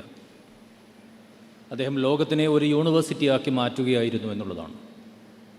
തിരിച്ചു വന്ന് തൻ്റെ ഈ ലോകസഞ്ചാരം കൊണ്ട് നേടിയ പൈസയാകെ വച്ചിട്ട് പട്ടുകിടന്ന ഒരു വ്യവസായത്തെ, കശുവണ്ടി വ്യവസായത്തെ സംരക്ഷിച്ചുകൊണ്ട് തുടങ്ങിയ ഒരു ചെറിയ വ്യവസായം നമ്മുടെ രാജ്യത്തിൻ്റെ ഏറ്റവും കൂടുതൽ വിദേശ നാണ്യ വരുമാനം നേടിത്തരുന്നൊരു ഒരു വ്യവസായമായി വികസിപ്പിച്ച അത്ഭുതകരമായ സിദ്ധിയുണ്ടായിരുന്നൊരു മനുഷ്യനായിരുന്നു തങ്ങൾ കുഞ്ഞ് മുസ്ലിയാർ. 50കളിൽ സ്വാതന്ത്ര്യത്തിന് ശേഷം ഇന്ത്യയിൽ ഇനി നമുക്ക് ആവശ്യം വിദ്യാഭ്യാസ സ്ഥാപനങ്ങളാണ് എന്ന് പറഞ്ഞുകൊണ്ട് ഇന്ത്യയുടെ പ്രഥമ പ്രധാനമന്ത്രിയായിരുന്നു പണ്ഡിറ്റ് ജവഹർലാൽ നെഹ്റു ധനികരായ എല്ലാ മനുഷ്യരും മുന്നോട്ട് വന്ന് വിദ്യാഭ്യാസ സ്ഥാപനങ്ങൾ ആരംഭിക്കണം എന്ന് പറഞ്ഞപ്പോൾ കേരളത്തിൽ നിന്ന് ആദ്യമായി അത്തരമൊരു വിദ്യാഭ്യാസ സ്ഥാപനം സ്ഥാപിക്കുവാൻ മുന്നോട്ട് വന്ന മനുഷ്യനായിരുന്നു തങ്ങൾ കുഞ്ഞ് മുസ്ലിയാർ. അദ്ദേഹം ഗവൺമെൻറ്റിൻ്റെ സാങ്ഷന് വേണ്ടി, പൈസയ്ക്ക് വേണ്ടി കാത്തു നിൽക്കുകയല്ല ചെയ്തത്. TKM ഒരു ഗവൺമെൻറ് എയ്ഡഡ് ഇൻസ്റ്റിറ്റ്യൂഷനാണ്. പക്ഷേ കേരളത്തിലെ എയ്ഡഡ് കോളേജുകളിൽ നിന്ന് TKMനെ വ്യത്യസ്തമാക്കുന്നത് തങ്ങൾ കുഞ്ഞ് മുസ്ലിയാർ സ്വന്തം പൈസ കൊടുത്ത് വാങ്ങിച്ച ഈ വിശുദ്ധമായ മണ്ണിലാണ് TKM കോളേജ് ഓഫ് എഞ്ചിനീയറിംഗ് സ്ഥാപിതമായിരിക്കുന്നത് എന്നുള്ളതാണ്. മറ്റൊരു കോളേജിനും അവകാശപ്പെടാനാവാത്തൊരു പൈതൃകം അവിടെ ആരംഭിക്കുന്നു. എന്തുകൊണ്ടാണ് അദ്ദേഹം ഒരു കോളേജ് സ്ഥാപിച്ചതെന്ന് ചോദിച്ചാൽ തൻ്റെ ചുറ്റുമുള്ള മനുഷ്യരുടെ ദൈന്യതകൾ കണ്ടാണ്. പഠിക്കുവാൻ വളരെ ആഗ്രഹമുണ്ടായിട്ടും പഠിക്കുവാൻ കഴിയാതെ പോയ സമൂഹത്തിലെ സാമൂഹികമായും സാമ്പത്തികമായും പിന്നോക്കം നിൽക്കുന്ന ഒരു വലിയ മനുഷ്യരുടെ കണ്ണുനീരും സങ്കടവും കാണുവാൻ കഴിഞ്ഞതുകൊണ്ടാണ് അദ്ദേഹത്തിന് TKM പോലൊരു പ്രസ്ഥാനത്തെ സ്ഥാപിക്കുവാൻ കഴിഞ്ഞത്. കഠിനാധ്വാനിയായിരുന്നു. ഒരു അഭിമുഖത്തിൽ അദ്ദേഹം പറയുന്നുണ്ട്, ഞാൻ എൻ്റെ ജീവിതത്തിൽ 3 മണിക്കൂറിൽ കൂടുതൽ ഉറങ്ങിയിട്ടില്ല. നിരന്തരമായി ഞാൻ അധ്വാനിക്കുകയായിരുന്നു. അതിൻ്റെ കൂലി സർവശക്തനായ ദൈവം എനിക്ക് നൽകി എന്നാണ് അദ്ദേഹം എഴുതിയിട്ടുള്ളത്. കൂട്ടരെ, അങ്ങനെയുള്ള ഒരു മനുഷ്യൻ്റെ ജീവിതം, അദ്ദേഹത്തിൻ്റെ അധ്വാനം ഉരുക്കി ഒഴിച്ച് നിർമ്മിച്ച ഒരു സ്ഥാപനത്തിലാണ് ഞാനും നിങ്ങളും അധ്യാപകരായും വിദ്യാർത്ഥികളായും പൂർവ്വ വിദ്യാർത്ഥികളുമായും ഒക്കെ നിൽക്കുന്നത്. അത്തരം വിശുദ്ധമായൊരു മണ്ണിലേക്ക് നിങ്ങൾക്ക് നിങ്ങളുടെ കുഞ്ഞിനെയും പിടിച്ചു കൊണ്ടുവരുവാൻ ഭാഗ്യമുണ്ടായി എന്നുള്ളത് ഞാൻ ആവർത്തിക്കുന്നു. ആ ദൈവത്തിൻ്റെ ഏറ്റവും വിശുദ്ധമായൊരു സമ്മാനമാണ് എന്നാണ് ഞാൻ ആദ്യമായി പറയുവാൻ ആഗ്രഹിക്കുന്നത്. ഞങ്ങളിവിടെ ഡോക്ടർ സാദിഖ് ചൂണ്ടിക്കാണിച്ചതുപോലെ കുട്ടികളെ അഡ്മിറ്റ് ചെയ്യുകയല്ല, ഞങ്ങളൊരു കുഞ്ഞിൻ്റെ ജീവനെ ഏറ്റുവാങ്ങുന്നു എന്നുള്ളതാണ്. നിങ്ങളുടെ ജീവനായ കുഞ്ഞിനെ, അവൻ്റെ ജീവനെ ഞങ്ങൾ ഏറ്റുവാങ്ങുന്നു എന്നുള്ളതാണ് അടുത്ത 4 വർഷത്തേക്ക്. അതിൻ്റെ എല്ലാ പവിത്രതയോടെയും ഉത്തരവാദിത്വത്തോടെയും നിങ്ങൾ നടന്നു വന്ന വഴികളിൽ ഇതിനേക്കാളും പശ്ചാത്തല സൗകര്യമുള്ള എത്രയെങ്കിലും എഞ്ചിനീയറിംഗ് കോളേജ് ഉണ്ടായിട്ടും അവിടെ ഒന്നും ചേർക്കാതെ ഇത്രയും കോരിച്ചോരുന്നൊരു മഴയത്ത് കുഞ്ഞിനെയും പിടിച്ചുകൊണ്ട് ഈ കോളേജിൽ വരുന്നത് ഈ TKM പ്രസ്ഥാനത്തെ വിശ്വസിച്ചുകൊണ്ടാണെങ്കിൽ ആ വിശ്വാസത്തെ അവസാനത്തെ ശ്വാസം വരെ കീപ്പ് ചെയ്യുക, അത് ഞങ്ങളുടെ ഉത്തരവാദിത്തമാണ്. അതുകൊണ്ടാണ് ഞങ്ങൾ പറയുന്നത്, ഞങ്ങൾ നിങ്ങളെ, കുട്ടികളെ അഡ്മിറ്റ് ചെയ്യുകയല്ല, ഞങ്ങളൊരു ജീവനെ ഏറ്റുവാങ്ങുകയാണ് എന്നുള്ളത്. ഞാൻ ആദ്യമായി പറഞ്ഞ വാചകത്തിന് വലിയ അർത്ഥമുണ്ട്, കാരുണ്യം എന്ന വാക്കിന്. ഞാൻ ഈ കോളേജിൻ്റെ പ്രിൻസിപ്പളായിരുന്നു 4 വർഷം. ഡോക്ടർ സാദിഖ് സാറൊക്കെ പ്രിൻസിപ്പളാകുന്നതിന് മുമ്പ്. അന്ന് മെക്കാനിക്കൽ എഞ്ചിനീയറിംഗ് ഡിപ്പാർട്ട്മെൻറ്റിൽ ഞാൻ പ്രിൻസിപ്പളായിരിക്കുമ്പോൾ മെക്കാനിക്കൽ എഞ്ചിനീയറിംഗ് ഡിപ്പാർട്ട്മെൻറ്റ് ലാബിൽ ഒരു അപകടമുണ്ടായി. ഒരു പെൺകുട്ടി, ആ കുട്ടി ഒരു മെഷീൻ്റെ അടുത്തുനിന്ന് വർക്ക് ചെയ്യുമ്പോൾ ആ കുട്ടി മുടി കെട്ടണം എന്നുള്ളൊക്കെ ഒരുപാട് നിർദ്ദേശമുണ്ട്. പക്ഷേ ആ കുട്ടിയുടെ ഒരു ഇത്തിരി അലസത കൊണ്ടാകാം ആ കറങ്ങുന്ന യന്ത്രത്തിൽ ഈ കുട്ടിയുടെ മുടി കുരുങ്ങിയുണ്ടായി. ഈ മുടിയോടൊപ്പം തലയുടെ കുറച്ച് ഭാഗങ്ങൾ നിന്നുള്ള മാംസമൊക്കെ ചിതറിത്തെറിച്ച് നമ്മുടെ ലാബ് സ്റ്റാഫൊക്കെ എത്രയും പെട്ടെന്ന് ഓടിച്ചത് ആ മുടിയൊക്കെ കട്ട് ചെയ്ത് മാറ്റി ആ കുട്ടിയെ ആശുപത്രിയിൽ കൊണ്ടുപോയി. ആകെ ഞങ്ങളെല്ലാവരും വിഷമിച്ചു പോയ ഒരു സന്ദർഭമാണ്. ആ കുട്ടി ICUവിൽ പ്രവേശിക്കപ്പെട്ടു. അടിയന്തരമായ സർജറി ആവശ്യമാണെന്ന് പറഞ്ഞു. ആ വിവരം ഞാൻ 95 അന്ന് 87 വയസ്സിലധികമുള്ള ചെയർമാനെ വിളിച്ചു പറഞ്ഞു, ഇങ്ങനൊരു നമ്മുടെ ഒരു കുഞ്ഞിനൊരു അപകടം പറ്റിയിട്ടുണ്ട്. അദ്ദേഹം എന്നോട് പറഞ്ഞത്, അയ്യോ ഇപ്പോൾ എവിടെയാണ്? ഞാൻ പറഞ്ഞു, ഞാൻ കോളേജിലുണ്ട്, ഇങ്ങ് വരൂ എന്നാണ്. 87 വയസ്സുള്ളൊരു മനുഷ്യനാണ്, നടക്കാൻ ബുദ്ധിമുട്ടൊക്കെ ഉണ്ട്. നിങ്ങളൊരു പക്ഷേ രാവിലെ കണ്ടു കാണും. ഇന്ന് അദ്ദേഹത്തിന് 95 വയസ്സുണ്ട്. അയ്യൂബ് ഇങ്ങ് വരൂ എന്നാണ് പറഞ്ഞത്. ഞാനവിടെ ചെല്ലുമ്പോൾ അദ്ദേഹം റെഡിയായി വീടിൻ്റെ പൂമുഖത്തിരിപ്പുണ്ട്. അവിടുത്തെ ഒരു കാറിൽ എന്നെയും കയറ്റിയിരുത്തി ഈ മെഡിസിറ്റി ഹോസ്പിറ്റലിലെ ഏറ്റവും മുകളിൽ ചെല്ലുമ്പോൾ ഞാൻ അദ്ദേഹത്തെ സഹായിക്കുന്നുണ്ട് നടക്കാനൊക്കെ. നടക്കാൻ ബുദ്ധിമുട്ടുണ്ട്. അവിടെ ചെല്ലുമ്പോൾ സൂക്ഷം ലിഫ്റ്റ് വർക്ക് ചെയ്യുന്നില്ല. ഈ പടികളെല്ലാം കയറി ഒരു 2-3 കിലോമീറ്ററോളം നടന്ന് ICUവിൻ്റെ അവിടെ എത്തി അവിടുത്തെ കസേരയിൽ കാത്തിരുന്ന് അവിടുത്തെ ഡോക്ടർ പുറത്തു വന്നപ്പോൾ പ്രത്യേകമായ കോട്ടൊക്കെ ഇട്ട് ICUവിൽ കയറി ആ കുഞ്ഞിനെ ഒന്ന് കണ്ടതിൻ്റെ ശിരസിൽ തലോടിയിട്ടാണ് ഈ ഷഹൽ ഹസൻ മുസ്ലിയാർ തിരിച്ചുപോയത്. എന്നിട്ട് എന്നോട് പറഞ്ഞു, ഈ കുട്ടിയുടെ മുഴുവൻ ആശുപത്രി ചെലവുകൾ നമ്മളാണ് വഹിക്കേണ്ടത്. ഞാൻ അയ്യൂബിനോട് പ്രത്യേകം പറയേണ്ടതില്ലല്ലോ. കാരുണ്യം എന്ന വാക്കിന് അവിടെ അർത്ഥമുണ്ട്. നിങ്ങളുടെ ഓരോ കുഞ്ഞിനെയും ഞങ്ങൾ ഏറ്റുവാങ്ങുന്നത് ആ ഉത്തരവാദിത്തത്തോടെയാണ്. TKM എഞ്ചിനീയറിംഗ് കോളേജിൽ കൊണ്ടുവന്ന് നിങ്ങളുടെ കുഞ്ഞുങ്ങളെ കൊണ്ടുവന്ന് അഡ്മിറ്റ് ചെയ്യുമ്പോൾ ഓരോ കുഞ്ഞിനോടും ഞങ്ങൾ പ്രവർത്തിക്കുന്ന, ഞങ്ങൾ മനസ്സിൽ കീപ്പ് ചെയ്യുന്ന ഈ വികാരം ഇതാണ്. ഞങ്ങളെക്കാളേറെ ഒരു കുടുംബത്തിൻ്റെ ഏറ്റവും വലിയ പ്രതീക്ഷയാണ് ഈ കുട്ടി. നമ്മൾ എന്തുകൊണ്ടാണ് നമ്മുടെ കുഞ്ഞുങ്ങളെ ഇഷ്ടപ്പെടുന്നത്, സ്നേഹിക്കുന്നത് എന്ന് നിങ്ങൾ ആലോചിച്ചിട്ടുണ്ടോ? എനിക്കും 2 കുഞ്ഞുങ്ങളുണ്ട്, 2 മക്കളുണ്ട്. ഒരാൾ ഇവിടെ തന്നെ പഠിച്ചതാണ്. അമ്മമാർ, നമ്മുടെ മുമ്പിലിരിക്കുന്ന അമ്മമാരാണ്, ഏറ്റവും കൂടുതൽ അമ്മമാരാണ് ഈ അഡ്മിഷന് കുഞ്ഞുങ്ങളുമായിട്ട് വന്നതെന്ന് എനിക്ക് തോന്നുന്നു. എന്തുകൊണ്ടാണ് അമ്മമാർ കുട്ടികളോട് ഏറ്റവും കൂടുതൽ വഴക്ക് പറയുന്നതെന്ന് ആലോചിച്ചിട്ടുണ്ടോ? എപ്പോഴും പഠിക്കണമെന്ന് പറയുന്നത് ആലോചിച്ചിട്ടുണ്ടോ? ഈ കുട്ടി അവരുടെ ശരീരത്തിൻ്റെ ഒരു ഭാഗമായിരുന്നു എന്നുള്ളത് മാത്രമല്ല, ഒരു കുട്ടിക്ക് ജന്മം നൽകുമ്പോൾ ഒരമ്മ മരണത്തിൻ്റെ തൊട്ടടുത്തെത്തുന്നുണ്ട്. ആ അമ്മ മരണത്തെ മുഖാമുഖം കാണുന്നുണ്ട്. മരണത്തിൻ്റെ തൊട്ടടുത്തുനിന്ന് തിരിച്ചു വരുമ്പോഴാണ് ഈ കുഞ്ഞിനെയുമായി അവർ ഈ ഭൂമിയിൽ വീണ്ടും അവതരിക്കും. സത്യം പറഞ്ഞാൽ ഓരോ പ്രസവം കഴിയുമ്പോഴും ഒരു കുഞ്ഞിന് ജന്മം നൽകുമ്പോൾ ഒരമ്മ വീണ്ടും ജനിക്കുകയാണ്. അതുകൊണ്ട് തൻ്റെ ജീവനേക്കാൾ പ്രിയപ്പെട്ട ഒന്നാണ് ഈ കുട്ടി. അതുകൊണ്ടാണ് അമ്മമാരെപ്പോഴും കുഞ്ഞുങ്ങളെപ്പറ്റി ഓർത്ത് സങ്കടപ്പെടുന്നത്. ഇപ്പം നിങ്ങൾ എൻ്റെ പ്രസംഗം ശ്രവിക്കുമ്പോഴും നിങ്ങളുടെ ഒരു മനസ്സുകൊണ്ട് നിങ്ങൾ ആലോചിക്കുന്ന എൻ്റെ കുട്ടി ഇപ്പോൾ ഏത് ക്ലാസ്സിലിരിക്കുകയായിരിക്കും, അവൻ ഉച്ചയ്ക്ക് ആഹാരം കഴിക്കേണ്ട സമയമായോ എന്നൊക്കെ ആയിരിക്കും. അച്ഛന്മാരുടെ കഥ അവരൊരിക്കലും അവരുടെ സങ്കടങ്ങൾ പുറത്തു കാണിക്കാറില്ല എന്നുള്ളതാണ്. ഞാൻ പലപ്പോഴും പറയാറുണ്ട്, ഈ അച്ഛന്മാരുടെ കണ്ണുനീരൊക്കെ അവരുടെ ഹൃദയത്തിൻ്റെ ഉള്ളിലേക്കാണ് ഒഴുകിപ്പോവുക എന്ന്. അമ്മമാരുടെ കണ്ണുനീരൊക്കെ അവരുടെ കണ്ണുകളിൽ നിന്ന് മുഖത്തൂടെ ഒലിച്ചിറങ്ങുമ്പോൾ അച്ഛന്മാരുടെ കണ്ണുനീരൊക്കെ അവരുടെ ഹൃദയത്തെ. അതുകൊണ്ടാണ് ഞാൻ കുട്ടികളോട് പറയുക, അച്ഛൻ എന്നുള്ളത് ഏറ്റവും വലിയ അഭ്യുദയവും അമ്മയെന്ന് പറയുന്ന ജീവിതത്തിലെ ഏറ്റവും വലിയ ആശ്രയവുമാണ് എന്ന്. ഞാൻ പറഞ്ഞു വരുന്നത്, ഇതൊക്കെ അറിയാവുന്ന അധ്യാപകരുടെയും രക്ഷകർത്താക്കളുടെയും ഒരു മാനേജ്മെൻറ്റിൻ്റെയും സൂക്ഷ്മമായ നിരീക്ഷണത്തിലുള്ള ഒരു കോളേജിലാണ് നിങ്ങൾ നിങ്ങളുടെ കുട്ടികളെ അഡ്മിറ്റ് ചെയ്തിരിക്കുന്നുള്ളതാണ്. എത്രയെങ്കിലും അനുഭവങ്ങൾ എനിക്ക് നിങ്ങളോട് പറയാനുണ്ട്. പക്ഷേ ഇവിടെ ഡോക്ടർ സ്വാദിഖ് സൂചിപ്പിച്ച ഒരു കാര്യം ഒന്ന് സ്ട്രെസ് ചെയ്ത് പറഞ്ഞ് ഞാൻ എൻ്റെ വാക്കുകൾ ഉപസംഹരിക്കാം. അതും പ്രിൻസിപ്പളായിരിക്കുമ്പോൾ ഒരിക്കൽ ഞങ്ങൾ സംശയിച്ചു, കുറച്ച് കുട്ടികൾക്ക് പരീക്ഷയിൽ മാർക്ക് കുറവാണ്. 20ഓളം കുട്ടികൾ ഞങ്ങൾ ഐഡൻറ്റിഫൈ ചെയ്തു. ഞാൻ അവരെ എല്ലാം പേഴ്സണലായിട്ട് വിളിച്ചു. എല്ലാം ആൺകുട്ടികളാണ്. ചിലരുടെ ചുണ്ടൊക്കെ നന്നായി കറുത്തിരിപ്പുണ്ട്. ഇപ്പോൾ ഇത് സിഗരറ്റ് വലിക്കുന്നുണ്ടോ? വളരെ വലിയൊരു അന്വേഷണം നടത്തിയപ്പോൾ ഇവർ കുറച്ച് പേര് കഞ്ചാവ് ഉപയോഗിക്കുന്നൊരു രഹസ്യമായ ന്യൂസ് കിട്ടി. ഇവരെല്ലാം ഞങ്ങൾ വിളിച്ചു, ഞാൻ ഉപദേശിച്ചു. ട്രിവാൻഡ്രം മെഡിക്കൽ കോളേജിൽ നിന്ന് ഏറ്റവും നല്ലൊരു സൈക്കോളജിസ്റ്റിനെ കൊണ്ടുവന്നു. PTA ഹാളിൽ ഈ 20 വിദ്യാർത്ഥികളോട് ഞങ്ങൾ ആദ്യമേ സംസാരിച്ചു. അവരെ വേറെ റൂമിലാക്കി അവരുടെ പേരൻസിനെ വിളിച്ചു. ഈ 20 വിദ്യാർത്ഥികളിൽ 18 പേരുടെ പേരൻസേ വന്നുള്ളൂ കേട്ടോ. 18 വിദ്യാർത്ഥികളുടെ രക്ഷകർത്താക്കളെ വന്നുള്ളൂ. വന്നതിൽ ഏറിയ പങ്കും അമ്മമാരായിരുന്നു. ഞാൻ അവരോട് കാര്യമൊക്കെ പറഞ്ഞു. അവർക്ക് മനസ്സിലാവുന്ന ഭാഷയിൽ എൻ്റെ ഗൗരവത്തിൽ പറഞ്ഞു. ഈ സൈക്കോളജിസ്റ്റും അവരോട് സംസാരിച്ചു. മീറ്റിംഗ് കഴിഞ്ഞപ്പോൾ അതിലെ 2 രക്ഷകർത്താക്കൾ എൻ്റെ റൂമിൽ വന്നു. അവരെന്നോട് പറഞ്ഞു, സാർ ചെയ്ത കാര്യമെല്ലാം ഞങ്ങൾ അപ്രീഷിയേറ്റ് ചെയ്യുന്നുണ്ട്, പക്ഷേ എൻ്റെ മകൻ ഒരിക്കലും അത് ചെയ്യില്ല.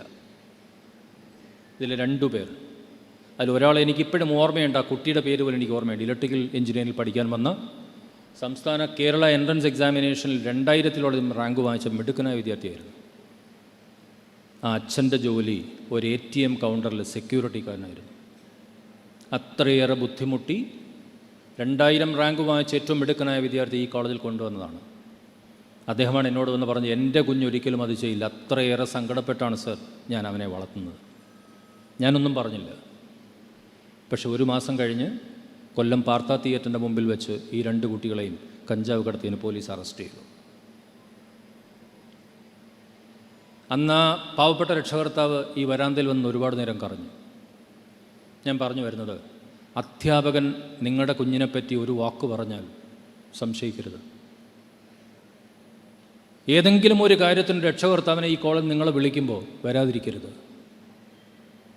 നമ്മുടെ കുഞ്ഞിനേക്കാൾ എന്ത് പ്രിയങ്കരമായ കാര്യമാണ് ജീവിതത്തിൽ നമുക്കുള്ളത്? നമ്മുടെ കുഞ്ഞിൻ്റെ ഭാവിയേക്കാൾ ഏറ്റവും വിലപിടിപ്പുള്ള എന്ത് കാര്യമാണ്, മാറ്റിവെക്കാനാവാത്ത എന്ത് അസൗകര്യമാണ് നമ്മുടെ ജീവിതത്തിലുള്ളത്?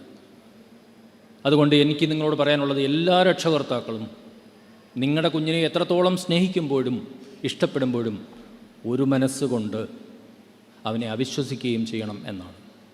ഒരു 4 വർഷക്കാലം നിങ്ങൾ നിങ്ങളുടെ കുഞ്ഞുങ്ങൾ പറയുന്നതിനേക്കാൾ ഏറെ നിങ്ങളുടെ അധ്യാപകർ പറയുന്നതിനെ മാത്രം നിങ്ങൾ ശ്രദ്ധിക്കുക. ഒരധ്യാപകനും ഒരു കുട്ടിക്കെതിരായും ഒരിക്കലും ഒരു നെഗറ്റീവായ മാർക്ക് പറയുകയില്ല. എന്തിനും പറയണം?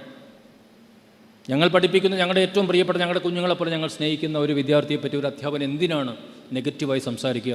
അങ്ങനെ സംസാരിക്കുന്നുണ്ടെങ്കിൽ അതിന് മെറ്റീരിയൽ എവിഡൻസ് ഉണ്ട് എന്ന് നിങ്ങൾ മനസ്സിലാക്കണം. എല്ലാം ഒരുപക്ഷെ അധ്യാപകൻ നിങ്ങളുടെ മുമ്പിൽ വ്യക്തമാക്കി എന്ന് വരില്ല. അതുകൊണ്ട് ഈ മീറ്റിംഗ് തിരിച്ചു പോകും നിങ്ങളുടെ കൊണ്ടൊരു തീരുമാനം, അടുത്ത 8 സെമസ്റ്ററുകളാണ്. അത് ഏറ്റവും ക്രൂഷ്യലായ ആദ്യത്തെ 3 വർഷം 6 സെമസ്റ്ററുകളാണ്. ഈ സെമസ്റ്ററുകളിൽ ഓരോ സെമസ്റ്ററിൽ ഒരു തവണയെങ്കിലും നിർബന്ധമായി എന്തെല്ലാം അസൗകര്യമുണ്ടെങ്കിലും ഈ കോളേജിൽ വന്നു പോകണം എന്നുള്ളതാണ്. അത് നിങ്ങളെടുക്കേണ്ട ഏറ്റവും പ്രധാനപ്പെട്ട ഒരു കാര്യമാണ്. അപ്പോൾ ആ സമയമാകുമ്പോൾ കുട്ടികൾ പറയും, അച്ഛാ അത് പോകേണ്ട കാര്യമില്ല, വലിയ കാര്യമൊന്നുമില്ല, വെറുതെ വിളിക്കുന്നതാണ്, എൻ്റെ കൂട്ടുകാരുടെ അച്ഛൻ പറഞ്ഞിട്ടുണ്ട്, കൂട്ടുകാരുടെ അച്ഛന്മാരാരും പോകുന്നില്ല, വേണമെങ്കിൽ കൂട്ടുകാരൻ്റെ അച്ഛൻ്റെ നമ്പർ തന്നിട്ട് വേണേൽ അവരെ വിളിച്ച് നിങ്ങൾ ഫോണിൽ തരും, ഞങ്ങൾ പോകുന്നില്ല, നിങ്ങൾ പോകേണ്ട കാര്യമില്ല എന്നൊക്കെ പറയും. ഒരുപാട് കാര്യങ്ങൾ പറയും. ഈ അടുത്തിടെ ഒരു കുട്ടിയുടെ അച്ഛൻ ആ സീനിയർ ടീച്ചറെ വിളിക്കാൻ നോക്കിയിട്ട് എത്ര ശ്രമിച്ചിട്ടും പറ്റുന്നില്ല. അദ്ദേഹം വണ്ടിയൊക്കെ പിടിച്ചു വന്നു. നോക്കിയപ്പോൾ എന്താണ്, ഈ കുട്ടി വളരെ ബുദ്ധിപരമായിട്ട് അച്ഛൻ്റെ മൊബൈൽ എടുത്തിട്ട് ഈ സീനിയർ ടീച്ചറുടെ നമ്പർ ബ്ലോക്ക് ചെയ്ത് വെച്ചിരിക്കുകയാണ്. അത്രയും ബുദ്ധിയുണ്ട് കുട്ടികൾക്ക്. അപ്പോൾ ഈ കുട്ടികൾ നമ്മുടെ കുട്ടികളാണ്, നമ്മുടെ കുഞ്ഞുങ്ങളാണ്. പക്ഷേ ഓർക്കുക, ഇതൊരു ട്രാൻസ്ഫോർമേഷൻ സ്റ്റേജാണ്. അവനൊരു കുട്ടിയിൽ നിന്നൊരു യുവാവിലേക്കുള്ളൊരു വളർച്ചയാണ്. ഈ 4 വർഷത്തെ അവൻ്റെ മാറ്റങ്ങൾ മറ്റാരെക്കാളെയും മനസ്സിലാക്കാൻ കഴിയുന്നവർ ഞങ്ങളാണ്. ഞങ്ങൾ എത്രയെങ്കിലും തലമുറകൾ ഞങ്ങളുടെ മുന്നിലൂടെ പോയിട്ടുണ്ട്. ഏറ്റവും സമർത്ഥനായി ഈ കോളേജിൽ വരുന്നൊരു വിദ്യാർത്ഥി പഠനത്തിൽ അയാളുടെ ശ്രദ്ധ കുറയുന്നുവെങ്കിൽ അതിൻ്റെ അർത്ഥം അയാൾ വേറെ ഏതെങ്കിലും കാര്യത്തിൽ കൂടുതൽ ശ്രദ്ധിക്കുന്നുവെന്നാണ്. അതെന്താണെന്ന് ഒരുപക്ഷെ അവൻ നിങ്ങളിൽ നിന്ന് ഹൈഡ് ചെയ്യും, പക്ഷേ അത് ഇവിടുത്തെ അധ്യാപകർക്ക് കൃത്യമായി മനസ്സിലാക്കാൻ പറ്റും. അതുകൊണ്ട് നെക്സ്റ്റ് 3 ഇയേഴ്സ് അല്ലെങ്കിൽ നെക്സ്റ്റ് 4 ഇയേഴ്സ് നിങ്ങൾ ഈ കലാലയത്തിനൊപ്പം നിൽക്കണം, അധ്യാപകർക്കൊപ്പം നിൽക്കണം എന്നാണ് പ്രിൻസിപ്പൽ പറഞ്ഞതിൻ്റെ അർത്ഥം. നമ്മുടെ ഈ കലാലയത്തിൽ ഇപ്പം നിങ്ങളിവിടെ ഇരിക്കുമ്പോൾ ഞങ്ങൾക്കൊരു വലിയ സങ്കടമുണ്ട്. ഡോക്ടർ സോമനാഥ് സാറ് സംസാരിച്ചൊരു സമയത്ത് നിങ്ങളെല്ലാവരെയും ഇരുത്തി കുട്ടികൾക്കൊപ്പം ഇരുത്തി സംസാരിപ്പിക്കണമെന്നായിരുന്നു ഞങ്ങളുടെ ആഗ്രഹം. പക്ഷെ നമുക്കൊരു പരിമിതിയുണ്ടല്ലേ. നിങ്ങളെല്ലാവരെയും കുട്ടികളോടൊപ്പം ഇരുത്തി സംസാരിക്കാനുള്ളൊരു വലിയ ഓഡിറ്റോറിയം ഞങ്ങൾക്കില്ല എന്നുള്ളത് വലിയ പരിമിതിയാണ്. ഞങ്ങൾക്ക് വേറൊരു കോളേജുണ്ട്, ആ കോളേജിൻ്റെ ഇൻഡക്ഷൻ പ്രോഗ്രാം കഴിഞ്ഞ ശനിയാഴ്ച ഈ കോളേജിൽ വെച്ചാണ് നടത്തിയത്. അവിടെയും ഞങ്ങൾക്ക് പരിമിതികൾ കുറവാണ്. ഞാൻ എൻ്റെ രക്ഷകർത്താവോട് പറഞ്ഞ ഈ പരിമിതിയാണ് ഞങ്ങളുടെ ഏറ്റവും വലിയ ശക്തി എന്നുള്ളതാണ്. എന്തുകൊണ്ടാണെന്നറിയോ? ഇന്ന് ഒരു എയ്ഡഡ് കോളേജിൽ ഒരു അധ്യാപകന് 1 കോടി രൂപ 1.25 CR വിലയുള്ള ഒരു കാലമാണ്. പല കോർപ്പറേറ്റ് മാനേജ്മെൻറ്റുകളും അധ്യാപകരെ എടുക്കുമ്പോൾ അവരുടെ ജാതിയിൽപ്പെട്ടവരെ മാത്രമേ എടുക്കൂ, അവരുടെ മതത്തിൽപ്പെട്ടവരെ മാത്രമേ എടുക്കൂ. ആ ജാതിയിലും മതത്തിലുള്ളവരുടെ കയ്യിൽ നിന്നാണ് ഈ പറയുന്ന 1 കോടിയും 1.25 CR ഒക്കെ വാങ്ങിക്കുന്നത്. പക്ഷെ നിങ്ങൾ വിശ്വസിക്കില്ല, TKM എഞ്ചിനീയറിംഗ് കോളേജിൽ ഞങ്ങളുടെ മാനേജ്മെൻറ്റ് ഇന്നുവരെ ഒരാളുടെ കയ്യിൽ നിന്നും 1 പൈസയും വാങ്ങാതെയാണ് ഇവിടെ അധ്യാപകരെ നിയമിക്കുന്നത്. എന്ന് മാത്രമല്ല അധ്യാപക നിയമനത്തിൽ ഞങ്ങൾ ജാതി മത പരിഗണനകളില്ല. ഇവിടെ ഇരിക്കുന്ന അധ്യാപകരുടെ പേരുകൾ നോക്കിയാൽ നിങ്ങൾക്കറിയാം. കേരളത്തിൽ അങ്ങനെ ജാതി മത പരിഗണനകൾ നോക്കാതെ അധ്യാപകരെ 1 പൈസ പോലും വാങ്ങിക്കാതെ അഡ്മിറ്റ് ചെയ്യുന്ന അപൂർവം മാനേജ്മെൻറ്റുകളിലെ ഒന്നാമത് നിൽക്കുന്ന മാനേജ്മെൻറ്റാണ് TKM മാനേജ്മെൻറ്റ് എന്നുള്ളത്. അതുകൊണ്ട് നിങ്ങളുടെ അധ്യാപകർക്ക്, കുട്ടികളെ പഠിപ്പിക്കുന്ന അധ്യാപകർക്ക് ജീവിതത്തിൻ്റെ ഒരു വലിയ വിശുദ്ധിയുണ്ട് എന്ന് ഞാൻ പറയുകയാണ്. കുറച്ചുപേരെയൊക്കെ ഞങ്ങളുടെ ഈ പ്രസ്ഥാനങ്ങളുമായിട്ട് എന്നും സഹകരിച്ച കുറച്ചുപേരെയൊക്കെ അല്ലാതെ എടുക്കേണ്ടി വരും. പക്ഷേ majority of the teachers, more than 85% of the teachers ഈ രീതിയിൽ സെലക്ട് ചെയ്യപ്പെടുന്ന അധ്യാപകരാണ്. പക്ഷേ അവരോട് ഞങ്ങൾ പറയുന്ന ഒരു കാര്യമുണ്ട് കേട്ടോ. അവരോട് ഞങ്ങൾ പറയുന്ന ഏറ്റവും പ്രധാനപ്പെട്ട ഒരു കാര്യമുണ്ട്. ഇവിടെ രണ്ടാമത്തെ പരിമിതി എന്ന് പറഞ്ഞാൽ, ഇപ്പം നമുക്ക് നിങ്ങളുടെ രക്ഷകർത്താക്കൾ മനസ്സിലാക്കാൻ വേണ്ടി മാത്രം പറയും. ഒരുപക്ഷെ പ്രിൻസിപ്പൾ എൻ്റെ കൂടെ അത് പറയണമെന്നുള്ളത് കൊണ്ട് ഞാൻ പറയുകയാണ്. ഞങ്ങളുടെ മൊത്തം അധ്യാപകരിൽ ഇപ്പം തന്നെ ഇവിടെ അഡ്മിഷൻ എടുത്ത എത്രയെങ്കിലും രക്ഷകർത്താക്കൾ ഇലക്ട്രിക്കൽ ആൻഡ് കമ്പ്യൂട്ടർ സയൻസ് എടുത്തിട്ടുണ്ടാവും. ഈ കോഴ്സ് 2-3 വർഷം മുമ്പ് ഗവൺമെൻറ് സാങ്ഷൻ ചെയ്താണ് കേട്ടോ. ഈ സാങ്ഷൻ ചെയ്ത കോഴ്സിലെ 85% സീറ്റും കേരള എൻട്രൻസ് എക്സാമിനേഷനിൽ നിന്ന് ഗവൺമെൻറ്റാണ് അലോട്ട് ചെയ്യുന്നത്. ഞങ്ങളുടെ കയ്യിൽ 15% സീറ്റേ ഉള്ളൂ. ഇവരെ ആര് പഠിപ്പിക്കും? ഒറ്റ ഒരു ഫാക്കൽറ്റി പോസ്റ്റ് വന്നിട്ടില്ല. ഒരു ഗസ്റ്റ് ഫാക്കൽറ്റിയെ പോലും വയ്ക്കാനുള്ള സാമ്പത്തിക സഹായം തന്നിട്ടില്ല. എൻ്റെ മുമ്പിലിരിക്കുന്ന ഇലക്ട്രിക്കൽ ആൻഡ് കമ്പ്യൂട്ടർ സയൻസ് എടുത്ത കുട്ടികളോട് ഞങ്ങൾ പറയുകയാണ്, രക്ഷകർത്താവോട് ഞങ്ങൾ പറയുകയാണ്, നിങ്ങളെ പഠിപ്പിക്കുന്നത് നിങ്ങളുടെ തൊട്ടടുത്തിരിക്കുന്ന മാനേജ്മെൻറ്റ് സീറ്റിൽ പഠിക്കുന്ന കുട്ടികളുടെ കയ്യിൽ നിന്ന് കിട്ടുന്ന ചില വരുമാനങ്ങൾ കൊണ്ടാണ് നിങ്ങൾക്ക് ഞങ്ങൾ വേറെ അധ്യാപകരെ വെച്ച് ക്ലാസ് എടുപ്പിക്കുന്നത്. ഞങ്ങളൊരു വർഷം, അനിൽകുമാർ സാർ ഇവിടെ ഉണ്ട് PTA-യുടെ, ഞങ്ങളൊരു വർഷം 35-40ഓളം അധ്യാപകരെ അഡീഷണലായി മാനേജ്മെൻറ്റ് മാത്രം അധ്യാപകരാക്കുന്നുണ്ട്. ഒരു വർഷം 1.25 CR ആ അധ്യാപകർക്കായി ഞങ്ങൾ സാലറി നൽകുന്നുണ്ട്. കേരളത്തിലെ എത്ര മാനേജ്മെൻറ്റുകൾ ഇത് ചെയ്യും എന്നൊന്നും നിങ്ങൾ ആലോചിക്കുക. ഞാൻ പറഞ്ഞു വരുന്നത്, ഇത് ഞങ്ങൾക്ക് TKM മാനേജ്മെൻറ്റിന് വിദ്യാഭ്യാസം ഒരു വലിയ കച്ചവടമൊന്നുമല്ല. പക്ഷേ ചില കാര്യങ്ങളിൽ, ചില പ്രവർത്തനങ്ങൾ ഞങ്ങൾക്കത് ചെയ്യേണ്ടി വരുന്നത്, ചില കാര്യങ്ങളിലും ചെയ്യേണ്ടി വരുന്നത് ഇതുപോലെ എത്രയെങ്കിലും മിടുക്കരായ കുട്ടികളെ പഠിപ്പിക്കുവാൻ വേണ്ടിയാണ് എന്നുള്ളതാണ്. ഇപ്പോൾ സാർ ഇവിടെ പറഞ്ഞു placement and training. Placement and training എന്ന് പറയുന്നത് ഇപ്പോൾ പല സെൽഫ് ഫൈനാൻസിങ് കോളേജുകളും കുട്ടികളെ ഡൽഹിയിലും ബോംബെയിലും കൊണ്ടുപോയി ചില ട്രെയിനിങ് കൊടുക്കുന്നുണ്ട്. അതിന് വലിയ തുക ഈടാക്കുന്നുണ്ട്. അപ്പം നമുക്ക് നമ്മുടെ കുട്ടികളെ, ഇപ്പം മനു സാർ അതിനെപ്പറ്റി വിശദമായി പറയും, നമ്മുടെ കുട്ടികളെ ഒരു പ്ലേസ്മെൻറ്റ് ട്രെയിനിങ്ങിന് സജ്ജമാക്കാൻ നമ്മുടെ കൺവെൻഷണലായിട്ടുള്ള ടീച്ചിങ് ലേണിംഗ് പ്രോസസ്സ് പോരാ. അഡീഷണലായിട്ടുള്ള ട്രെയിനിങ്ങൾ അവർക്ക് നൽകാനായി പ്രത്യേകമായി തന്നെ നമുക്ക് പൈസ ചിലവഴിക്കേണ്ടി വരും. അത് പ്രൊഫഷണൽ ടീമിനെ കൊണ്ട് മാത്രമേ സാധ്യമാവൂ. പ്രൊഫഷണൽ ടീമിനെ കൊണ്ട്. When I am talking to you, ഞാനൊരു മലയാളം മീഡിയം സ്കൂളിൽ നിന്ന് പഠിച്ചു വന്ന ഒരാളാണ്. എനിക്ക് ഇംഗ്ലീഷ് സംസാരിക്കാനായിട്ടുള്ളൊരു വലിയ പ്രതിപത്തി എനിക്കുണ്ടായിരുന്നില്ല.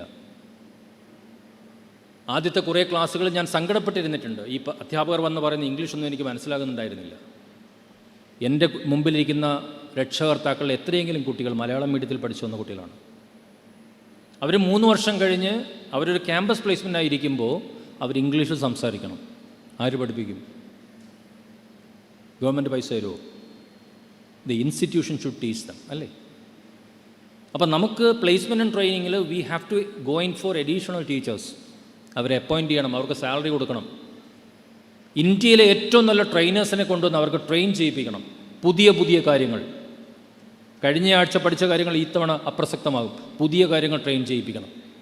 അങ്ങനെ ട്രെയിൻ ചെയ്താൽ മാത്രമേ നമ്മുടെ കുട്ടികൾക്ക് ഉന്നതമായ വിജയം കിട്ടുകയുള്ളൂ. പക്ഷേ ഡോക്ടർ മനു എന്നോട് ഒരിക്കൽ പറഞ്ഞൊരു കഥ പറഞ്ഞ് ഞാൻ നിർത്താണ്. നമ്മുടെ ഈ ക്യാമ്പസിലൊരിക്കൽ ഒരു ഇൻ്റർവ്യൂ നടന്നു കേട്ടോ. ഒരു കുട്ടിയെ അവർ സെലക്ട് ചെയ്തു. അവർ 3 ലക്ഷം രൂപയ്ക്ക് കണ്ടാണ് ആദ്യമേ സെലക്ട് ചെയ്തത്. ആ കുട്ടിയുടെ കുറച്ച് പ്രോജക്റ്റൊക്കെ കണ്ടിട്ട് വീണ്ടും ഒരു ഇൻ്റർവ്യൂ കൂടെ നടത്തി. അപ്പോൾ അവരതിന് കുറച്ചുകൂടെ ഉയർന്നൊരു പാക്കേജിലേക്ക് വെച്ചു. പിന്നീട് അതിനെ ടെലിഫോണിക് ഇൻ്റർവ്യൂ, ഒരു വീഡിയോ കോൺഫറൻസ് വഴി വേറൊരു ഇൻ്റർവ്യൂ നടത്തി. ആ ഗ്രൂപ്പിലെ ഏറ്റവും ഉന്നതമായ സ്കോറിൽ ഏറ്റവും വലിയ പൈസയ്ക്കാണ് അന്ന് ഈ കോളേജിലെ ഏറ്റവും വലിയ എമൗണ്ടിനാണ് ആ പെൺകുട്ടിയെ സെലക്ട് ചെയ്തത്. ആ കുട്ടി ചെയ്ത കുറച്ച് പ്രവർത്തനങ്ങൾ, വർക്കുകൾ നല്ല സുന്ദരമായി സംസാരിക്കുന്നു. ആ കുട്ടി സന്തോഷത്തോടെ ആ വരാന്ത നിന്നുകൊണ്ട് എനിക്ക് എൻ്റെ അച്ഛനോടൊന്ന് സംസാരിക്കണമെന്ന് പറഞ്ഞു. ആ കുട്ടി അവിടെ നിന്നുകൊണ്ട് അച്ഛനെ വിളിക്കുകയാണ്. ഈ കുട്ടിയുടെ അച്ഛൻ ഒരു ഓട്ടോറിക്ഷ തൊഴിലാളിയാണെന്നുള്ളതാണ്. ജീവിതത്തിൽ ഒരിക്കലും 1 ലക്ഷം രൂപ നേരിട്ട് കണ്ടിട്ടില്ലാത്ത ഓട്ടോറിക്ഷ തൊഴിലാളിയുടെ മകൾക്ക് ഒരു വർഷം 15 ലക്ഷം രൂപ കിട്ടുന്ന ജോലി ഈ ക്യാമ്പസ് നൽകിയിട്ടുണ്ടായി. എൻ്റെ മുമ്പിലിരിക്കുന്ന എല്ലാ രക്ഷകർത്താക്കളോടും പറയുന്നത്, നിങ്ങളുടെ വിദ്യാഭ്യാസമോ നിങ്ങളുടെ കുടുംബത്തിൻ്റെ വരവോ നിങ്ങളുടെ വിദ്യാഭ്യാസമോ ഒന്നും നമ്മുടെ കുഞ്ഞുങ്ങളുടെ വളർച്ചയ്ക്ക് ഒരു തടസ്സവുമല്ല. ഇന്ന് രാവിലെ ഇവിടെ ഡോക്ടർ സോമനാഥ് സാറ് നമ്മുടെ കുട്ടികളെ അഭിസംബോധനയോട് നിങ്ങൾ അവരോട് ചോദിക്കണം എന്തൊക്കെ സാറ് പറഞ്ഞു എന്ന്. സാറ് പറഞ്ഞ കാര്യങ്ങളെല്ലാം നിങ്ങളുടെ കുട്ടികൾ ഒരുപക്ഷെ നിങ്ങളോട് പറയും. പക്ഷേ അദ്ദേഹം പറയാത്തൊരു കാര്യം ഞാൻ നിങ്ങളോട് പറയുന്നു. നിങ്ങൾ തീർച്ചയായും നിങ്ങളുടെ കുഞ്ഞുങ്ങളോട് അത് പറയണമെന്നാണ് എൻ്റെ അഭിപ്രായം. എന്താണെന്നറിയാമോ?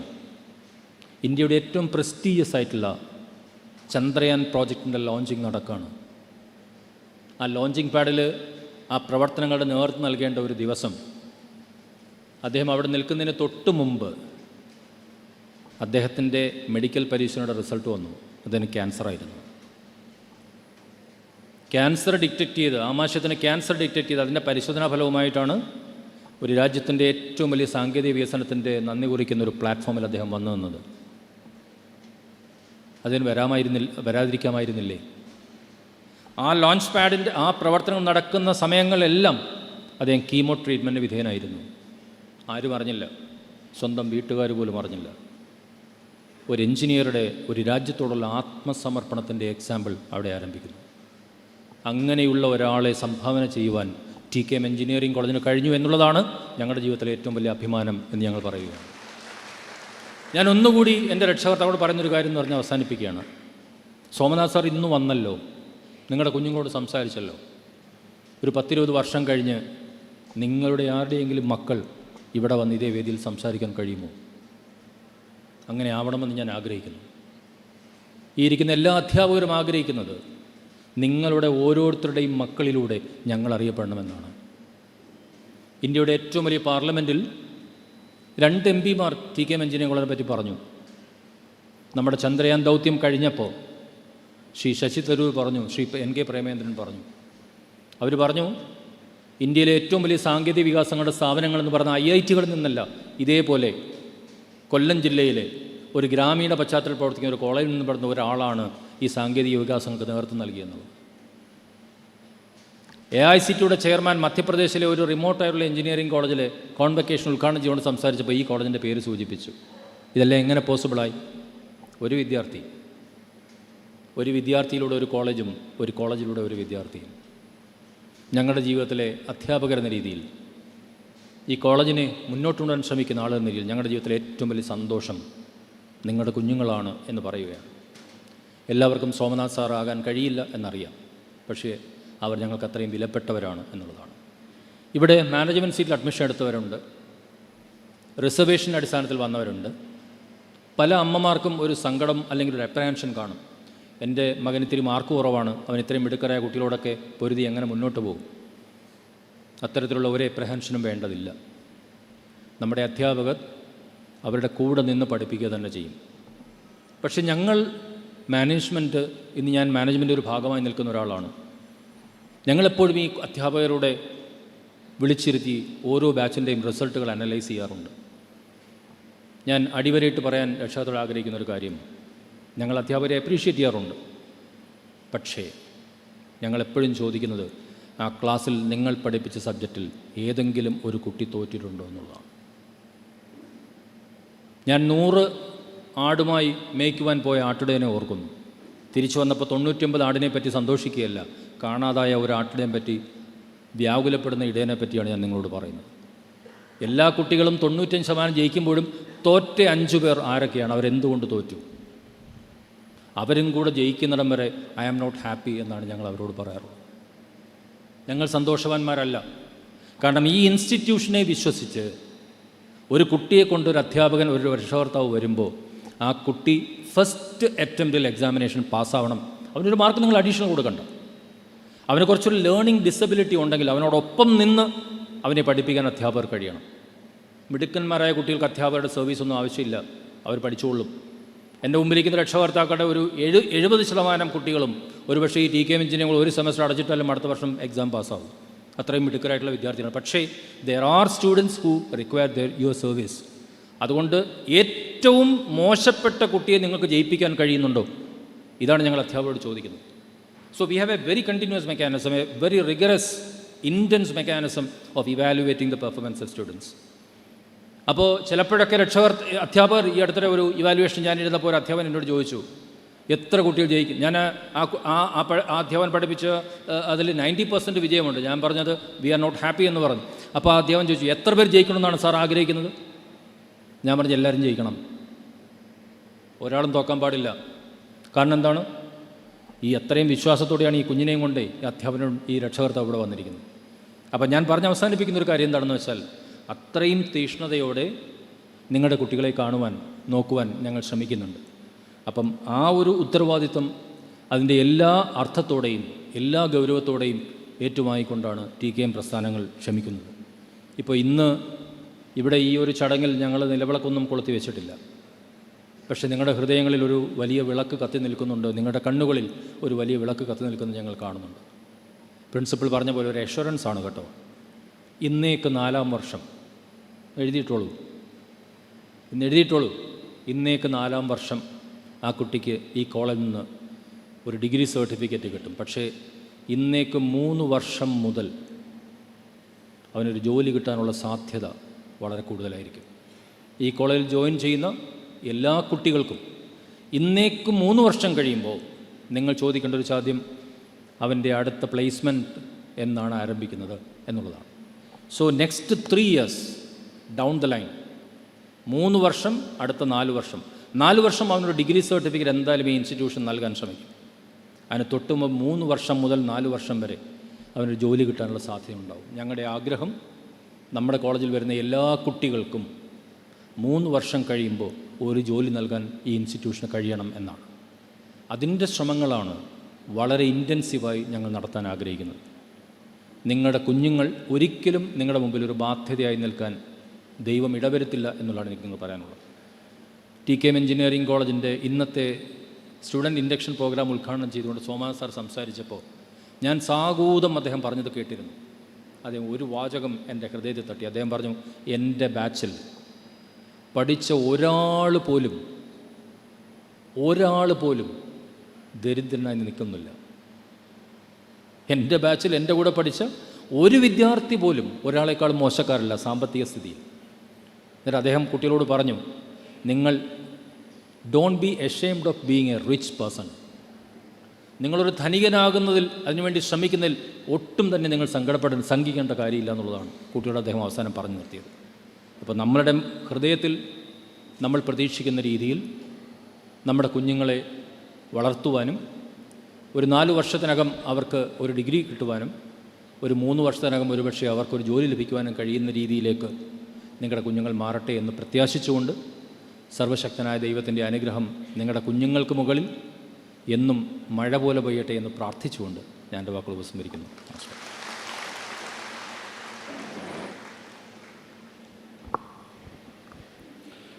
Thank you very much, sir, for your valuable words.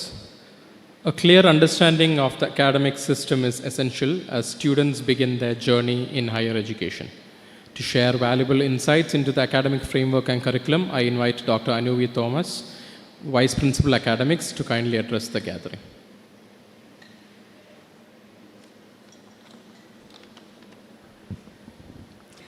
Respected Principal, Dr. Sadiq sir, Executive Director of the TKM Group of Institutions, Dr. Ayub, Dean Training and Placement, Dr. Manu, Vice Principal Administration, Professor Ayyappan, Vice President of PTA, Mr. Anil Kumar VM, SIP Coordinator, Dr. Priya, the First Year Coordinator, Professor Anov, dear parents, a warm good afternoon to one and all. It gives me immense pleasure to stand before you to welcome you all to our institution. I would like to acknowledge the efforts of each one of you which has enabled your students to secure an admission here. On behalf of the entire college, I thank you for placing your trust in us and for entrusting your child's future in our care. Over the first years, we are committed to molding your students to world-class professionals. We are upholding the vision of our institute, which is excellence in education and research. This is a moment of pride for everybody, as well as it is a moment of concern as well, because your students or your children will be leaving the safe home and they are moving on to the hostel life maybe for the first time. So I would like to reassure you that we have a very strong connection among the faculty members and the students here. We have a very strong advisory system. I think you would have met your advisors in the department today. We have a senior advisor, chief advisors, and the bond that we form with our students, that goes beyond even the 4 years. It lasts a lifetime. So no worries. Your children will be safe in our hands. Also, I would like to assure you that the college maintains a strict zero tolerance policy towards ragging. So that is again another assurance from our part. As Sadiq sir has said, our college is an autonomous institution which is affiliated to the APJ Abdul Kalam Technological University. Autonomy gives us the flexibility to design our curriculum. We conduct the assessments, which includes internal assessments, continuous internal assessments, as well as we have the end semester examination for the majority of the courses. And finally, the degree is conferred by the university. So till the provisional certificate will be issued by us. The degree will be conferred by the university. Curriculum, it is built around learning by doing. So some features of a curriculum I would like to mention. We have project-based courses where the students will be performing a project as part of their course. We have lab-based courses where the learning actually happens in the laboratories. And many more features we have to our curriculum. We have an idea lab. So all this is, the curriculum is designed in such a way that the students learn the concepts and are able to apply them when they face real-world problems. We follow an outcome-based education model where we focus on what are the outcomes the students will gain at the end of their 4 years here. Some brief essential facts about the program structure. Duration of the BTech program, as you all know, it is 4 years. For the BR program, it is 5 years. The maximum duration is 6 years for BTech and 8 years for BArch. Along with the core courses, which are mandatory for all students, and elective courses, we also have included courses. I think Sadiq sir also said, we have sports and wellness course, we have universal human values course. So these are courses which are designed to foster the physical as well as mental well-being of our students. To graduate, a student in BTech should earn 167 credits. They have to complete mandatorily 6 to 8 weeks of internship before the 7th semester. And in addition, they have to gain 3 credits through mandatory student activities. So these 3 credits are gained by earning 100 activity points by engaging in co-curricular, curricular, extracurricular activities. Students also have a flexibility in a curriculum to opt for full-time internship in the 7th or the 8th semester. Either in the 7th or 8th semester, they can go for full-time internship. And they also can do a minor, they can earn a minor degree in another branch of engineering, or also honors degree by earning more credits. For BArch, the students have to earn 260 credits, and they also have to complete a mandatory 6-month internship. I hope you know the class timings are from 9 till 4:15 p.m. There are 6 hours in a day. And it is essential that our students be present for all the classes because continuity is essential. We would like that the students have 100% attendance. They require 75% attendance for appearing for the end semester exam. But preferably, it is always better that the students do not miss classes as the continuity will be lost in case they miss classes. On medical grounds, the principal can relax the attendance requirement to 60%. But please remember, this provision is only for 2 semesters in the entire program.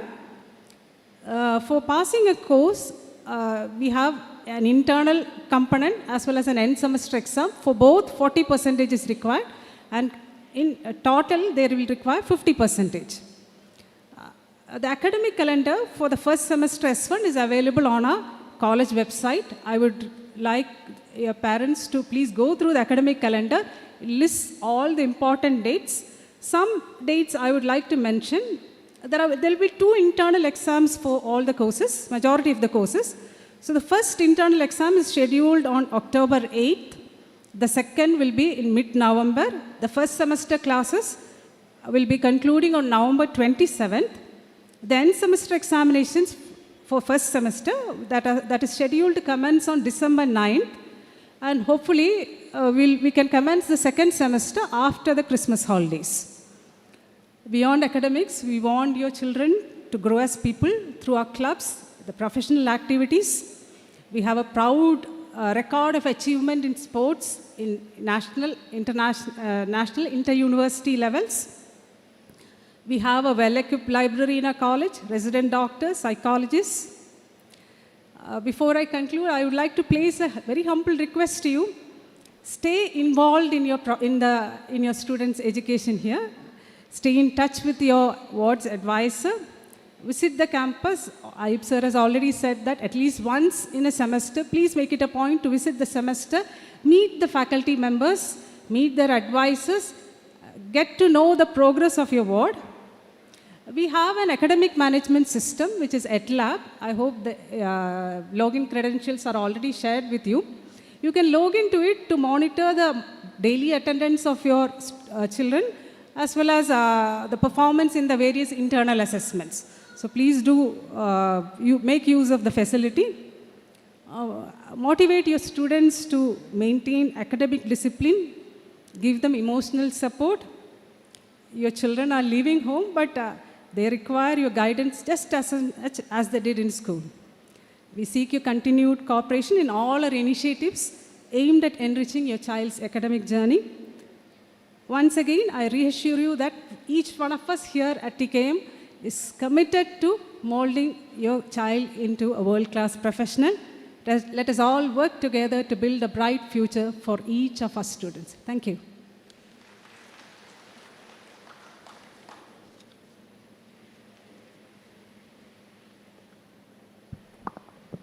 Thank you very much, ma'am. One of the most important aspirations of every student and parent is a successful career after graduation. To provide an overview of the training initiatives and placement opportunities at TKMCE, I invite Dr. Manu J. Pillai, Dean, Training and Placements, to kindly address the gathering.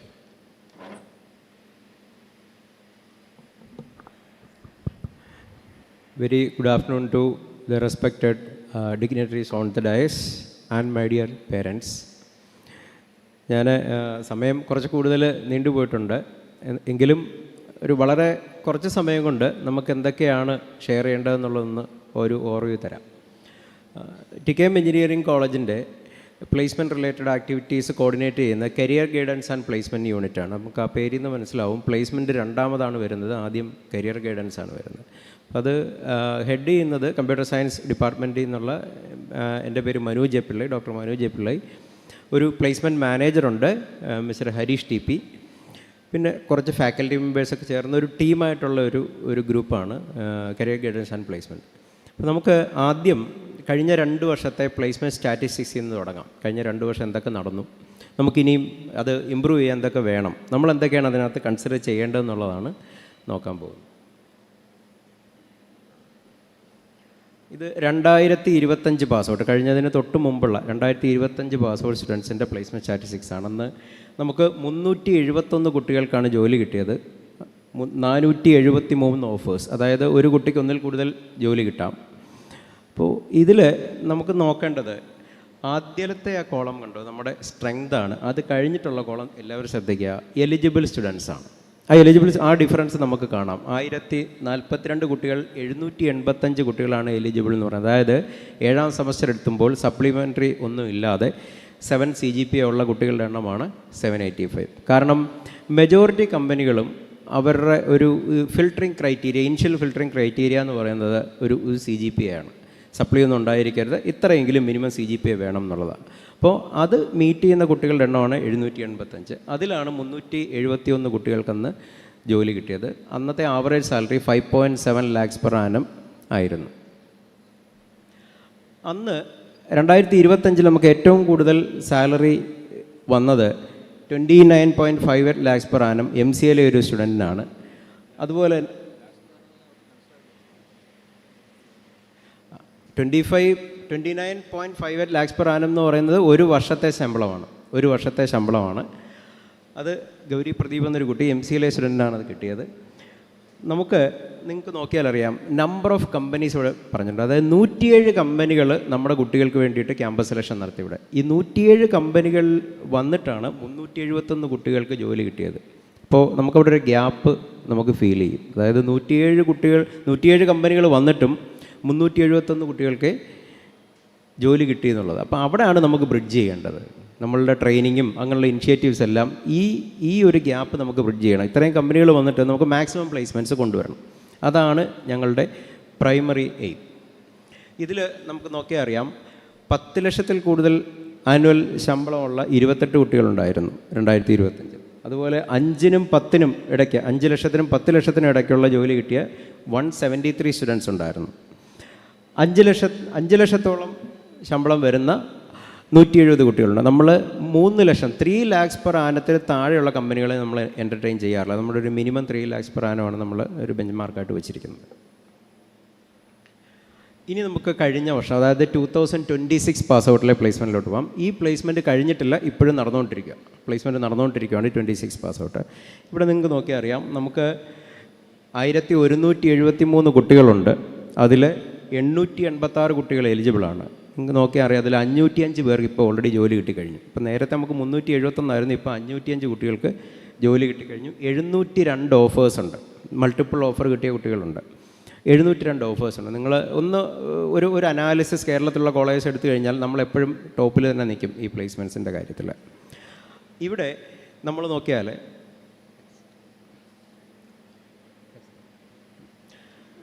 കുറച്ച് highlights, ഈ 2026 pass ഔട്ടിലെ കുറച്ച് highlights പറയാൻ ആഗ്രഹിക്കുന്നു. Highest CTC 25 lakhs per ആനമാണ്. അത് നിങ്ങളെല്ലാവരും കേട്ടാണ് cred എന്നൊരു കമ്പനി. ക്രെഡ്, ഇപ്പോൾ ക്രെഡിൻ്റെ CEO ആണ് ഇപ്പോൾ വാട്സാപ്പിൻ്റെ മേധാവിയായിട്ട് പോയിരിക്കുന്നത്. നമ്മൾ പത്രത്തിലൊക്കെ വായിച്ചതാണ്. ഒരു സ്റ്റാർട്ടപ്പിൽ നിന്ന് കയറി വന്ന ക്രെഡ് കഴിഞ്ഞ 2-3 വർഷമായിട്ട് കണ്ടിന്യൂസ് ആയിട്ട് 1-2 കുട്ടികളെ വീതം നമ്മുടെ ക്യാമ്പസിൽ നിന്ന് സെലക്ട് ചെയ്യുന്നുണ്ട്. അതുപോലെ തന്നെ ജസ്പേ എന്നൊരു കമ്പനി നിങ്ങൾ കേട്ടാണ്. ജസ്പേ, റേസർ പേ ഒക്കെ നമ്മുടെ ഈ പേയ്മെൻറ്റ് ഗേറ്റ് വേ ഒക്കെ നമ്മൾ യൂസ് ചെയ്യുമ്പം അതിൻ്റെ ബാക്ക്ഗ്രൗണ്ടിൽ വർക്ക് ചെയ്യുന്ന ടെക്നോളജിയാണ് ജസ്പേ എന്ന് പറയുന്നത്. ആ ജസ്പേയിലും നമ്മുടെ 5 കുട്ടികൾ വർക്ക് ചെയ്യുന്നുണ്ട് കഴിഞ്ഞ പാറ്റേൺ. അതിൽ 2 പേർക്ക് 21 lakhs പെർ ആനമാണ് സാലറി, 3 പേർക്ക് 12 lakhs പെർ ആനമായിട്ടാണ്. പിന്നെ ലിമിനൽ എന്നൊരു കമ്പനിയുണ്ട്. ലിമിനൽ അത് കേരളത്തിലെ ഒരു ക്യാമ്പസിൽ നിന്ന് സ്റ്റുഡൻസിനെ എടുത്തിട്ടില്ല. നമ്മുടെ TKM നിന്ന് മാത്രം ഒരാൾക്ക് കിട്ടിയിട്ടുണ്ട്. ബാക്കിയെല്ലാം IIT എന്നൊക്കെയാണ് അവിടെ. അങ്ങനെയുള്ള കുറച്ച് നല്ല പ്രീമിയം പ്ലേസ്മെൻറ്റ്സ് നമുക്ക് കഴിഞ്ഞ വർഷം നമുക്ക് കൊണ്ടുവരാൻ കഴിഞ്ഞിട്ടുണ്ട്. 5 പേർക്ക് 20 ലക്ഷത്തിൽ കൂടുതൽ സാലറിയുള്ള ജോലി കിട്ടിയിട്ടുണ്ട്. ആവറേജ് സാലറി 5 lakhs പെർ ആനമാണ്. ഈ പ്ലേസ്മെൻറ്റ് സാധാരണ ഇപ്പോഴത്തെ കമ്പനികൾ ഡയറക്റ്റ് പ്ലേസ്മെൻറ്റ് നടത്തുന്നതിലും കൂടുതൽ അവർ കോൺസെൻട്രേറ്റ് ചെയ്യുന്ന പ്ലേസ്മെൻറ്റ് ത്രൂ ഇൻറ്റേൺഷിപ്സ് ആണ്. So we could able to have around 100 internships. ആ ഇൻറ്റേൺഷിപ്പിൻ്റെ സ്റ്റൈഫൻഡ് 10,000 to 80,000 വരെ റേഞ്ച് ചെയ്യുന്ന സ്റ്റൈഫൻഡോടുകൂടി കുട്ടികളെ 7ാം സെമസ്റ്റർ തൊട്ട് ഇൻറ്റേൺഷിപ്പ് ചെയ്യുന്നവരും ഉണ്ട്. അത് 100-ൽ കൂടുതൽ ഇൻറ്റേൺഷിപ്സ് നമുക്കുണ്ടായിട്ടുണ്ട്. അതെല്ലാം പ്ലേസ്മെൻറ്റായിട്ട് കൺവേർട്ട് ചെയ്യുന്ന ഇൻറ്റേൺഷിപ്സാണ്. അതുപോലെ നമുക്ക് ഇൻ്റർനാഷണൽ പ്ലേസ്മെൻറ്റ്സ്, കാരണം ഗൾഫിലൊക്കെയുള്ള പല കമ്പനികളും ഇവിടെ വന്ന് ഡയറക്റ്റ് വന്ന് കുട്ടികളെ എടുക്കുന്നുണ്ട്, പ്രത്യേകിച്ചും സിവിലും മെക്കാനിക്കലും ബ്രാഞ്ചസിൽ നിന്നൊക്കെ. അത് 23 കുട്ടികൾക്ക് ആവറേജ് 10.5 lakhs പെർ ആനം സാലറിയിൽ ഇൻ്റർനാഷണൽ പ്ലേസ്മെൻറ്റ്സ് കിട്ടിയിട്ടുണ്ട്. അതുപോലെ തന്നെ നമ്മുടെ ആവറേജ് സാലറി 5 lakhs പെർ ആനത്തിൽ കൂടുതൽ 185 കുട്ടികൾക്ക് ജോലി കിട്ടിയിട്ടുണ്ട്. ഇവിടെ നിങ്ങൾക്ക് കാണാം നമ്പർ ഓഫ് കമ്പനീസ് വിസിറ്റഡ് 122 ആണ്. കഴിഞ്ഞ വർഷം നമുക്ക് 25 പാസ് ഔട്ടിൽ 107 ആയിരുന്നു. ഇപ്പം 122 കമ്പനീസ് വന്നിട്ടുണ്ട്. ഓഫ് കോഴ്സ് പ്ലേസ്മെൻറ്റ് കൂടിയിട്ടുണ്ട്, എങ്കിലും ഞങ്ങൾ എക്സ്പെക്റ്റ് ചെയ്യുന്ന ബെഞ്ച് മാർക്കിലോട്ട് വന്നിട്ടില്ല. അതിനു വേണ്ടിയിട്ടാണ് നമ്മളുടെ അടുത്ത പരിശ്രമങ്ങളും ഫുള്ളായിട്ടുള്ളത്. അതിൻ്റെ ജസ്റ്റ് ഒരു കമ്പാരിസണാണ്. കഴിഞ്ഞ 2025-ഉം 2026-ഉം 2025-ൽ നിന്ന് 2026-ലോട്ട് വന്ന ആ ഒരു ഗ്രാജ്വൽ ഇമ്പ്രൂവ്മെൻറ്റ് കാണിക്കുന്നതേ ഉള്ളൂ. നെക്സ്റ്റ്. ഇനിയാണ് നമുക്ക് കാര്യങ്ങൾ, ഇതുവരെയുള്ള കണക്കുകളൊക്കെ കാണുമ്പോൾ നമുക്ക് കുറേ സന്തോഷമൊക്കെ തോന്നും. പക്ഷേ ഇതിലോട്ട് എത്തുക എന്ന് പറയുന്ന വളരെ ടീഡിയസ് ആയിട്ടുള്ളൊരു ടാസ്ക്കാണ്. നമ്മളുടെ ഭാഗത്തുനിന്നും കുട്ടികളുടെ ഭാഗത്തുനിന്നും പേരൻസിൻ്റെ ഭാഗത്തുനിന്നും എല്ലാവർക്കും വളരെ ടീഡിയസ് ആയിട്ടുള്ളൊരു ടാസ്ക്കാണ്. അപ്പോൾ നമ്മളിവിടെ വരുന്ന കുട്ടികളെ അവസാനത്തെ സെമസ്റ്ററിലൊരു ട്രെയിനിങ് കൊടുത്തുകൊണ്ടൊന്നും ഒരിക്കലും ഇപ്പോഴത്തെ ഹൈലി കോമ്പറ്റേറ്റീവ് വേൾഡിൽ നല്ല ജോലി കിട്ടത്തില്ല. നമുക്ക് ഇവിടെ ക്യാമ്പസിൽ വരുന്ന ദിവസം തൊട്ട് പ്ലേസ്മെൻറ്റ് തുടങ്ങും. അതായത് ഇന്ന് തൊട്ട് ഇവിടെ ഇരിക്കുന്ന ഈ ദിവസം, ഈ ഒരു ടൈം തൊട്ട് പ്ലേസ്മെൻറ്റ് സ്റ്റാർട്ട് ചെയ്യുക. ക്ലാസ്സിലിരിക്കുന്ന ഓരോ ദിവസവും കുട്ടികൾ പ്ലേസ്മെൻറ്റിലോട്ട് കോൺട്രിബ്യൂട്ട് ചെയ്യുക. അവർ ചെയ്യുന്ന ഓരോ പ്രോജക്റ്റും അവർക്ക് കിട്ടുന്ന നല്ല പ്ലേസ്മെൻറ്റിലോട്ട് കോൺട്രിബ്യൂട്ട് ചെയ്യുക. അവരിവിടുന്ന് അക്വയർ ചെയ്യുന്ന ഓരോ ആറ്റിറ്റ്യൂഡും അവരുടെ ലൈഫ് സെക്യൂർ ആക്കാൻ വേണ്ടിയിട്ട് ചെയ്യുക. അപ്പോൾ ഇതെല്ലാം പ്ലേസ്മെൻറ്റുമായിട്ട് കണക്ട് ചെയ്തതാണ്. ഇപ്പോൾ പ്ലേസ്മെൻറ്റ് മാത്രമല്ല വേറെ പല ആസ്പിറേഷൻസായിട്ടും കുട്ടികൾ വരും. ഇപ്പം ഞങ്ങളുടെ കഴിഞ്ഞ കുറച്ച് വർഷത്തെ ഹിസ്റ്റോറിക്കൽ വാല്യൂസൊക്കെ വെച്ച് നോക്കുമ്പോൾ ഇത്രയും കാറ്റഗറീസിലോട്ടാണ് കുട്ടികളെല്ലാം താല്പര്യങ്ങളുണ്ടാകുന്നത്. നമുക്ക് അറിയാം, സർവീസ് ഗ്രൂപ്പ് എന്ന് പറഞ്ഞാൽ അത് സോഫ്റ്റ്വെയർ സൈഡിലോട്ട് താല്പര്യമുള്ള കുട്ടികൾ. ഇപ്പം ഇറസ്പെക്റ്റീവ് ഓഫ് ദ ബ്രാഞ്ചസ് ഇഷ്ടംപോലെ ഓപ്പർച്യൂണിറ്റി സോഫ്റ്റ്വെയർ സൈഡിലുണ്ട്. പല സോഫ്റ്റ്വെയർ കമ്പനികളും വന്ന് ബൾക്കായിട്ട് കുട്ടികളെ എടുക്കും. ഏത് ബ്രാഞ്ചായാലും കുഴപ്പമില്ല, എടുക്കും. അതിൽ ടാർഗറ്റ് ചെയ്യുന്ന കുറച്ച് കുട്ടികളുണ്ട്. പിന്നെ സിവിൽ സർവീസ് ഗ്രൂപ്പുണ്ട്. IASഉം IPSഉം ഒക്കെ പ്ലാൻ ചെയ്ത് വരുന്ന കുട്ടികളുണ്ട്. അവരെയും അവർക്ക് വേണ്ടുന്ന രീതിയിലുള്ള കരിയർ ഗൈഡൻസ് നമുക്ക് കൊടുക്കേണ്ടതായിട്ടുണ്ട്. അങ്ങനെ ഒരു ഗ്രൂപ്പുണ്ട്. അതുപോലെ ടെക്നിക്കൽ ഗ്രൂപ്പ് എന്ന് വെച്ചാൽ അവർ കോർ ടെക്നോളജി പ്രിഫർ ചെയ്യുന്നവരാണ്. അവർ പഠിക്കുന്ന ബ്രാഞ്ചിലെ കോർ ജോലി അവർക്ക് വേണം. അവർക്ക് ഹയർ സ്റ്റഡീസ് ആ ബ്രാഞ്ചിൽ തന്നെ പോകണം. അപ്പോൾ അതിന് വേണ്ടിയിട്ടുള്ള കോമ്പറ്റീഷൻ എക്സാം ഏതൊക്കെയാണ്? ഗേറ്റ് ഉണ്ട്, IAS ഉണ്ട്, കോർ കമ്പനീസിൻ്റെ പ്ലേസ്മെൻറ്റ് സെപ്പറേറ്റ് ആണ്. അപ്പോൾ ഇതിനൊക്കെ വേണ്ടിയിട്ടൊരു ഗ്രൂപ്പുണ്ട്. അതുപോലെ തന്നെ മാനേജറിയൽ ഗ്രൂപ്പുണ്ട്. MBAക്ക് പോകാൻ ആഗ്രഹമുള്ള കുട്ടികൾ, അവർക്കുള്ള കരിയർ നമുക്ക് എങ്ങനെ അഡ്വൈസ് ചെയ്യാൻ പറ്റും, അതിനും നമ്മൾ അവരെയും സെപ്പറേറ്റ്. കാരണം ഇതിലെല്ലാം കുട്ടികളുണ്ട്, ഈ കാറ്റഗറിയിലെല്ലാം താല്പര്യമുള്ള കുട്ടികളുണ്ട്. ഈ താല്പര്യം നമ്മൾ എത്രയും നേരത്തെ അറിയുന്നോ അത്ര എഫക്റ്റീവ് ആയിരിക്കും നമ്മുടെ കരിയർ ഗൈഡൻസ്. അതുപോലെ ഫോറിൻ സ്റ്റഡി ഗ്രൂപ്പുണ്ട്. ഇവിടെ ഫസ്റ്റ് ഇയർ വരുമ്പോഴേ എനിക്ക് ഇന്ന രാജ്യത്ത് ഇന്ന കോഴ്സിന് ഇന്ന യൂണിവേഴ്സിറ്റിയിൽ പോകണമെന്നുള്ള ആഗ്രഹത്തോടെ വരുന്ന കുട്ടികളുണ്ട്. അപ്പോൾ അവരെ നമുക്ക് പ്രോപ്പറായിട്ട് ഗൈഡ് ചെയ്യേണ്ടതായിട്ടുണ്ട്. അതുപോലെ തന്നെ സ്വന്തമായിട്ട് കമ്പനി സ്റ്റാർട്ട് ചെയ്യണമെന്നുള്ള കുട്ടികളുണ്ട്, സ്റ്റാർട്ടപ്സിനും. അതിനും വേണ്ടുന്ന ഇക്കോസിസ്റ്റം ഇവിടെ പ്രൊവൈഡ് ചെയ്യുന്നുണ്ട്. അപ്പോൾ ഈ കാറ്റഗറി വരുന്ന എല്ലാ കാറ്റഗറിയിലും വരുന്ന കുട്ടികളുടെ കരിയർ ഗൈഡൻസ് ഞങ്ങളുടെ റെസ്പോൺസിബിലിറ്റിയാണ്, apart from the placements. Okay, ഇനി എന്താണ് ഇപ്പോഴത്തെ കറണ്ട് സിനാരിയോ, എന്താണ് അതിന് നമ്മൾ എന്ത് ചെയ്യണമെന്നുള്ളത് ഞാൻ ജസ്റ്റ് ഒരു 3-4 പോയിന്റിൽ പറയാം. ഒന്ന്, എന്തൊക്കെയാണ് ഇപ്പോഴത്തെ ചലഞ്ച്, നമുക്ക് ജോലി കിട്ടുന്നതിൽ എന്തൊക്കെയാണ് ഇപ്പോഴത്തെ ചലഞ്ച് എന്നുള്ളതാണ്. നമുക്ക് എല്ലാവർക്കും അറിയാം, ആർട്ടിഫിഷ്യൽ ഇൻ്റലിജൻസ് വന്നു, കുറേ പേരുടെ ജോലി പോയി. അത് പത്രത്തിലൊക്കെ നമുക്ക് എല്ലാ സോഷ്യൽ മീഡിയയിൽ നമ്മൾ കാണുന്നുണ്ട്. 12,000 പേരെ പിരിച്ചുവിട്ടു, 15,000 പേരെ പിരിച്ചുവിട്ടു, ഫേസ്ബുക്കിൽ നിന്ന് പിരിച്ചുവിടുന്നു, ഗൂഗിളിൽ നിന്ന് പിരിച്ചുവിടുന്നു എന്നൊക്കെ പറഞ്ഞ് കേട്ടിട്ടുണ്ട്.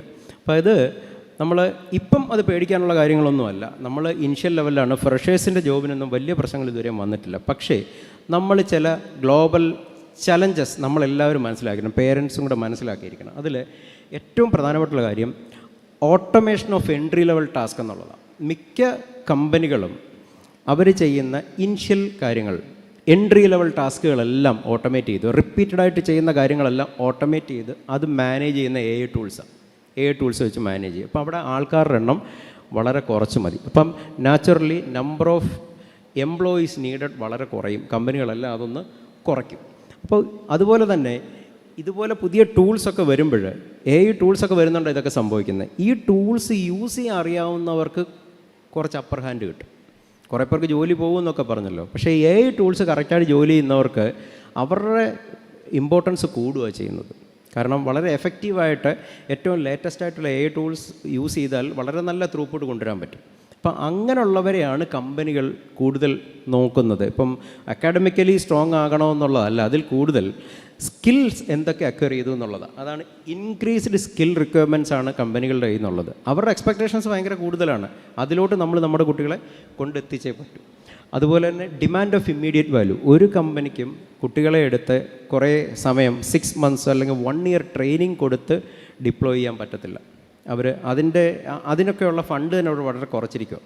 ഇമ്മീഡിയറ്റായിട്ട് എംപ്ലോയബിൾ ആയിട്ടുള്ള കുട്ടികളെയാണ് കമ്പനികൾ എക്സ്പെക്ട് ചെയ്യുന്നത്. നമ്മൾ ആ രീതിയിൽ കുട്ടികളെ ഷേപ്പ് ചെയ്യണം. അതിനാണ് നമ്മൾ ഇൻറ്റേൺഷിപ്സും ഇൻഡസ്ട്രിയൽ ട്രെയിനിങ്ങും ഡിഫറെൻറ്റ് ടൈപ്സ് ഓഫ് ട്രെയിനിങ്സും ഒക്കെ നമ്മൾ പ്ലാൻ ചെയ്യുന്നത്.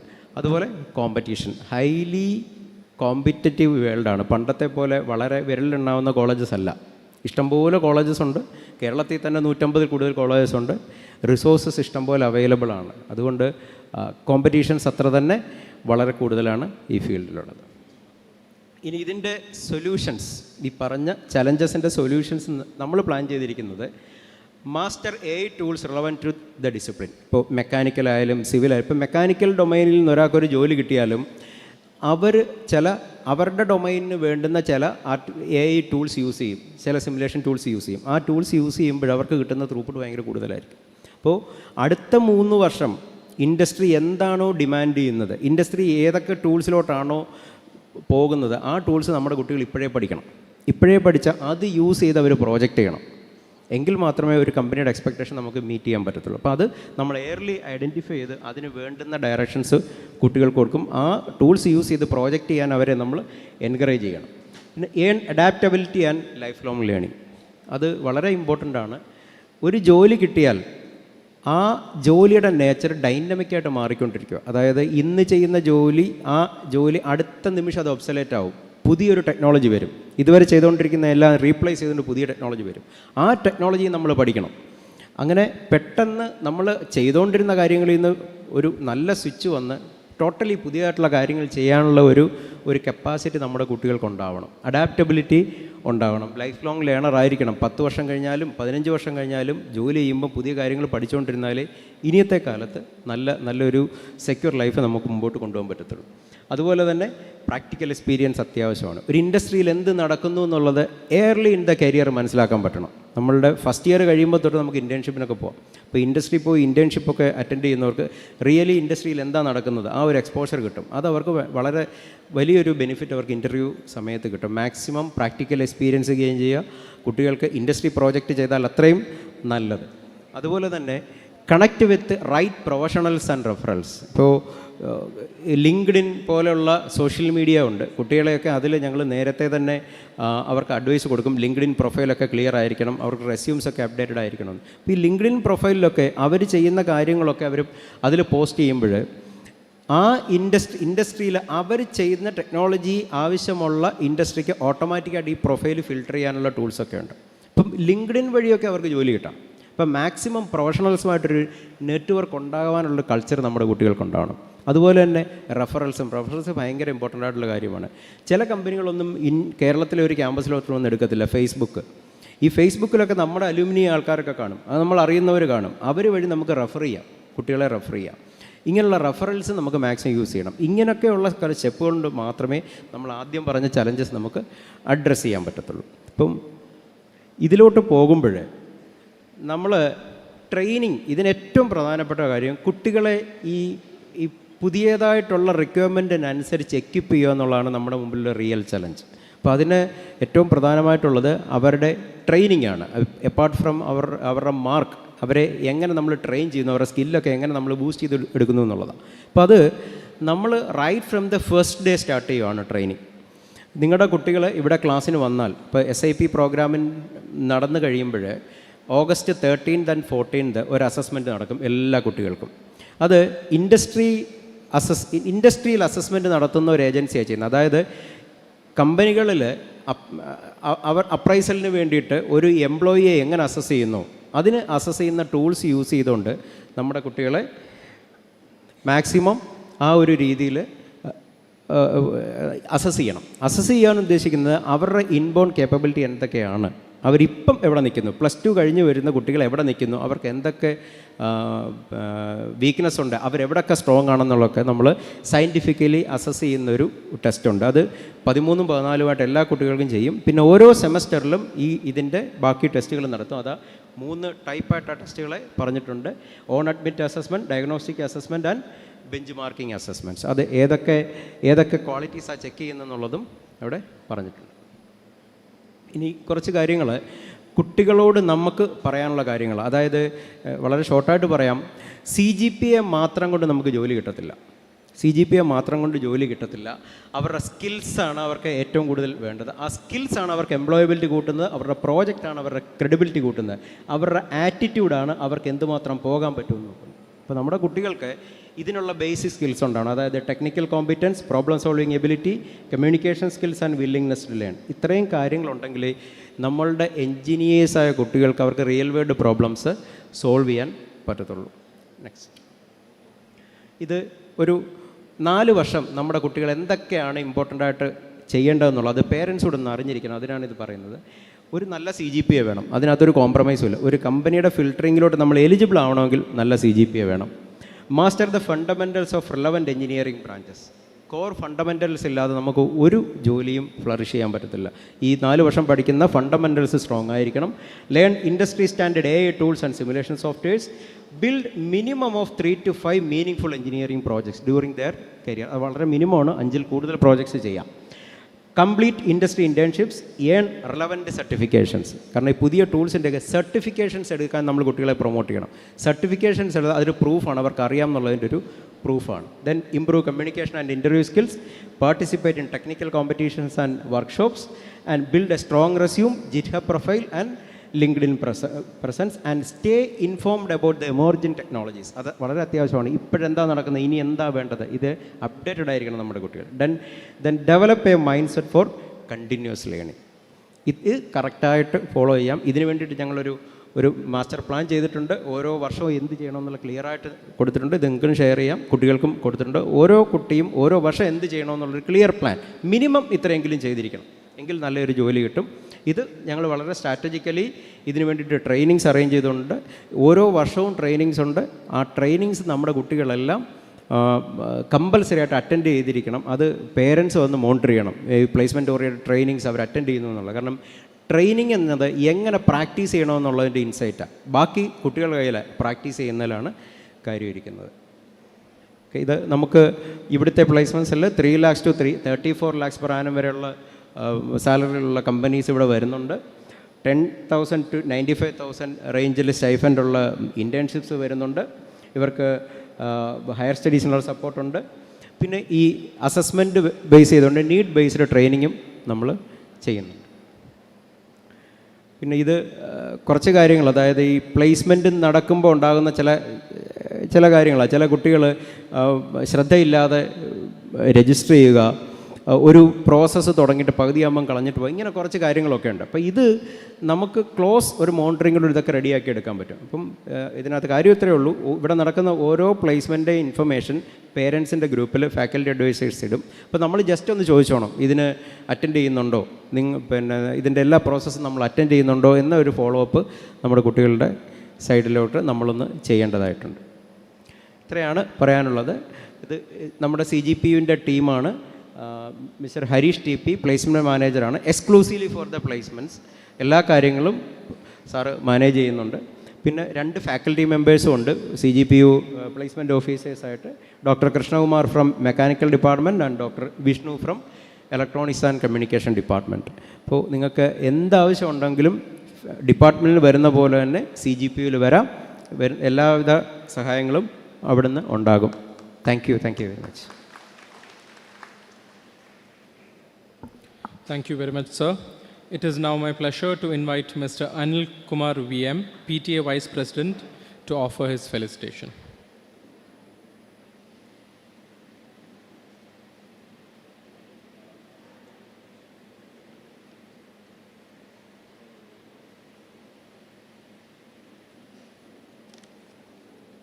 എല്ലാവർക്കും നമസ്കാരം.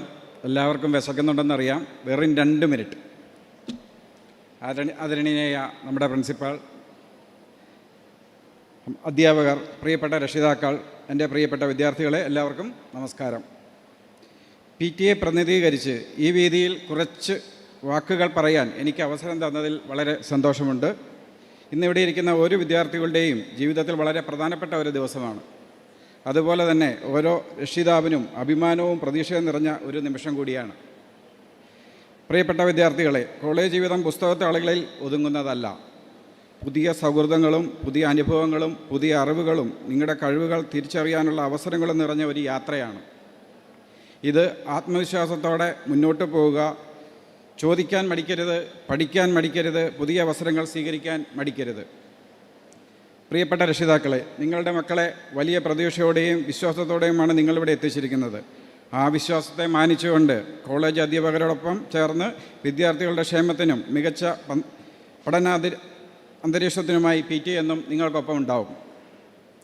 വിദ്യാർത്ഥികൾക്ക് എപ്പോഴെങ്കിലും എന്തെങ്കിലും ബുദ്ധിമുട്ടുകളോ നിർദ്ദേശങ്ങളോ ഉണ്ടായാൽ PTA എപ്പോഴും സമീപിക്കാവുന്നതാണ്.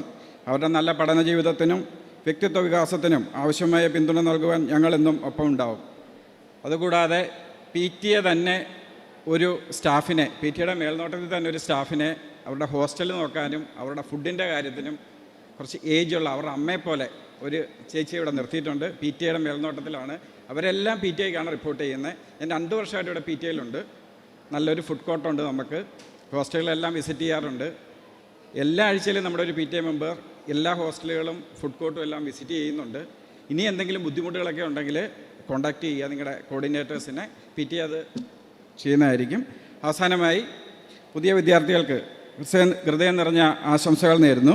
ഈ 4 വർഷങ്ങൾ നിങ്ങളുടെ ജീവിതത്തിലെ ഏറ്റവും മനോഹരവും ഏറ്റവും ഫലപ്രദവുമായ ജീവിത വർഷങ്ങളാവട്ടെ. എല്ലാവർക്കും നന്ദി.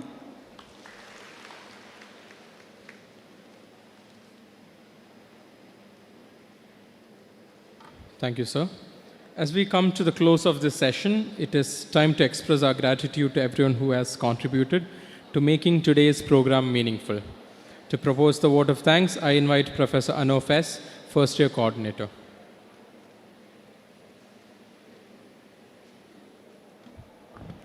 Respected dignitaries on and off the dais, esteemed faculty members, and dear parents, a very good afternoon to one and all. I feel honored to have been given the opportunity to propose vote of thanks this afternoon.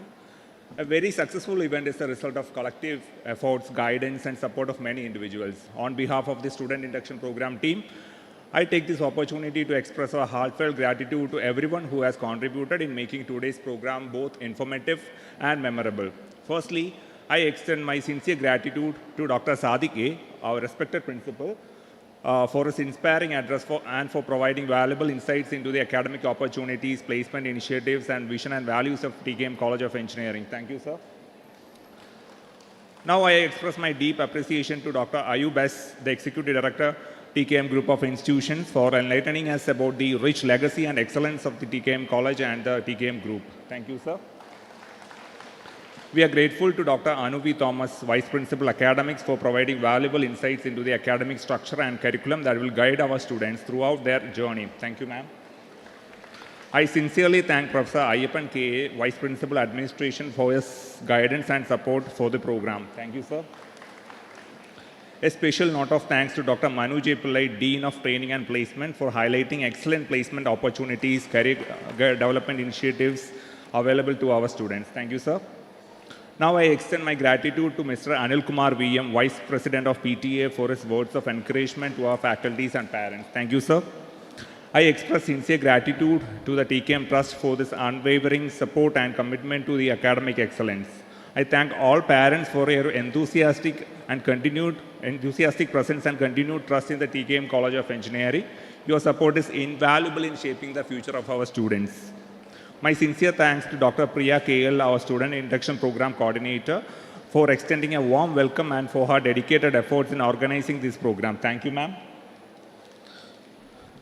Finally, my sincere gratitude to all HODs, deans, faculty members, staff, student volunteers, and everyone who worked behind the scene to make this program a success. Thank you all once again and have a wonderful day.